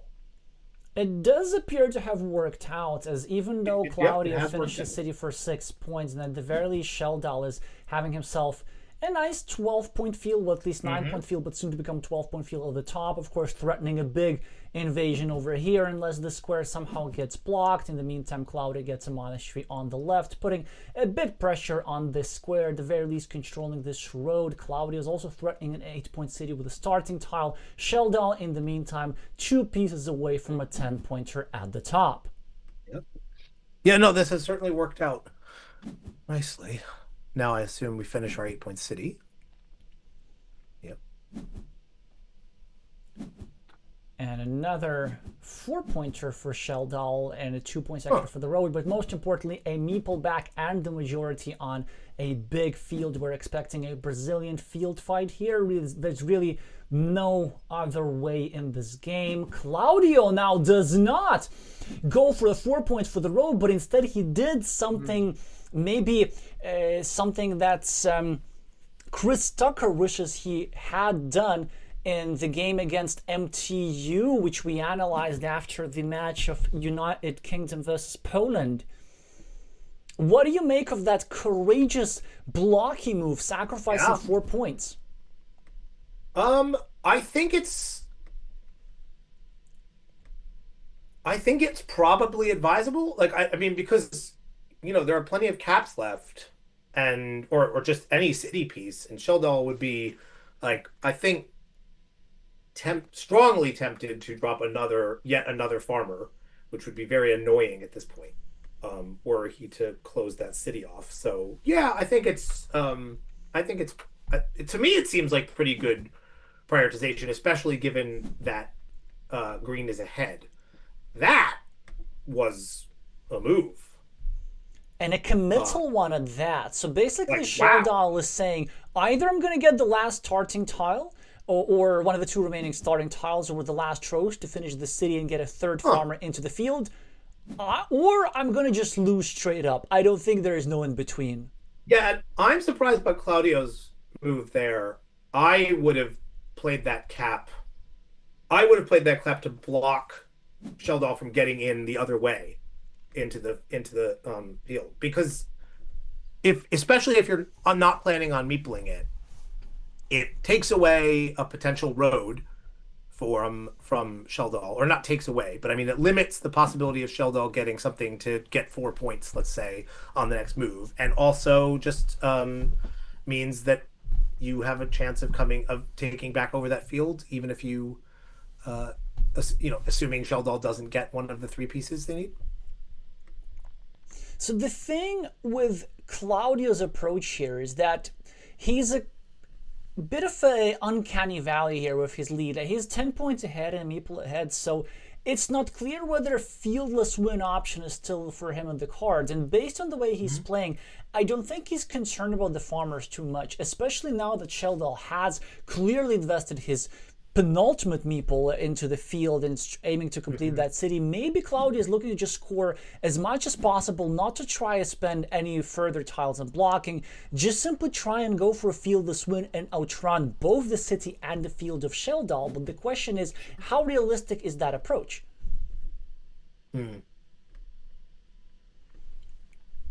Well, maybe now a little bit more realistic, as a road monish is going to be a fantastic tile for Claudio for 6 points, and also a road end for over here. Whilst Sheldal City at the top is going to be quite difficult to block, as I believe there's there's only one proper blocking tile remaining in the form of a dagger for Claudio, but this starting tile is going to help a lot, as it's one of the 2 outs that Sheldal needed for his city. So he's not going to be completing this one anytime soon. Now a meeple advantage waiting to happen for Claudio. 4 extra points, 14 extra on the scoreboard. Dagger tower for Sheldal. He can defend if he so chooses, but does he so choose?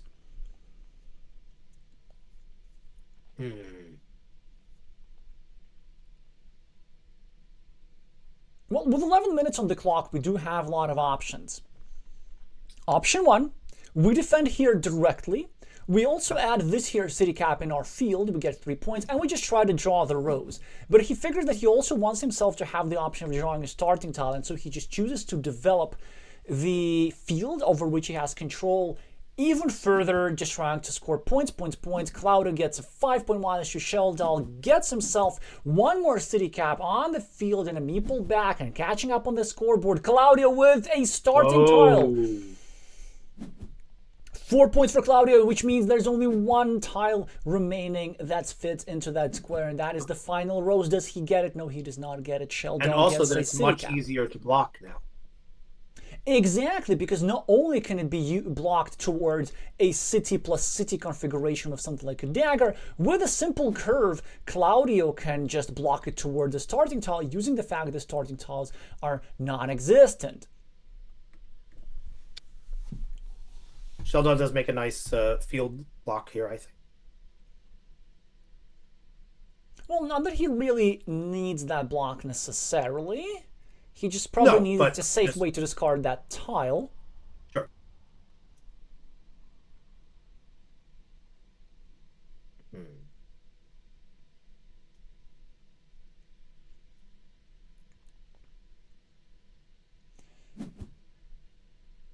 That's a weird move by Claudio. Wow. Interesting. Surely Sheldal covers up now. Well, it depends. It depends on whether he thinks he needs the 50-50 in order to win. Because if you think that you can win without that, then maybe you just use the tile for value, but then the value is also just 2 points. I do feel that the defense is too important. Oh, there's also like indirect defense, actually.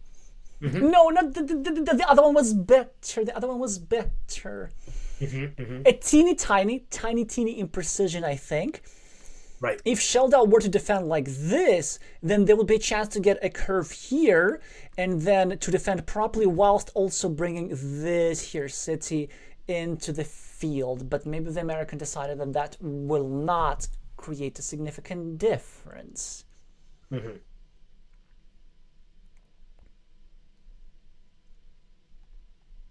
Any recommendations for this straight line as yellow here?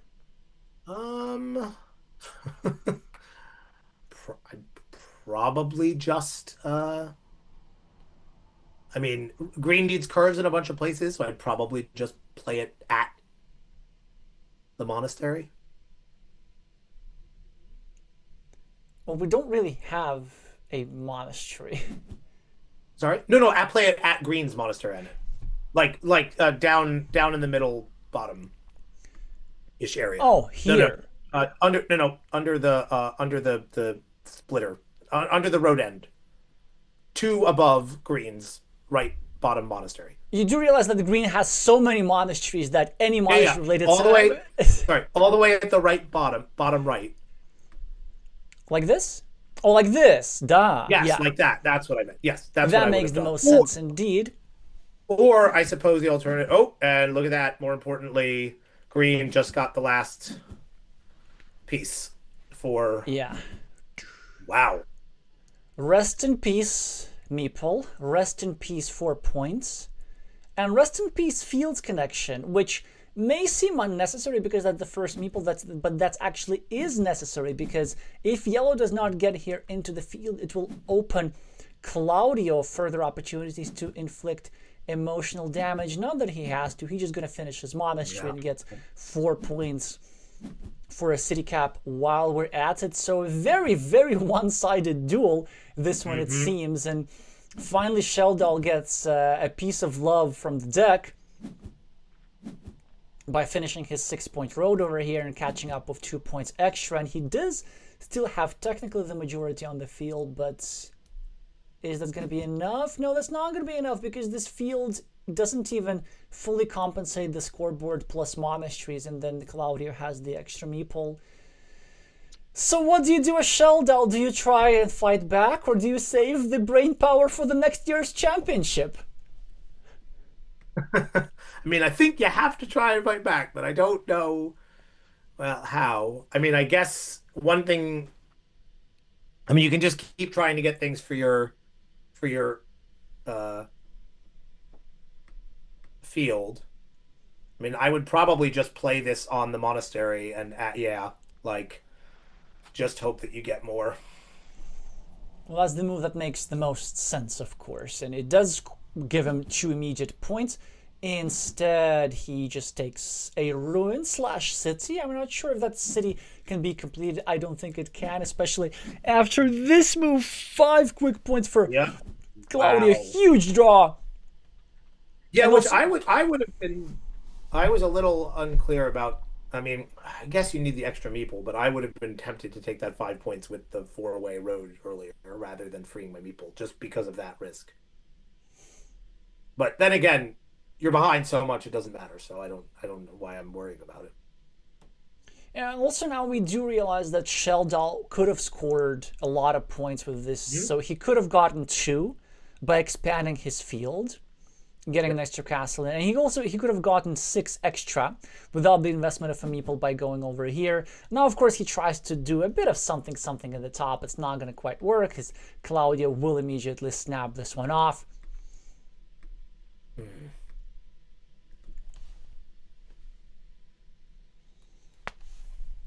Yeah, this was not the close match we anticipated. Well, we don't know about the entire match, at least not the close duel. Oh, sorry, we close. I meant this. Sorry, not match. Whatever you call this game. 3 games set. It's called a duel. Okay, so just for our viewers, I know I also tend to confuse the terminology quite a lot. So the entire so a game from the thing with 71 tiles, it's a game. Then the whole one-on-one best of 3 encounter is a duel, and then there are 5 duels at the same time, which constitute a match. Okay. Everybody gets this wrong all the time, myself included, first and foremost. Whilst Claudio gets yet another monastery for 5 more points.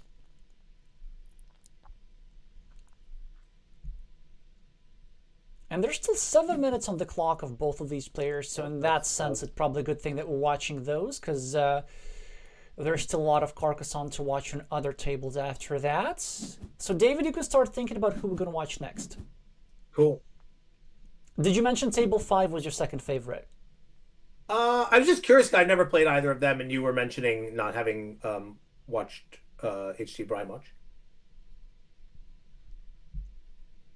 So this is what we're going to do. We might actually do that right. I think I might do this right now because this one, like, just mathematically, that field is not going to score a lot. So let's just maybe count up the number of the cities there. Ah, so sorry, guys. Yeah. So let's just count up the number of the cities here real quick. 1, 2. Even if the third one gets there, which it probably won't, but I'm still going to include this one. Yeah, I mean, it doesn't even make up for the... Oh, Claudio with another city. Oh, Yikes! God! I feel like this is the same last game. It was just like he was winning, and then you were like, oh, would you like another 100 points for fun? Just like, why not? Good Lord. Sheldon is kind of fighting. I mean, that ruin did make a lot of sense. It scores, what, Yeah. like 14 points for him. And the field, the main field is 24. Could have been 27 or 30. Yeah, really no love from the tile deck just because of this here moment. It is indeed quite rare that all of the 3 critical tiles are going to be drawn. It is rare, although I didn't love the move anyway of committing a third farmer to that. I have to agree here. I think I can understand John psychologically here, from the sense that if you lose the first game in a rather unpleasant fashion, you are more tempted to do high variance stuff in the second. Absolutely. Oh yeah, it makes perfect sense. I think I would have preferred leaving that city more chances to breathe. But then it's also difficult to advise on tactics here when the strategic solution from the start, like the board shaping, were so much different than I think what you and I would have done, starting from even earlier, like this here square, which just shapes the board, shapes the entire game in a way much different from what it could have been, let's say. Sheldal, with his meeple majority, is now going to score 3 points for a farm, which is in fact one of his 2 high scoring options. The stylish option was, of course, to go here, take a 2-point city, give 2 points for his opponent, but also add 3 points to your farm because of this castle.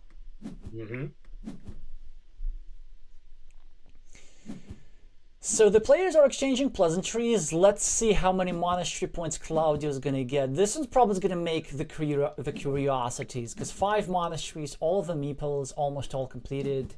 That's like 45 nearly. That's in the 40s for sure. And look at this, the difference is 12 points, which does not seem that horrible, but Claudio knew that he had control pretty much all the time.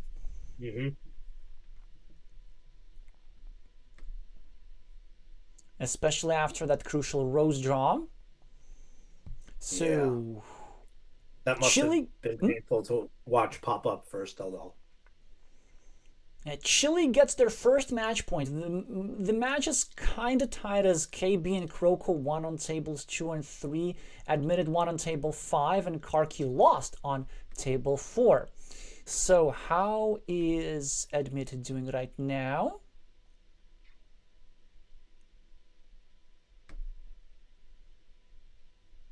Well, they're in the middle of their second game. Yep. Playing much, much slower, which is a good thing.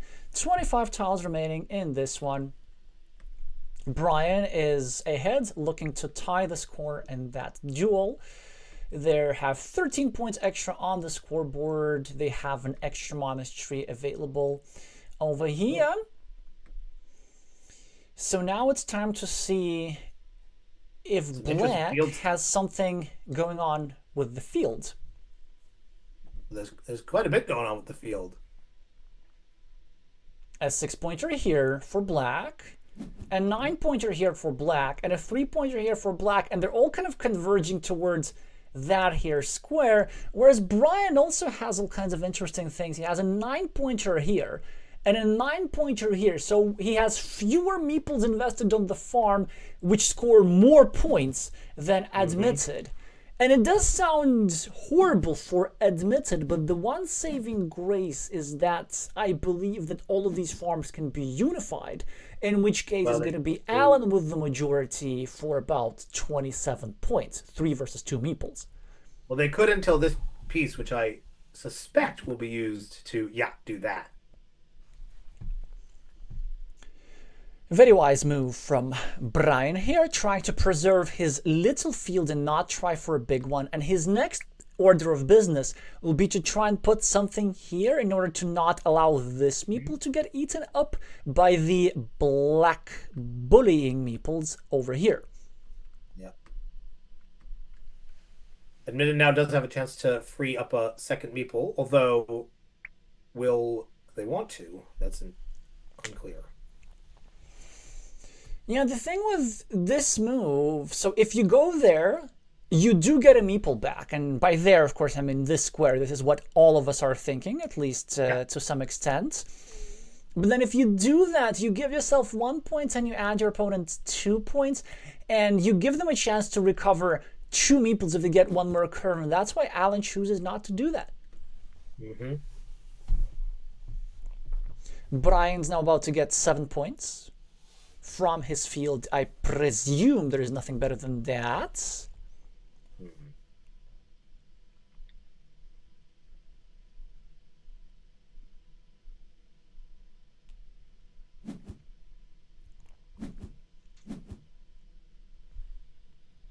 Yeah.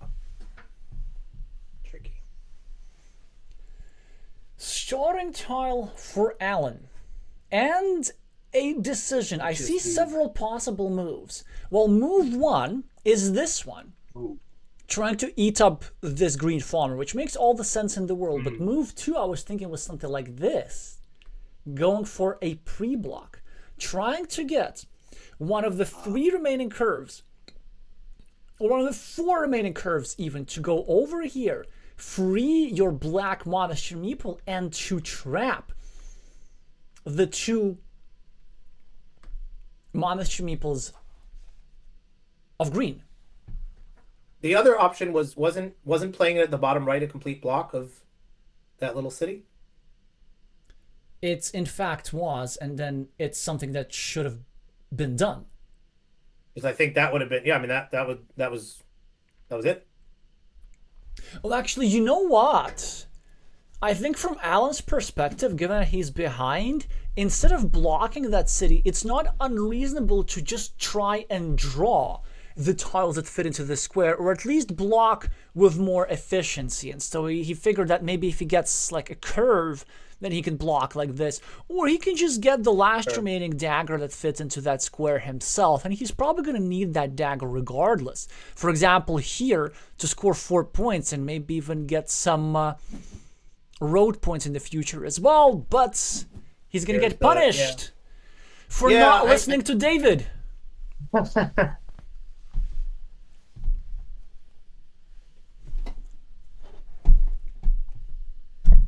I mean 9 points is, I see the appeal. I just think if you can block when you're both down to 1 meeple, anything you can do to keep that from turning around on you is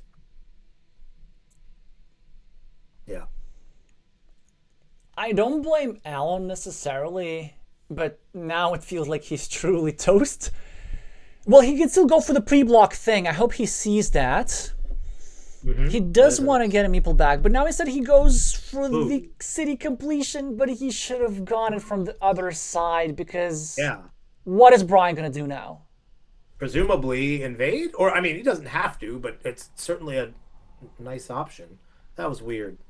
When you're 21 points ahead, you really want to invade in these moments. I guess what you need to do first is to calculate whether your opponents can even complete the city, whether you even can invade yourself. And since I see that there's still one triple city tile still remaining, an invasion makes all the sense in the world, at least an attempt to do so. Yep. And that's why we see that on the board. Alan with a curve. But by the pre-block thingy would have totally worked multiple times. He would have gotten him main pulled back. This would be trap. But now he just gets him honest meeple back. And then Brian also is going to get him honest meeple back. And it's not that good, except that Brian does not get him honest meeple back. But he gets himself a triple city. And he connects to the ruin, which I do not think is the strongest move. Because then Alan can reconnect, right? Yeah, I would have turned it the other way. Actually, no, I think he's being precise. I think it's the last connection tile. Are there no more? I think there are no Doritos at all. Oh, fair enough then. 1, 2, 3, 4, 5, 6, 7, 8, 9, 10. Yeah, that sounds right. Yeah, the tip here for our aspiring viewers, aspiring participants in the World Championship is to count to 18. 10 Doritos and 8 big tiles. And all 18 of them are on the board. So that's actually a clutch find there by... Clutch draw there by Brian, really, getting the last connection tile before even getting blocked. Alan is getting a 6-point field and trying to invade the field of Brian at the bottom, which makes a lot of sense since it's the highest scoring feature on the board at the moment. With not a lot of squares, but a lot of cities on those squares for a whopping 15 points for just one meeple. Oh, and Brian gets hits with the deck.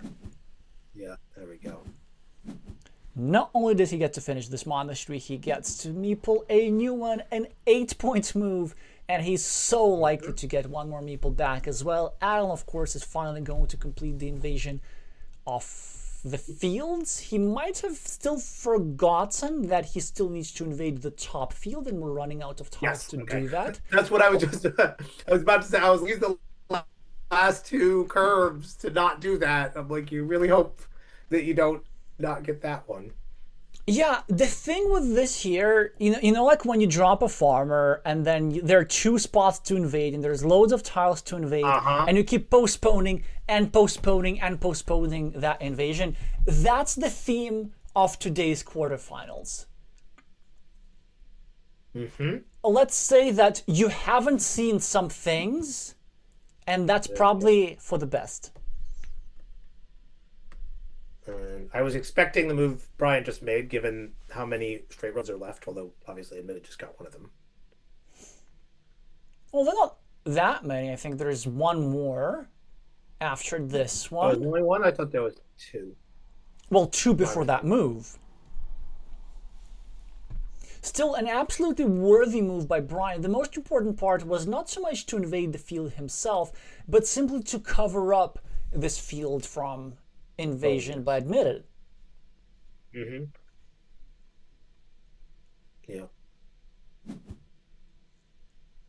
Who finally gets a curve, but will he invade the field finally? Will he score 5? Oh, I mean, I guess he's thinking, yeah, I mean, fair enough, I guess. I think he forgot. That hurts. Now we're gonna see. Yeah, of course. It's I thought he was just thinking. I assumed he was thinking that his only chance was to get both, and so he was being. But I don't know. It's possible. It's possible, and there's also still a crossroads remaining. So in that sense, his move makes sense. It's just a bit unfortunate for him that Brian gets the last remaining straight line and reclaims ownership of what has now become an 18-point field. But That this was is it. good for the I neutral wonder fans now because Brian's whether. going to equalize. Hmm? No, I was just thinking about what that. I was just thinking about the placement of that crossroads. That's all. Well, it doesn't really matter that much. Okay, it matters a little bit. I think he should have covered up an invasion platform. Actually. Because Admira has a proper Well, that's invasion what. So square now. that's what I was trying to think was whether or not this was a trap because I can't. I was trying to see what's left and whether the trap was to get him to try to play there, but that there's no connection piece. But I don't know what's left. I don't think that's a trap, although I like this idea. Now, there's a crossroads still remaining, which is drawn by Brian anyway, and the Oh other yeah, tile is not a connection tile. But let's say if the yeah. other tile were something like a vanilla city cap, then if Brian gets a vanilla city cap, then he simply just gets to block. But it's something that's quite difficult to Oh, calculate, and the other remaining tile was a different type of city cap, a dagger, just the but wrong given what was kind. left, I think he should have. He should have blocked, Given what was left, I think yes. he should have covered up. That was a weird. And it was weird because he chose to instead end a 3 point road instead of ending a 4 point road that was also a block. Which I mean, again, it doesn't matter, but just a surprising decision. Yeah, so we do know that even if Fallon were to successfully invade, he would have only scored 12 points more, which he didn't. No, 15 points more, which would not have been nowhere near enough in any case. So, okay, one United States, one Chile on this table. We're continuing with the decider, I presume. Cool. Yeah.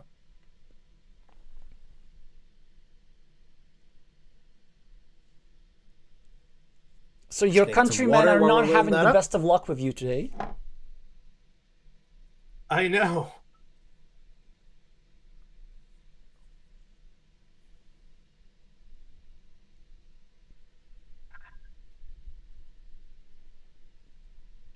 Alrighty.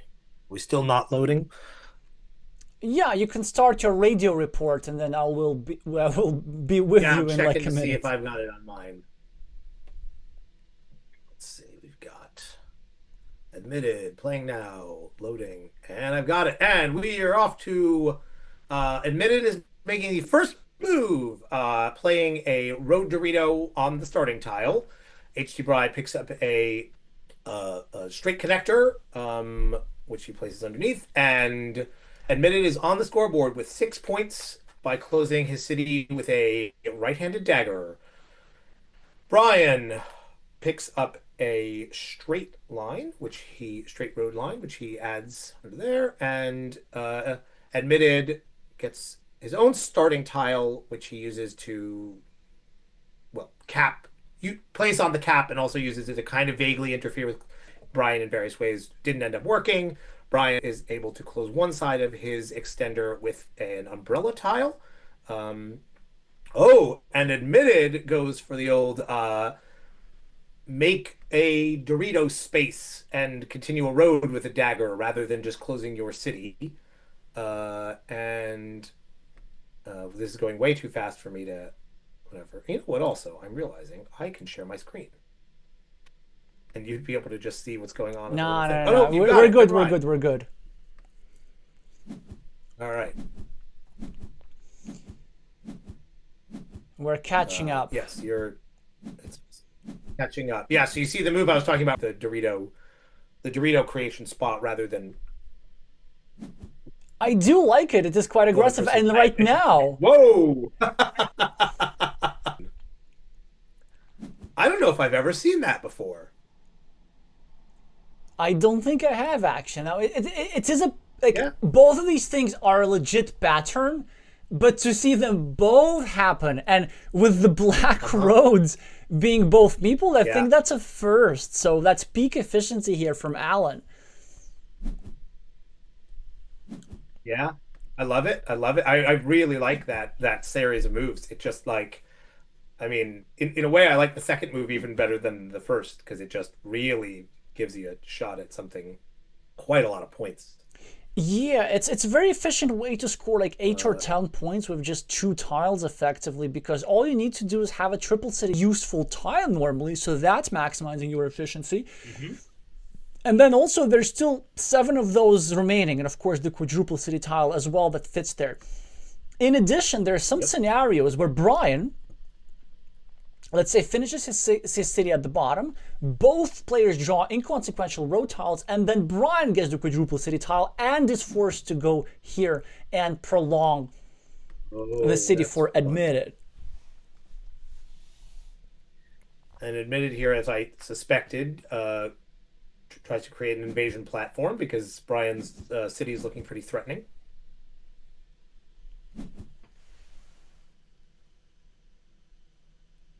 Oh, and admitted gets his triple city. I assume. I'm not sure what he's thinking about. Oh, I guess he's thinking about breaking Brian's city instead, but I think he rightly chooses to just take 8 points. Well, 7. Well, finally admitted cashes on his setup, although he wishes he would have done that a move later because he got the same tile but with a shield, or a pennant, if you will. And Brian, of course, does finish the city at the bottom. Admitted continues his monastery, also posing a bit of a threat to Brian's city at the top. Dorito tile for Brian. He probably wants to do something nasty and blocky and strong, but I don't quite see it. Your recommendations, David? I probably put that Dorito on the cow and point it at my city there. Ooh, like this. Oh, that's interesting. Yeah, because the thought is something like by placing that cow tile there, the one thing that admitted has done is threatened both his monastery and his road a little bit. So you kind of go, okay, I'm doubling down here. If you want to get in on this, like, you either have to add quite a bit to me, or you have to or you're gonna have to meeple something on that city yourself, which is likely gonna kind of just adds more things that you've got now committed to that sort of zone. Yeah, I don't know. That was my instinct. And it does not agree with Brian, who goes for a more classical move, which actually does make a lot of sense to me. Simply continuing here, setting up a couple of Doritos, 4 of which are still remaining in the deck. Of course, I mean about the pure field Doritos, not including the road Doritos and the splitters. But in the meantime, some natural moves have been played. A road retrieved for Brian, I believe, and finally taking him to the lead on the scoreboard. The first farmer for Alan for 6 points. Not a lot of potential right now, but I see how this field could grow in the future.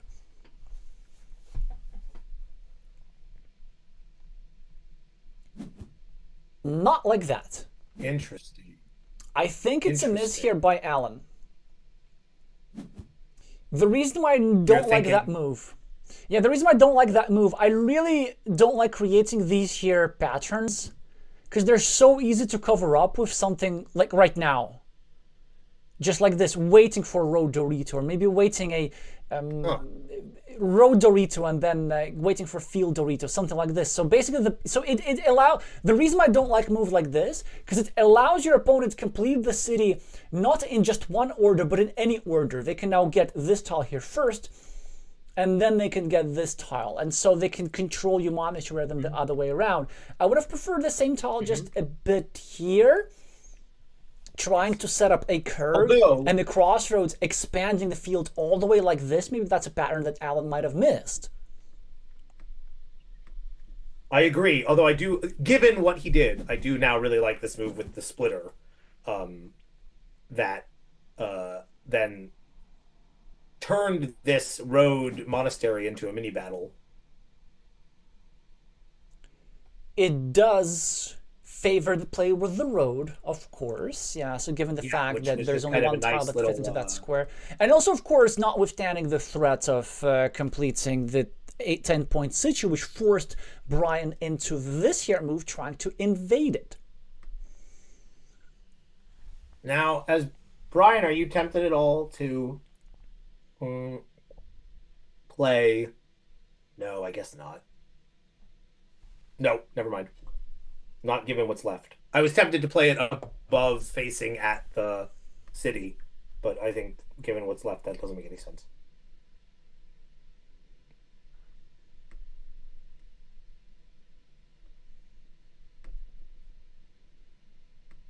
By the way. Yeah, always good element of thoughtlessness, so you're right.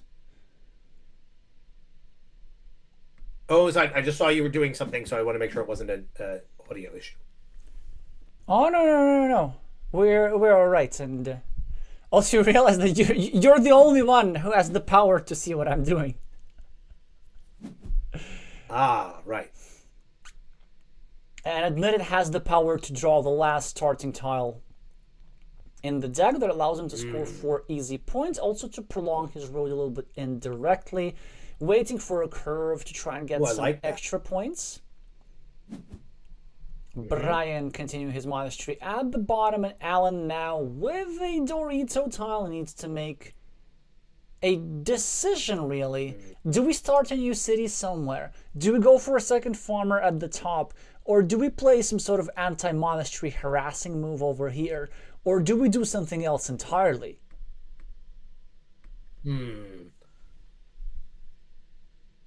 I think. Oh no, none of this is. There's not a whole lot lovely going on here. I guess maybe the anti-monastery harassing move, given that Brian needs similar tiles for his other city. Oh, not facing that way though. Yeah, because if anything, it helps a little bit. But maybe if Alan's plan is to go here now and do a permanent block against this monastery, and this is exactly what we see on the board. So Brian needs to defend now, I guess, but how exactly? He could go here. Or just ignore this square and do something else and go here. Or and do something else and go here. Or here. Or here. Starting a fort or here, harassing this here city. Yeah.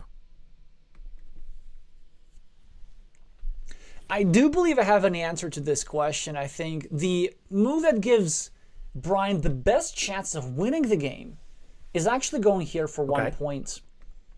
Because then it allows us to get another curve and then set up a 9-pointer over here to get a meeple back and 18 points on the scoreboard. Even though we do get still blocked there quite a fair bit, with 6 curves still remaining on the board and quite an easy move for Alan here, it's still an annoying threat to deal with. So as Alan, I was wondering, do you do this, the natural move, and allow Brian to do this and set up the 9-pointer for himself, which he now should absolutely do? Or, as black, do you ever go here and do this and try to play against this here square? City up there, I would have done the blocking move, but with the city, I'm tempted to do what he did. The city move is too good, but whoa! I know. Now I just don't. What? Brian? Well, Alan! Oh, what doing? So that occurred to me. I thought I was about to say, is he going to do that instead? But like, what? Yeah, both players, they reckless disregard for people's safety, whereas like... And that's at least what I would have done. That seems right. Yeah, this move does make sense. Setting up one of the 3 city cabs that fit over here with a Dorito potentially. Well, now he has to go for this. Which would have been a completely saved whatever if he hadn't instead added to Admitted's road. Yeah. I mean, obviously, he was adding to his own. That was a little unfair. He was adding to his own monastery, but come on, that's going to be Admitted's point later. Admitted's multiple points, actually. Yeah. I think I know why he chose this sort of behavior. Not that I condone it by any means. He just wanted, I guess, to create an 8-point spot next to his monastery rather than a 9-point spot, so that Admitted cannot have an easy 9-pointer if admitted gets the monastery first, but it doesn't really matter. It's always just better to prevent yourself from getting blocked so that you don't get in situations where you're down 3 meeples, 17 points on the scoreboard, and now you're forced to just wait. And that's the problem. I think what the thought you're talking about works okay if the person is, if you have enough meeple. But if you're going to have to use your last meeple, if you get the monastery and that means you have to use your last meeple on it, then you want that spot to be done. Yeah, exactly. And also this works if your opponent does not have a lot of meeples. And so, for example, if Alan had only 1 meeple, then Brian's idea would make sense because it would be difficult for Black to invest his last meeple in an 8-pointer over here. But it's not difficult for Black because Black has 3 meeples. Exactly, yeah. Oh, and what a courageous move from Brian. Absolutely loving it. As he now has a massive dilemma here whether to connect to admitted road, which I don't think he can afford now. Or can he actually? That is... Oof. Yeah. I think...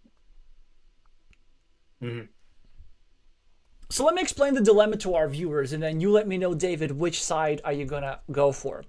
So, as you can see, Brian has placed the meeple on this 5-point road, trying to connect it to the longer road, which is a very smart thing to do before finishing his monastery. And he can do so right now if he so chooses. He can get these juicy road points. He can get a monastery meeple back, and that's all lovely. But his 2 monasteries are threatening a block, and so he might want to go here instead to defend the square.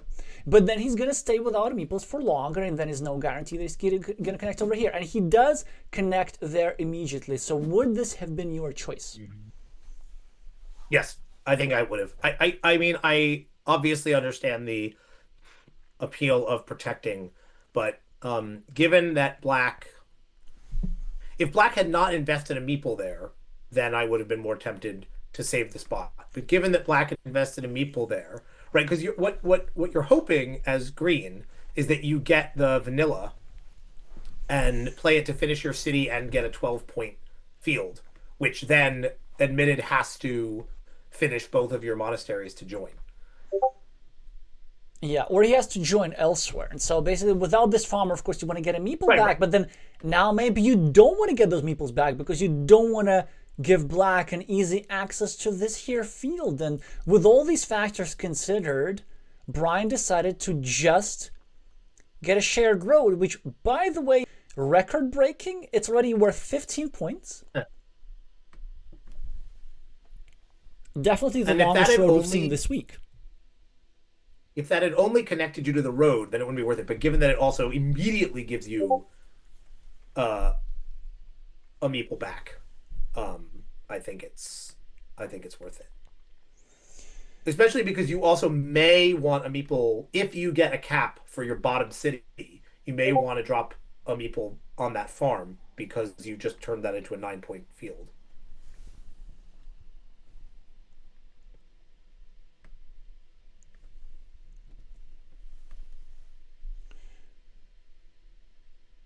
Alan now thinking a lot what to do with this curve, and I have some intuitive ideas, but I think it's between 3 options. Option 1 is that we do something like this, which is actually really cool. Oh, it's very deep. It has multiple ideas. Right. First of all, which way to block, and he did decide to go for the better way to block because now Brian needs city plus field tiles in all places. And do you see the other thing that this move is doing? Yes, he's setting up a loop which would connect his fields. Yes, and there's still a sufficient number of curves to go over here, and this certainly would make the situation very difficult for Brian.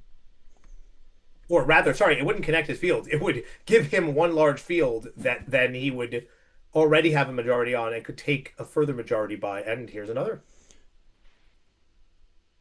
And now again, it's the decision for him. Yeah, he goes for the block of the monasteries, interestingly. Okay. He chooses not to connect the fields. As Alan, I would have preferred to just keep the tension there. Yeah, uh, I would have continued that. I would have continued with the loop idea. Exactly.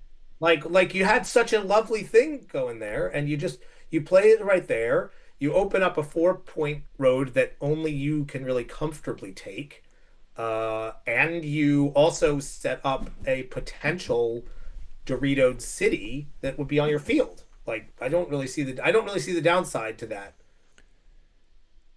I don't see the downside either, but I think I see an explanation. It is Okay. entirely possible that Alan simply did not see that idea and simply used this curve move solely as a block against this here square without I oh seeing right the right. opportunity of using this loop. hmm Makes sense. And speaking of the square at the bottom, there is another threat as a result of this here Dorito tile. Alan, of course, keeps getting the city cap, but if only one of them can find its way into the hands of Brian, then of course it's going to go here for 6 points and a farmer, equalizing the bottom field, which is going to be 9 points. And now we'll find out, by the way, whether he has this loop idea in mind. Well, we won't find out, but we'll get some evidence depending on whether or not he chooses to take 3 points.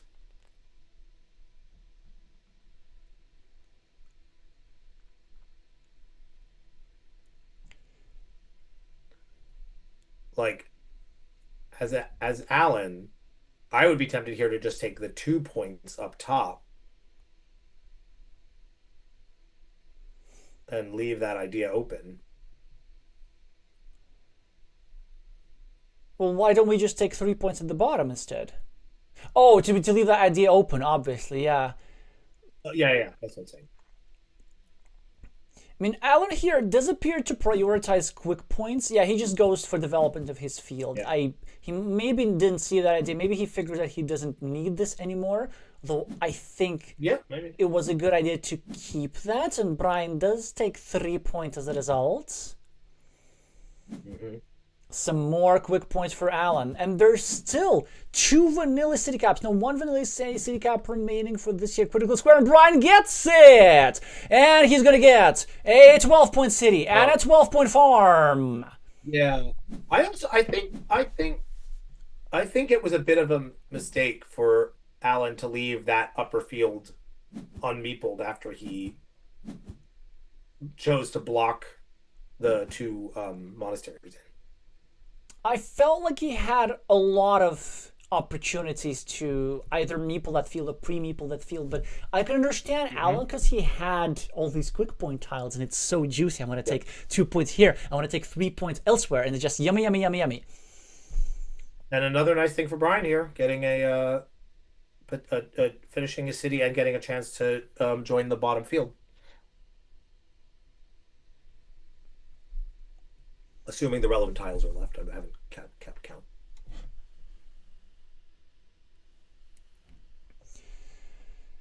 So there's another important thing that we need to acknowledge as Brian, of course, finishes his city and drops a farmer. The reason for the hesitation, he just wanted to double check whether there are even field invasion tiles remaining, which I'm pretty sure there are.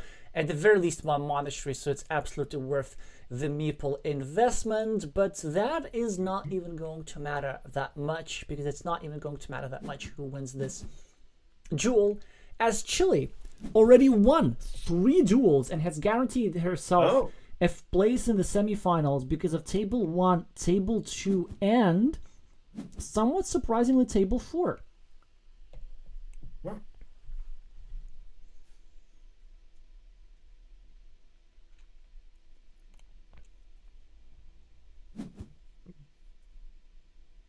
interesting. Oh, admitted connects to the upper field.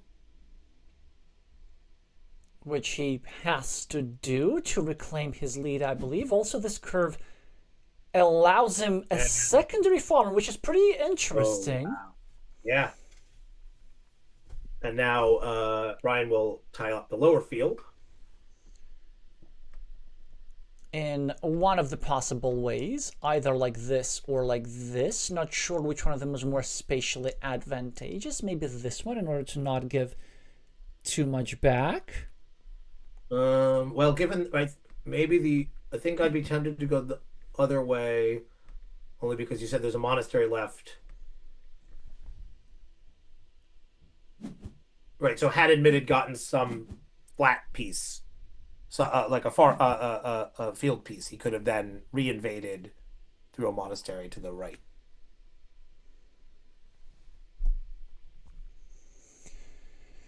In the meantime, Admitted is on the way to probably taking his duel, as his scoreboard lead is overtaking the monastery situation that Brian has going for him.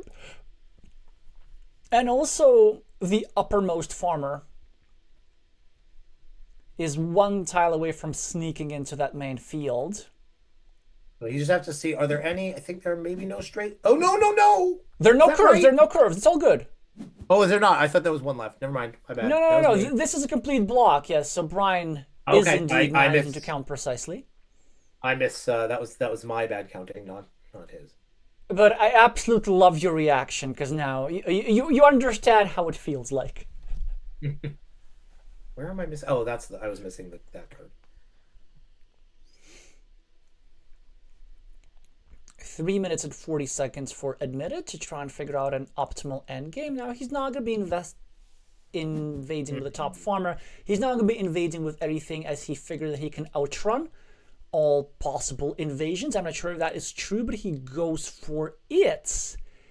I can see that there's no road Doritos in there, no daggers maybe, or there's one dagger, in which case Brian can invade the field at the bottom with a ninja farmer like this, if he so chooses.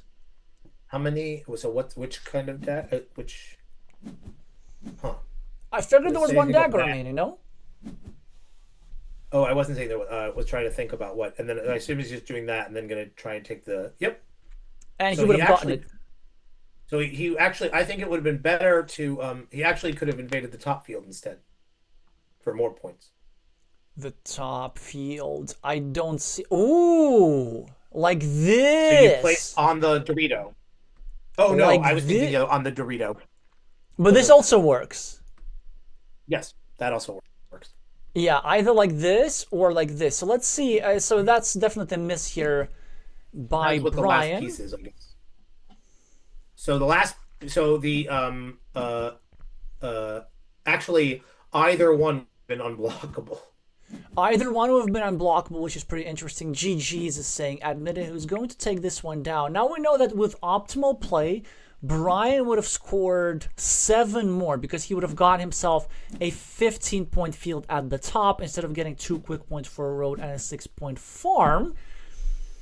We'll see if that makes a difference in this duel, but it seems to me that Brian is playing like somebody who just already knows the results of the match. And for me personally, when I know that my team has already won, it is quite difficult to stay motivated until the very end. And what was it? It was 6 points? No. How much did you say? He would have gotten himself 7 points extra, so this was game decisive. Yeah. Yeah, he would have won. Yeah, so Brian did get winning tiles to try and deliver a 5 versus 0 win in this match. Yeah. Instead, the United States are going to get at least 1 point for honor, and we still have a bit of Carcassonne left to play, if I'm not mistaken. No, everything else has finished. So it's going to be 3-2, 3 for the United States. Absolutely historic moment here. The United States will be repeating their best success of 2022, I believe, as they're going to be finishing this championship in 5th place due to their superior record compared to all the other teams who have been eliminated today. But it will be Chile who, for the first time ever, will become the semifinalist, will have still a shot at the grand prize and glory. And it is Chile whom we're now going to congratulate. So all rise for the national anthem of Chile. Congratulations, Chile.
congratulations again for Chile.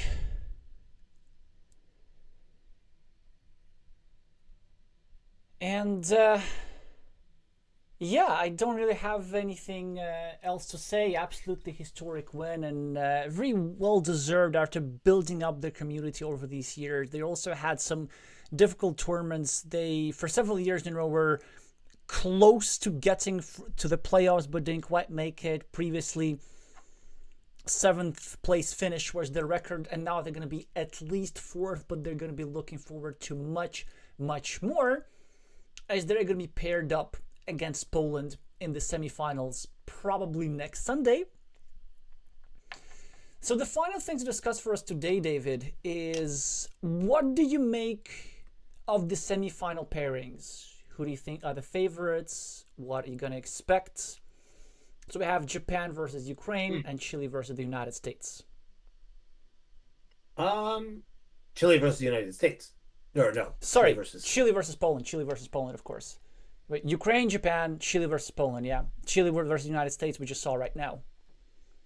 Well, I mean, I'd like to think that Poland's going to win because I would like them to go. I would now like Poland to go as far as possible so that we were beat by as far as possible. And I mean, my sense is that they've been pulling out some really remarkable play. So I'm really not sure about Poland versus Chile because Chile just played quite well here, but I think that could go either way. I never know about like I just feel like I just always assume Japan's gonna win, but I don't know why. I don't have any other like I don't have anything more helpful to say than that. But like certainly that's not really a foregone conclusion against Ukraine. Yeah, you're definitely not wrong betting on Japan. I think they're going to be the favorite even against Ukraine, albeit slightly, Now, we see that Ukraine did struggle against Brazil today. They did win the match by just 1 game point. Oh, yeah. A pretty rare occurrence. And I expect something similar with Japan as well. And Japan typically wins their games 3-2, right? They also have, every year when Japan wins the championship, it's always the same. They lose 1 game in the group stage to put them a bit further back in the standings, typically against an English-speaking country. And then they just win all of their playoff matches 3-2, and we have witnessed this already so far. So if anyone can take Japan down, it's probably Ukraine. Chile, Poland, to me, is a toss-up.